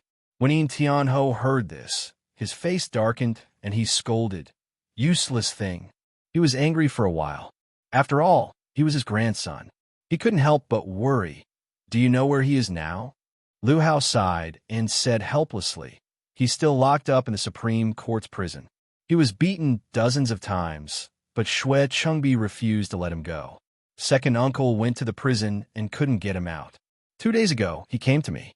You know that Guo Huaiyan doesn't listen to anything in the Supreme Court. Even I can't do anything. Coincidentally, Xue Qingbi went out to do some work, so no one could release him. You went to the prison to see him? Yin Tianho asked. I was afraid people would gossip, so I sent someone to see him. He said that he suffered some physical pain and was beaten until his skin was torn, but his life was not in danger. Lu Hao lied and didn't tell the truth. He sent someone to visit Yin Yuanbua in the prison and saw that Yin Yuanbua didn't just suffer some physical pain. Xue Qingbi was ruthless and didn't go easy on Yin Yuanbua, hitting his lower body with a rod. When Yin Yuanbua came out, he was pretty much crippled. Yin Tianho snorted and said, "Don't worry about him. Let him stay in there and reflect. It's time for him to learn from his mistakes." As he said this, he shook the fishing rod in his hand. He turned his head and stared at the bobber. He grabbed the fishing rod and pulled it up. The silver fishing line flashed in the air, and in the next moment, a white carp jumped out of the water. Yin Tianho caught the lively, fat fish, took the hook, and threw it back into the pond. He put away the rod and stood up with the basket. "You're not fishing anymore?" Lu Hao asked. Yin Tianho took off his hat to cool himself, revealing a head of messy white hair. He looked like an old man. "If I'm in a bad mood, how can I have the appetite to eat fish?" After grumbling, he ignored Lu Hao and walked back alone with his fishing gear. Lu Hao knew that he had the temper of an old child and didn't have any discontent. He picked up the snuff bottle that he had dropped on the rock and followed. In the afternoon, Lu Hao returned to Ning Wang Fu. The noon meal was at the Yin Fu. Following Yin Tianho's tastes, there was a table of vegetarian chicken and duck. He didn't eat well, so when he came back, he had the servants cook a Sichuan spicy meal and set it up in Wang Feng Pavilion. He ordered 2 of the Fu's entertainers to come and sing for the afternoon. After Lu Hao's wedding, he had promoted his 2 shirchia to Xu Fei. One of them was called Yao Hong. She had a beauty that shamed the moon and the flowers. She had entered the Fu for 3 months and was in the middle of being pampered. Hearing that Lu Hao was in the garden, she hurriedly dressed and came to find him. Lu Hao saw her come and beckoned her to his side. With one hand on her shoulder, he allowed her to feed him wine. He carefully served, occasionally grumbling. His mood was just right. Suddenly, a Taijian that was in charge of managing the inner courtyard jogged over from the other end of the fake mountain. He stopped outside Wang Feng Pavilion and called out in a low voice to Lu Tan, "Your Highness, please report."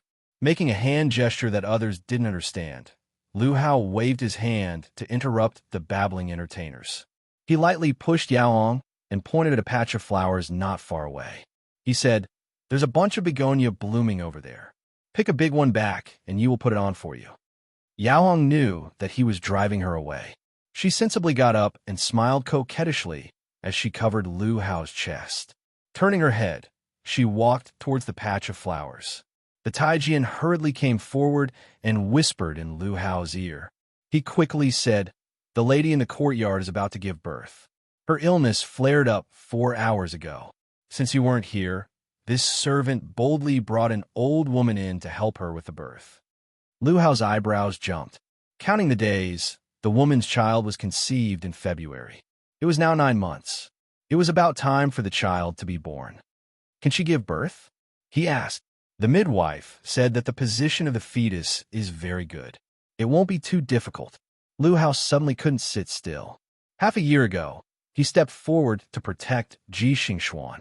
He put her under his eyelids. He wanted to find out who the child in her belly belonged to. He wanted to find out who snatched him first. The truth was about to be revealed. He couldn't wait a moment longer. Let's go see. In a place that no one could reach in the Hoyuan, Wang Yu was raising a woman that couldn't see the light. That high wall was covered with red silk grass all year round. On the other side of the wall, there was a sealed little yard. There was only a secret door behind the vines that could only be opened from the outside. If the people outside didn't go in, the people inside couldn't come out. Lu Hao stood under the only old locust tree in the courtyard. He could clearly hear the woman's painful screams, but he didn't feel any pity. He just waited impatiently. He had been waiting here for half an hour. Why hasn't it been born yet? He waved his hand for the Taijian Zheng Cheng, who was under the wall, to come over. He didn't have any children in Ningguang Fu. It was the first time he saw a woman give birth. He didn't know that some women could endure a day from labor to birth. Wang Yi, don't blame me. Giving birth is like this. Zheng Cheng had a smile on his face. In his mind, the child in the belly of the girl in the room was definitely Wang Ye's flesh and blood. He took Lu Hao's impatience as worry.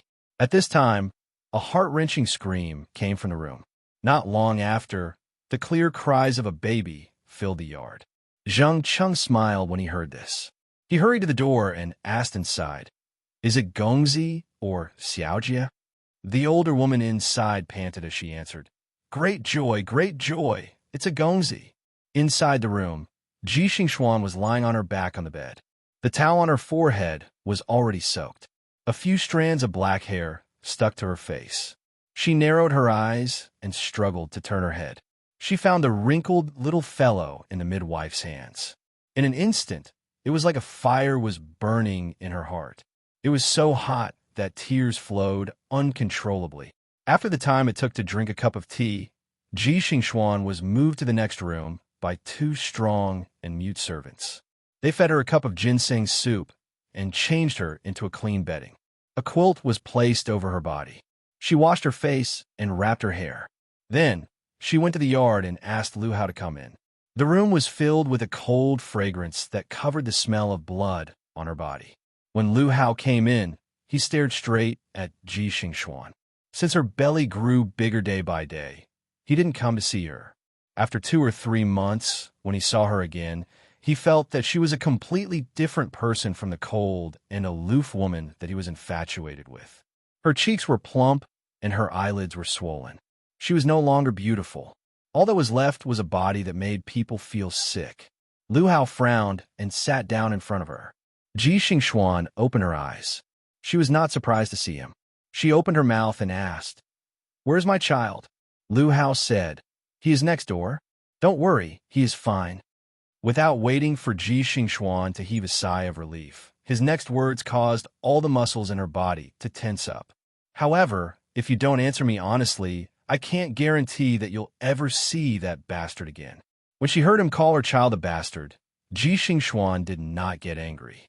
On the contrary, she was very calm and retorted him word by word. "My child is not a bastard. If you want to know who his father is, don't try to provoke me. I can tell you some secrets that you can't even dream of. I promise that I won't let you down.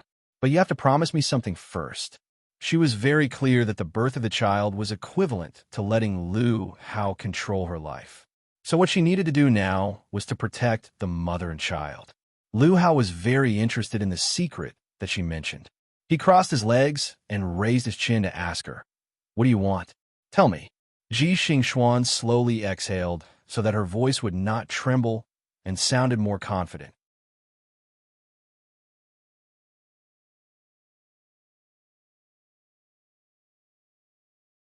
Chapter 714. I want you to help me change my appearance and move out of this ghastly place. Let me become your Shurchia and, together with my child, openly appear in front of everyone. Lu Hao was not very surprised that Ji Xingxuan had made such a request. You still make things difficult for me, he shook his head.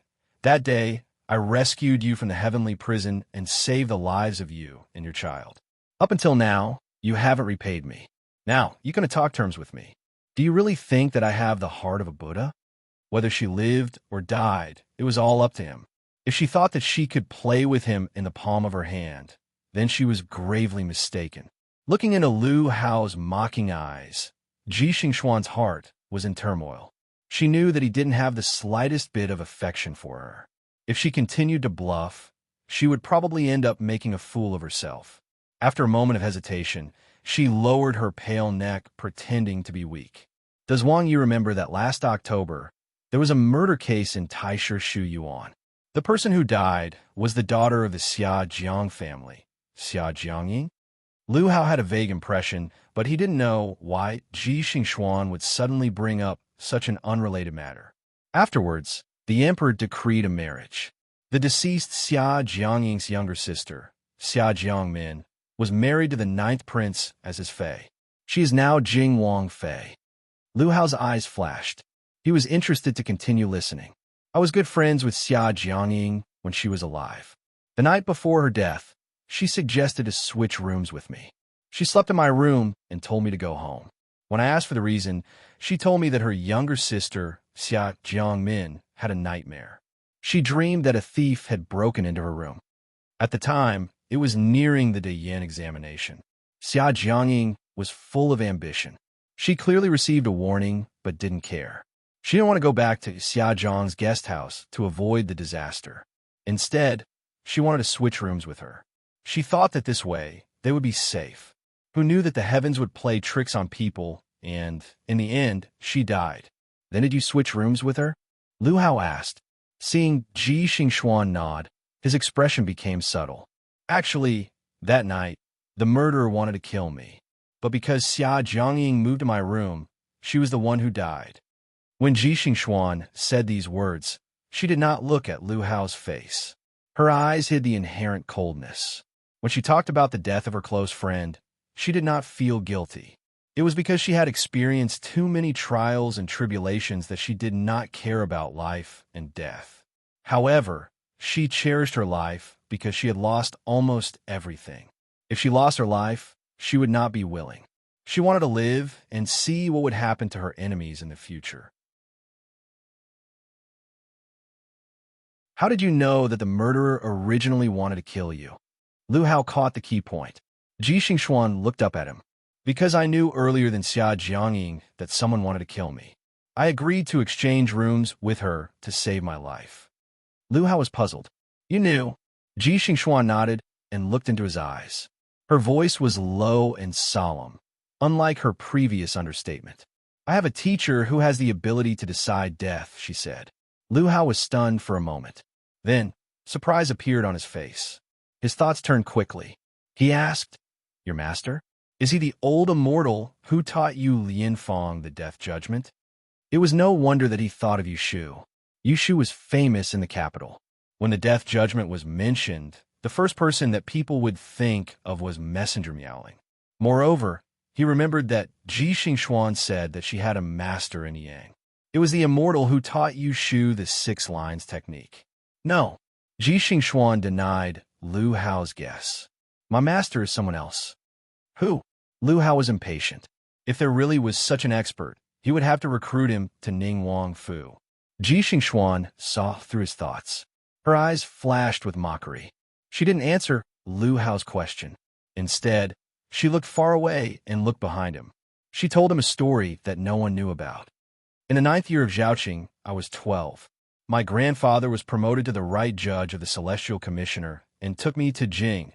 The Ji family was one of the most prestigious families in Yiyang City. Once they entered Jing, they were not worth mentioning. There were 12 prestigious families in Anling City and countless descendants. Ji Xingxuan was young and not famous. Ji Huaishan took her to all the families. In private, she did not receive kindness and friendliness, but scorn and isolation. Because she was born with an apparition and had a valuable life, her grandfather had high hopes for her. He arranged for her to attend the Great Yin examination the next year to fight for a place in the Taisher library for her. In the 10th year of Zhaoqing, she passed the astrology exam and became an E-master. That year, she was only 13. Everyone around her praised her and said that Ji Huaishan had a successor. She had become talented at a young age and was naturally proud. She had finally entered the Taisher library, but reality had given her a loud slap in the face. She was far from being the most outstanding. There were many more talented and intelligent than her. There were many who had a better background and were smarter than her. She became an unremarkable female student. She was not willing to be mediocre, but there was nothing she could do. The Ji family had only been a prestigious family for 3 generations. Compared to those families that had been established for hundreds of years, it was not enough. Without the rare family teachings, without the guidance of a respected elder, she could only be ordinary. Now that she thought about it, she did not know whether it was a blessing or a misfortune. That day, she walked into an e-shop on Qianyuan Street and met her future e-master. He was an elder of mysterious origin who made her respect and fear him. He enlightened her, taught her strange skills, and told her about the complicated relationship between the prestigious families in the capital. He made her stand out in the Taisher library, where there were hidden dragons and crouching tigers. Gradually, she became friends with princesses and princes and finally broke away from the ordinary. Every time I meet my master, he always covers his face. Otherwise, there will be a curtain covering his face, making it difficult to see his true appearance. I still do not know his name, so your highness does not need to pursue it. If he does not want to show himself, you will not be able to find him. Lu Hao was already moved. How could he give up on the idea just because of a few words from her? He no longer wanted to investigate the master who was proficient in the art of death, so he asked her in a roundabout way. So, on the day of the murder in the Taisher library, it was he who told you that someone wanted to kill you. That was why you deliberately exchanged rooms with Xia Jiangying and let her die in your place. His words were straightforward and sharp, but Ji Xingxuan was not moved. She calmly told him another secret. There is Wenchun in the north and Xia Jiang in the south. The Wenchun family is famous for the art of word prediction, and the Xia Jiang family has the ability to interpret dreams. I have heard from Xia Jiangying that her sister, Xia Jiangmin, is gifted and often dreams of people's deaths. Because most of the people in her dreams are strangers, it is useless. A few days before the murder, she specially came to warn Xia Jiangying not to spend the night in the Taisher library. Xia Jiangying listened to her and then proposed to exchange rooms with me. She chose to die in my place. This is her fate. She was destined to die. I was just going with the flow. How could I have done it intentionally? After listening to her explanation, Lu Hao smiled coldly and said, "Why did you have to completely cover yourself? Since you knew that there was a disaster, you could have stopped her from taking the risk. However, you stayed out of it. It was clearly a scheme. Someone wanted to kill you. If you did not succeed that night, there would be a next time." However, Xia Jiangying died and the matter was blown up. The Supreme Court was involved in this murder. In order not to expose themselves, the murderer did not dare to do anything to you again. You escaped and escaped from danger. It was a brilliant move that killed 2 birds with 1 stone, wasn't it? At this point, he had already seen through this little girl's heart of stone. You can say whatever you want. Ji Xingxuan spoke in a low voice. She lowered her head again. Xia Jiangying's tragic death. Whether or not she felt any guilt, only she knew. The secret you want to tell me, is that all? Lu Hao slowly shook his head. This is not enough for me to agree to your conditions. Ji Xingxuan's head was still lowered, but her eyelids moved. She looked at Lu Hao with a strange gaze. She gave a strange laugh. This is just a preamble. The real secret I want to tell Wang Yi, I have not said it. Hearing this, Lu Hao's mind shook. He couldn't help sitting up straight. He heard her say, "Why does Wang Yi think that I have fallen to such a state?" Her family had been destroyed. Her future and reputation had been ruined. She had lost her innocence.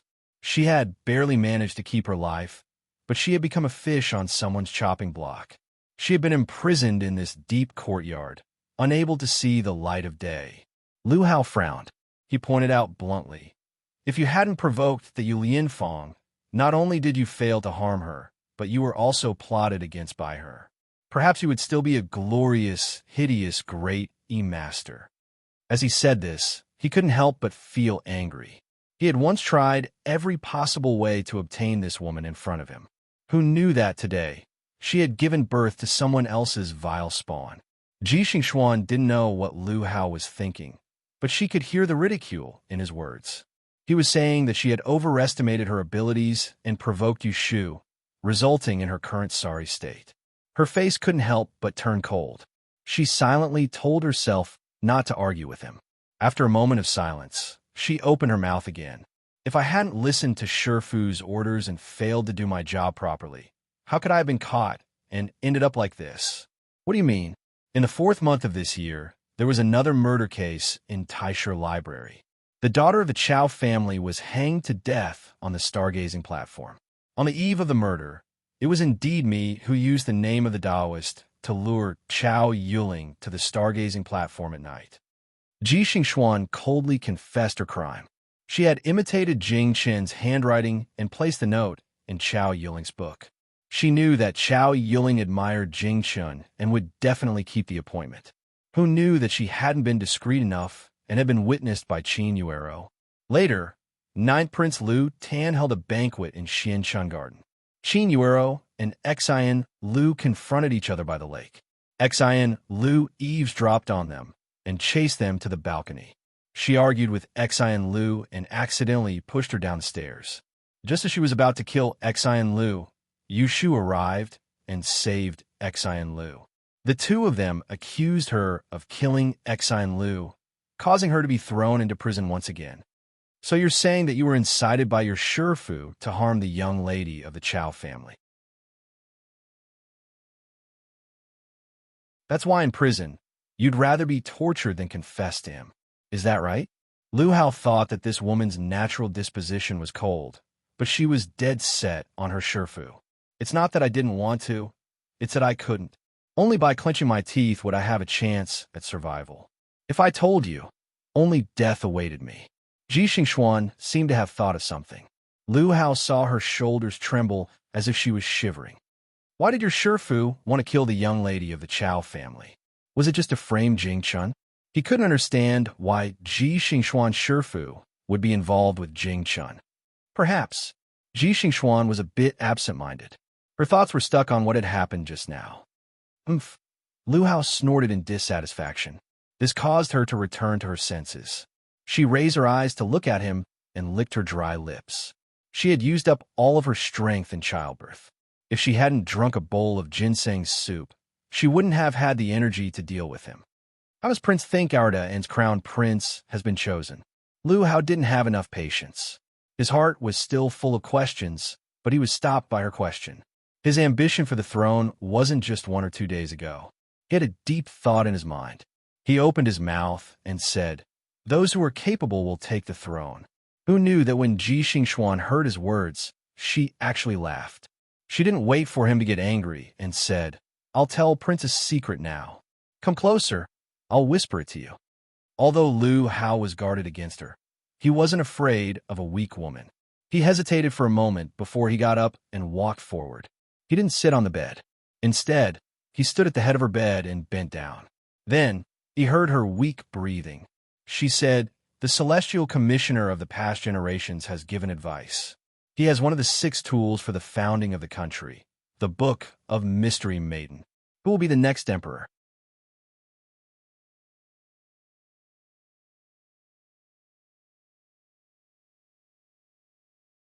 Chapter 715. In the evening, Lu Hao walked out of the wall covered in red silk grass. Eunuch Zheng walked in front with his back bent, holding a lantern to lead the way. The yellow light from the lantern illuminated his hazy face. He walked aimlessly in the corridor, his mind filled with the things he had just pried out of Ji Xingxuan's mouth. The secret she had used to negotiate terms with him sounded absurd and nonsensical. The person who would inherit the throne in the future was not decided by the emperor, but according to something called Xian Nu Lu Ren Book. Lu Hao would rather believe that Ji Xingxuan had told him a big lie to save her life. But after he calmed down and thought about it, he actually felt that her words were somewhat believable. From afar, the successive heirs were not all the legitimate sons of the empress. For example, before his father, Emperor Zhao Qing, entered the Eastern Palace, the former Empress Dowager was just one of the many concubines of the previous emperor. Because she had 2 sons and a daughter, she was given the title of Xian Fei. Lu Hao knew a little about the grievances of the previous generation. Of his imperial uncles who had either died of illness or been exiled far away, there were many who were more capable than his father, but the throne had fallen onto his father's head. This was thought-provoking. Looking closely, Fu Wang was middle-aged and his health was deteriorating. The empress did not have an heir, but he was still unwilling to choose a successor from the group of princes. Even when the imperial study was filled with memorials for the position of crown prince, he was not moved. What was he waiting for? Ji Xingxuan was vague and only said that the Xian Nu Lu Ren book would show who the next emperor would be. But she could not explain why, so this left room for Lu Hao's imagination. If what she said was true, then the reason why Father Emperor was hesitant to make a decision was because the successor in the Book of Mystery Maiden Lu Run was different from what he had in mind. Or was it because something else had happened that caused them to not be sure of the successor? Lu Hao felt that Ji Xingxuan did not have the guts to lie to him about this kind of matter because she was afraid of death. So she had some reservations and did not tell him everything, such as who the father of the child was. For example, her mysterious master. But it didn't matter. She wanted to turn over a new leaf and wanted to keep her child. These were enough for him to crush her pulse. Lu Hao thought he was going to let her live, as well as that vile spawn, until the mother and son no longer had any value in living. Walking past the darkest corner of Ning Wang Fu, the front was brightly lit. Without realizing it, Lu Hao came to Ning Wang Fei's yard. Seeing the young woman hurrying out to welcome him, his gaze passed over her delicate features. He gave a smile and reached out to help her up. "Have you had your dinner? Would you like to join me?" he asked in a pleasant tone. It was rare for Ning Wang Fei to receive a smile from him. She was overwhelmed by the favor and entered the room hand in hand with him. But very quickly, she knew that Ning Wang's expression was good. It wasn't for free. After this meal, Ning Wang Fu would have a concubine called Ru Wei and the son she bore for Ning Wang. Celestial Commissioner. Early in the morning at Tai Shi Tower, Jing Chun came looking for him. The Great Commissioner was holding a cup of morning tea as he listened to his request. He was very surprised. "You want to see that suspect?" Jing Chun nodded. "Even though I dreamed that that person was related to me being plotted against, but I don't remember the entire process. I want to see him, and maybe I can remember more details. If it is convenient when you interrogate him, I want to sit in." His reason was impeccable. The Great Commissioner didn't refuse. He thought and agreed. "You can go back first, come back after 5. The suspect was locked up in a secret place. During the day, there were many eyes in the Celestial Commissioner. It wasn't convenient for him to take Jing Chen out, so he had to wait until after sunset. It was still early. When Jing Chun left Tai Shi Tower, he went back to Kuanling Bureau and gave Yushu an answer. The Great Commissioner agreed to take me there tonight. Yushu was slightly reassured and thanked him. "It's all thanks to you being willing to help. I'll tell you after I see that person." Jing Chun stayed at Kuanling Bureau for the whole morning. He pretended to be in front of outsiders so that they wouldn't think that he came specially to see Yushu. After he left, Yushu absent-mindedly read the latest official marriage documents. When Xiao and went to Taisher Library to report. The room was unusually quiet with one less person. She stayed up the whole afternoon. When it was time, she packed her things and left with the guards. She didn't expect that there was someone waiting outside the Celestial Commissioner's door. "Lotus Room," someone shouted. Yushu turned around and saw a person leading a tall horse towards her. The person took off the bamboo hat covering her face and revealed a bright and beautiful face. It was Jiang Mia.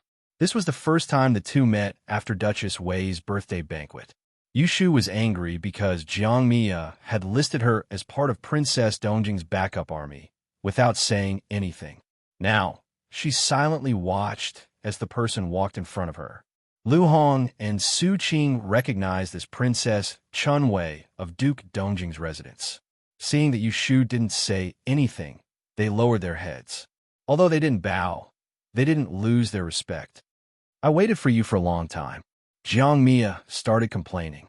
If there was no concubine selection, Yushu would definitely welcome her with a smile and tease her.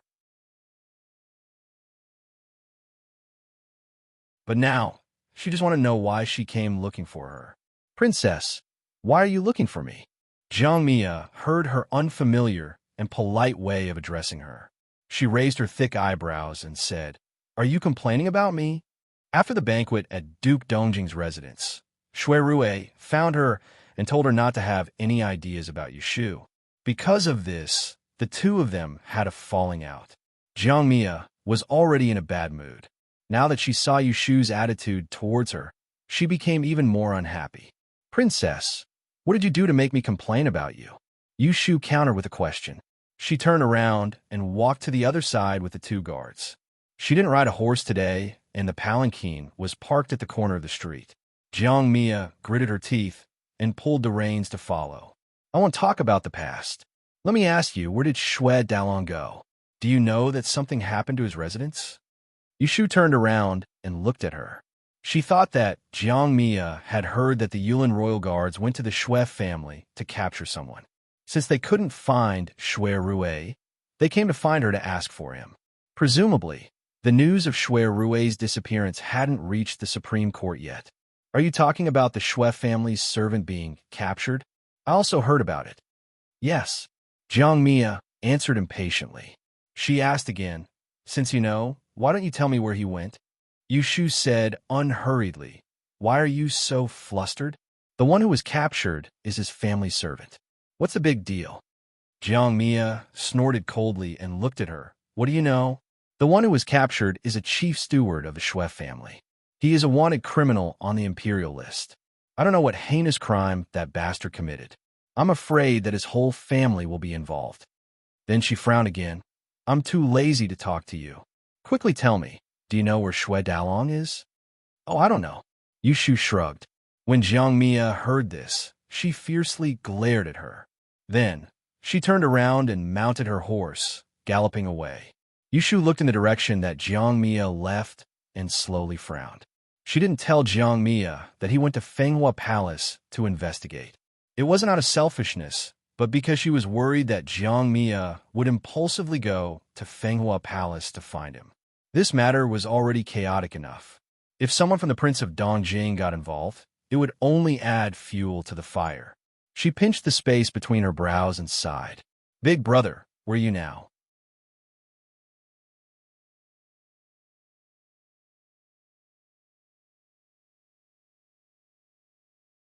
Chapter 716. I want you to help me change my appearance and move out of this ghastly place.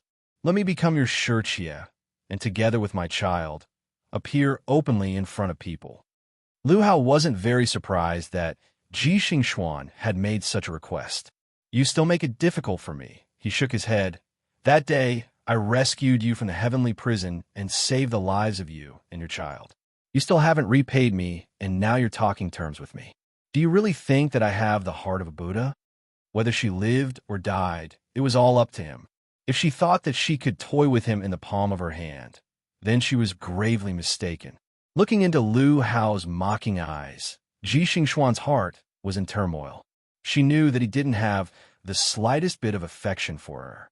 If she continued to bluff, she might end up making a fool of herself. After a moment of hesitation, she lowered her pale neck to show her weakness. Does Wang Yi remember that last October, there was a murder case in Taisher Shu Yuan? The person who died was the daughter of the Xia Jiang family. Xia Jiangying?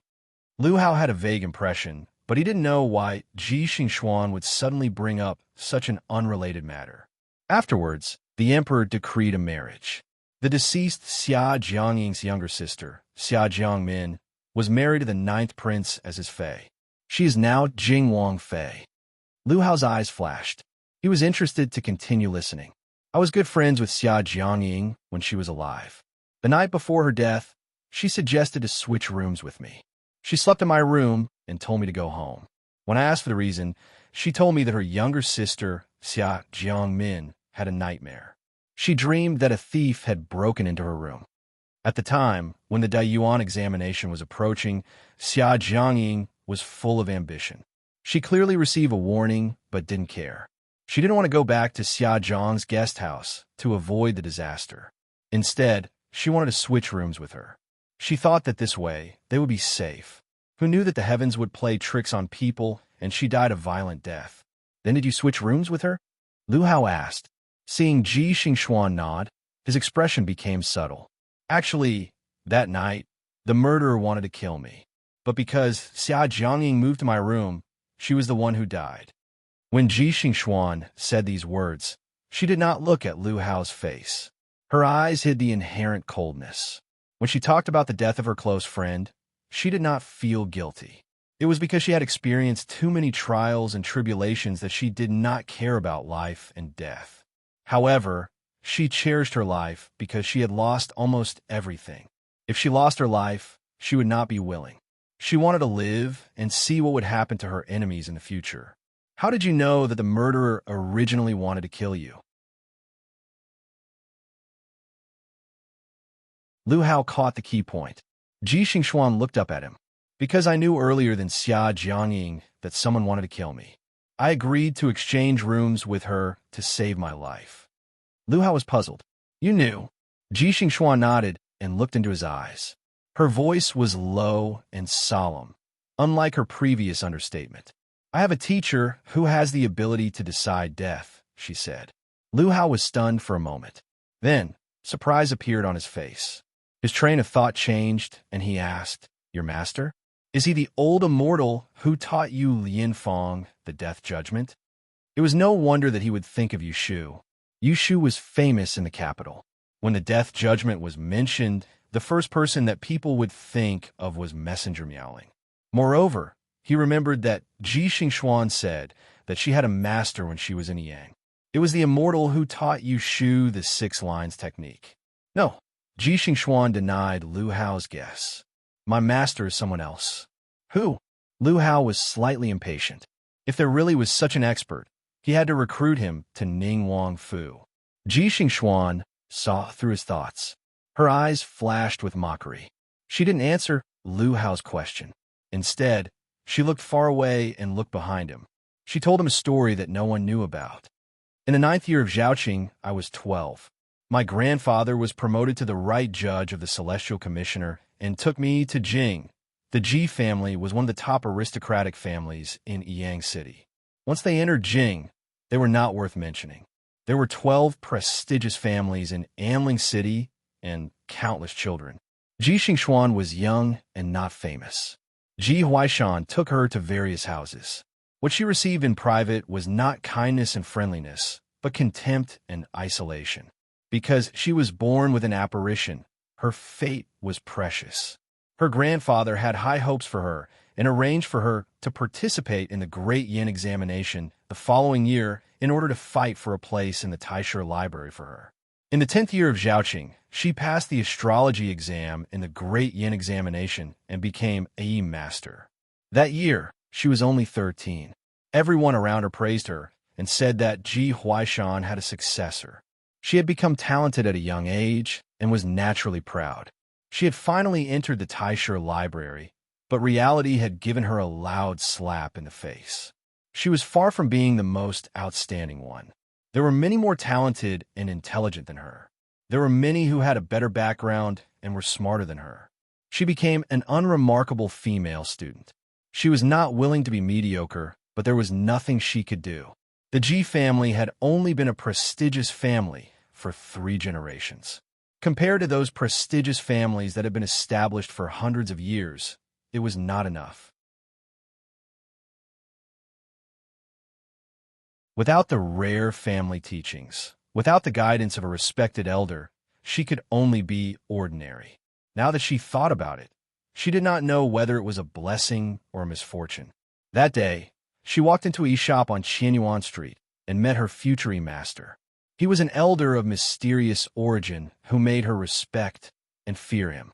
He enlightened her, taught her strange skills, and told her about the complicated relationship between the prestigious families in the capital. He made her stand out in the Taisher library, where there were hidden dragons and crouching tigers. Gradually, she became friends with princesses and princes and finally broke away from the ordinary. Every time I meet my master, he always covers his face. Otherwise, there will be a curtain covering his face, and it will be difficult to see his true appearance. I still do not know his name, so your highness does not need to pursue it. If he does not want to show himself, you will not be able to find him. Lu Hao was already moved. How could he give up the idea just because of a few words from her? He no longer wanted to investigate the master who knew the death sentence technique. So he asked her in a roundabout way, "So, on the day of the murder in the Taisher library, it was he who told you that someone wanted to kill you. That was why you deliberately exchanged rooms with Xia Jiangying and let her die in your place?" His words were straightforward and sharp, but Ji Xingxuan was not moved. She calmly told him another secret. There is Wen Chun in the north and Xia Jiang in the south. Wen Qin's family is famous for their word prediction technique, and Xia Jiang's family has the ability to interpret dreams. I have heard from Xia Jiangying that her sister, Xia Jiangmin, is gifted and often dreams of people's deaths. Because most of the people in her dreams are strangers, it is useless.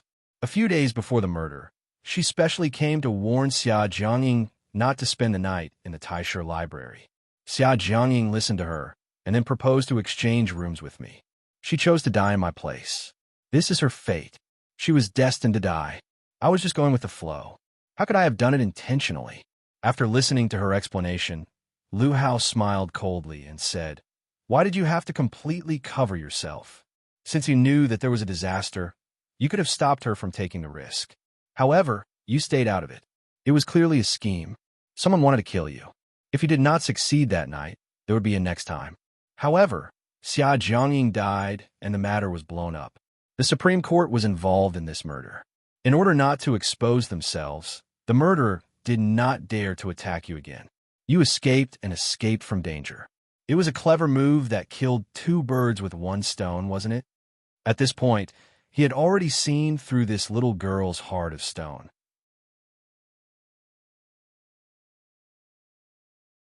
You can say whatever you want.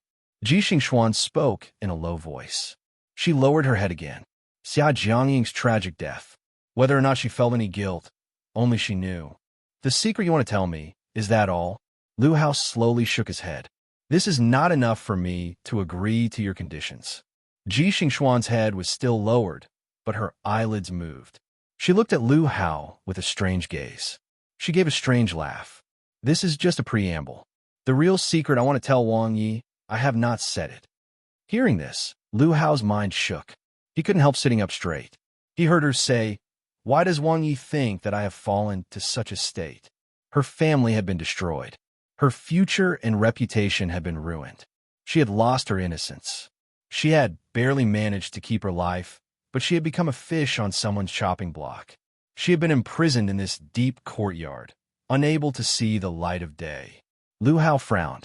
He pointed out bluntly, "If you hadn't provoked that Yu Lianfeng, not only did you fail to harm her, but you were also plotted against by her. Perhaps you would still be a glorious, hideous, great E-Master." As he said this, he couldn't help but feel angry. He had once tried every possible way to obtain this woman in front of him. Who knew that today she had given birth to someone else's vile spawn?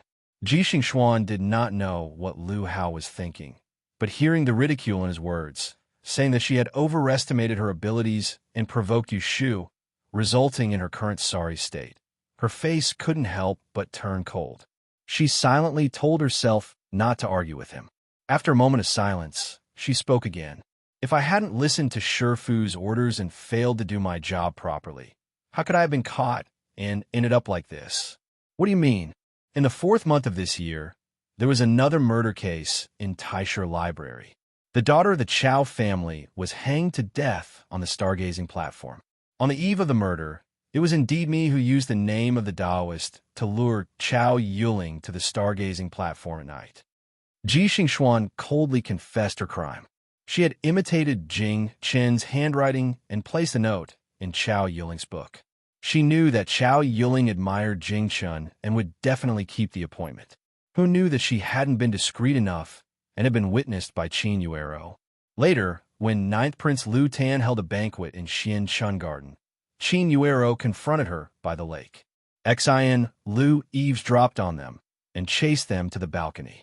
Qin Yuero got into an argument and accidentally pushed her down the stairs. Just as they were about to kill each other, Yushu arrived and saved Xian Liu. The two of them accused her of murdering Qin Yuero, causing her to be thrown into prison once again. So you're saying that you were incited by your Shifu to harm the young lady of the Chao family. That's why in prison, you would rather be tortured than confess to him. Is that right? Liu Hao thought that this woman was cold by nature, but she was dead set on her Shifu. It's not that I didn't want to, it's that I couldn't. Only by clenching my teeth would I have a chance at survival. If I told you, only death awaited me. It was unknown what Ji Xingxuan was thinking, but Liu Hao saw her shoulders tremble as if she was shivering. Why did your Shifu want to kill the young lady of the Chao family? Was it just to frame Jing Chen? He couldn't understand why Ji Xingxuan's Shifu would be involved with Jing Chen. Perhaps Ji Xingxuan was absent-minded. Her thoughts were stuck on what happened just now. Humph! Liu Hao snorted in dissatisfaction. This caused her to return to her senses. She raised her eyes to look at him and licked her dry lips. Previously, giving birth had consumed all of her strength. If she didn't drink a bowl of ginseng soup, she wouldn't have the energy to deal with him. How does Wang Ye think Arda and's crown prince is chosen? Liu Hao didn't have enough patience. His heart was still full of questions, but he was stopped by her question. His ambition for the throne wasn't just 1 or 2 days ago. He had a deep thought in his mind. He opened his mouth and said, "Those who are capable will take the throne." Who knew that when Ji Xingxuan heard his words, she actually laughed. Without waiting for him to get angry, she said, "I'll tell Wang Ye a secret now. Come closer, I'll whisper it to you." Although Liu Hao was on guard against her, he wasn't afraid of a weak woman. He hesitated for a moment, then got up and walked forward. He didn't sit on the bed. Instead, he stood at the head of her bed and bent down. Then, he heard her weak breath. She said, "The Celestial Commissioner of the past dynasties has given advice. He has one of the 6 tools for the founding of the country, the Book of Mystery Maiden. Who will be the next emperor?" You're tuning in to the Romance Rendezvous YouTube channel. We're so grateful for your support, and don't forget to subscribe to join us on this incredible journey through captivating stories. Your generosity through donations truly makes a world of difference, as it's the primary source of revenue that allows me to expand and enhance this channel for you. Thank you from the bottom of my heart for being a part of this adventure.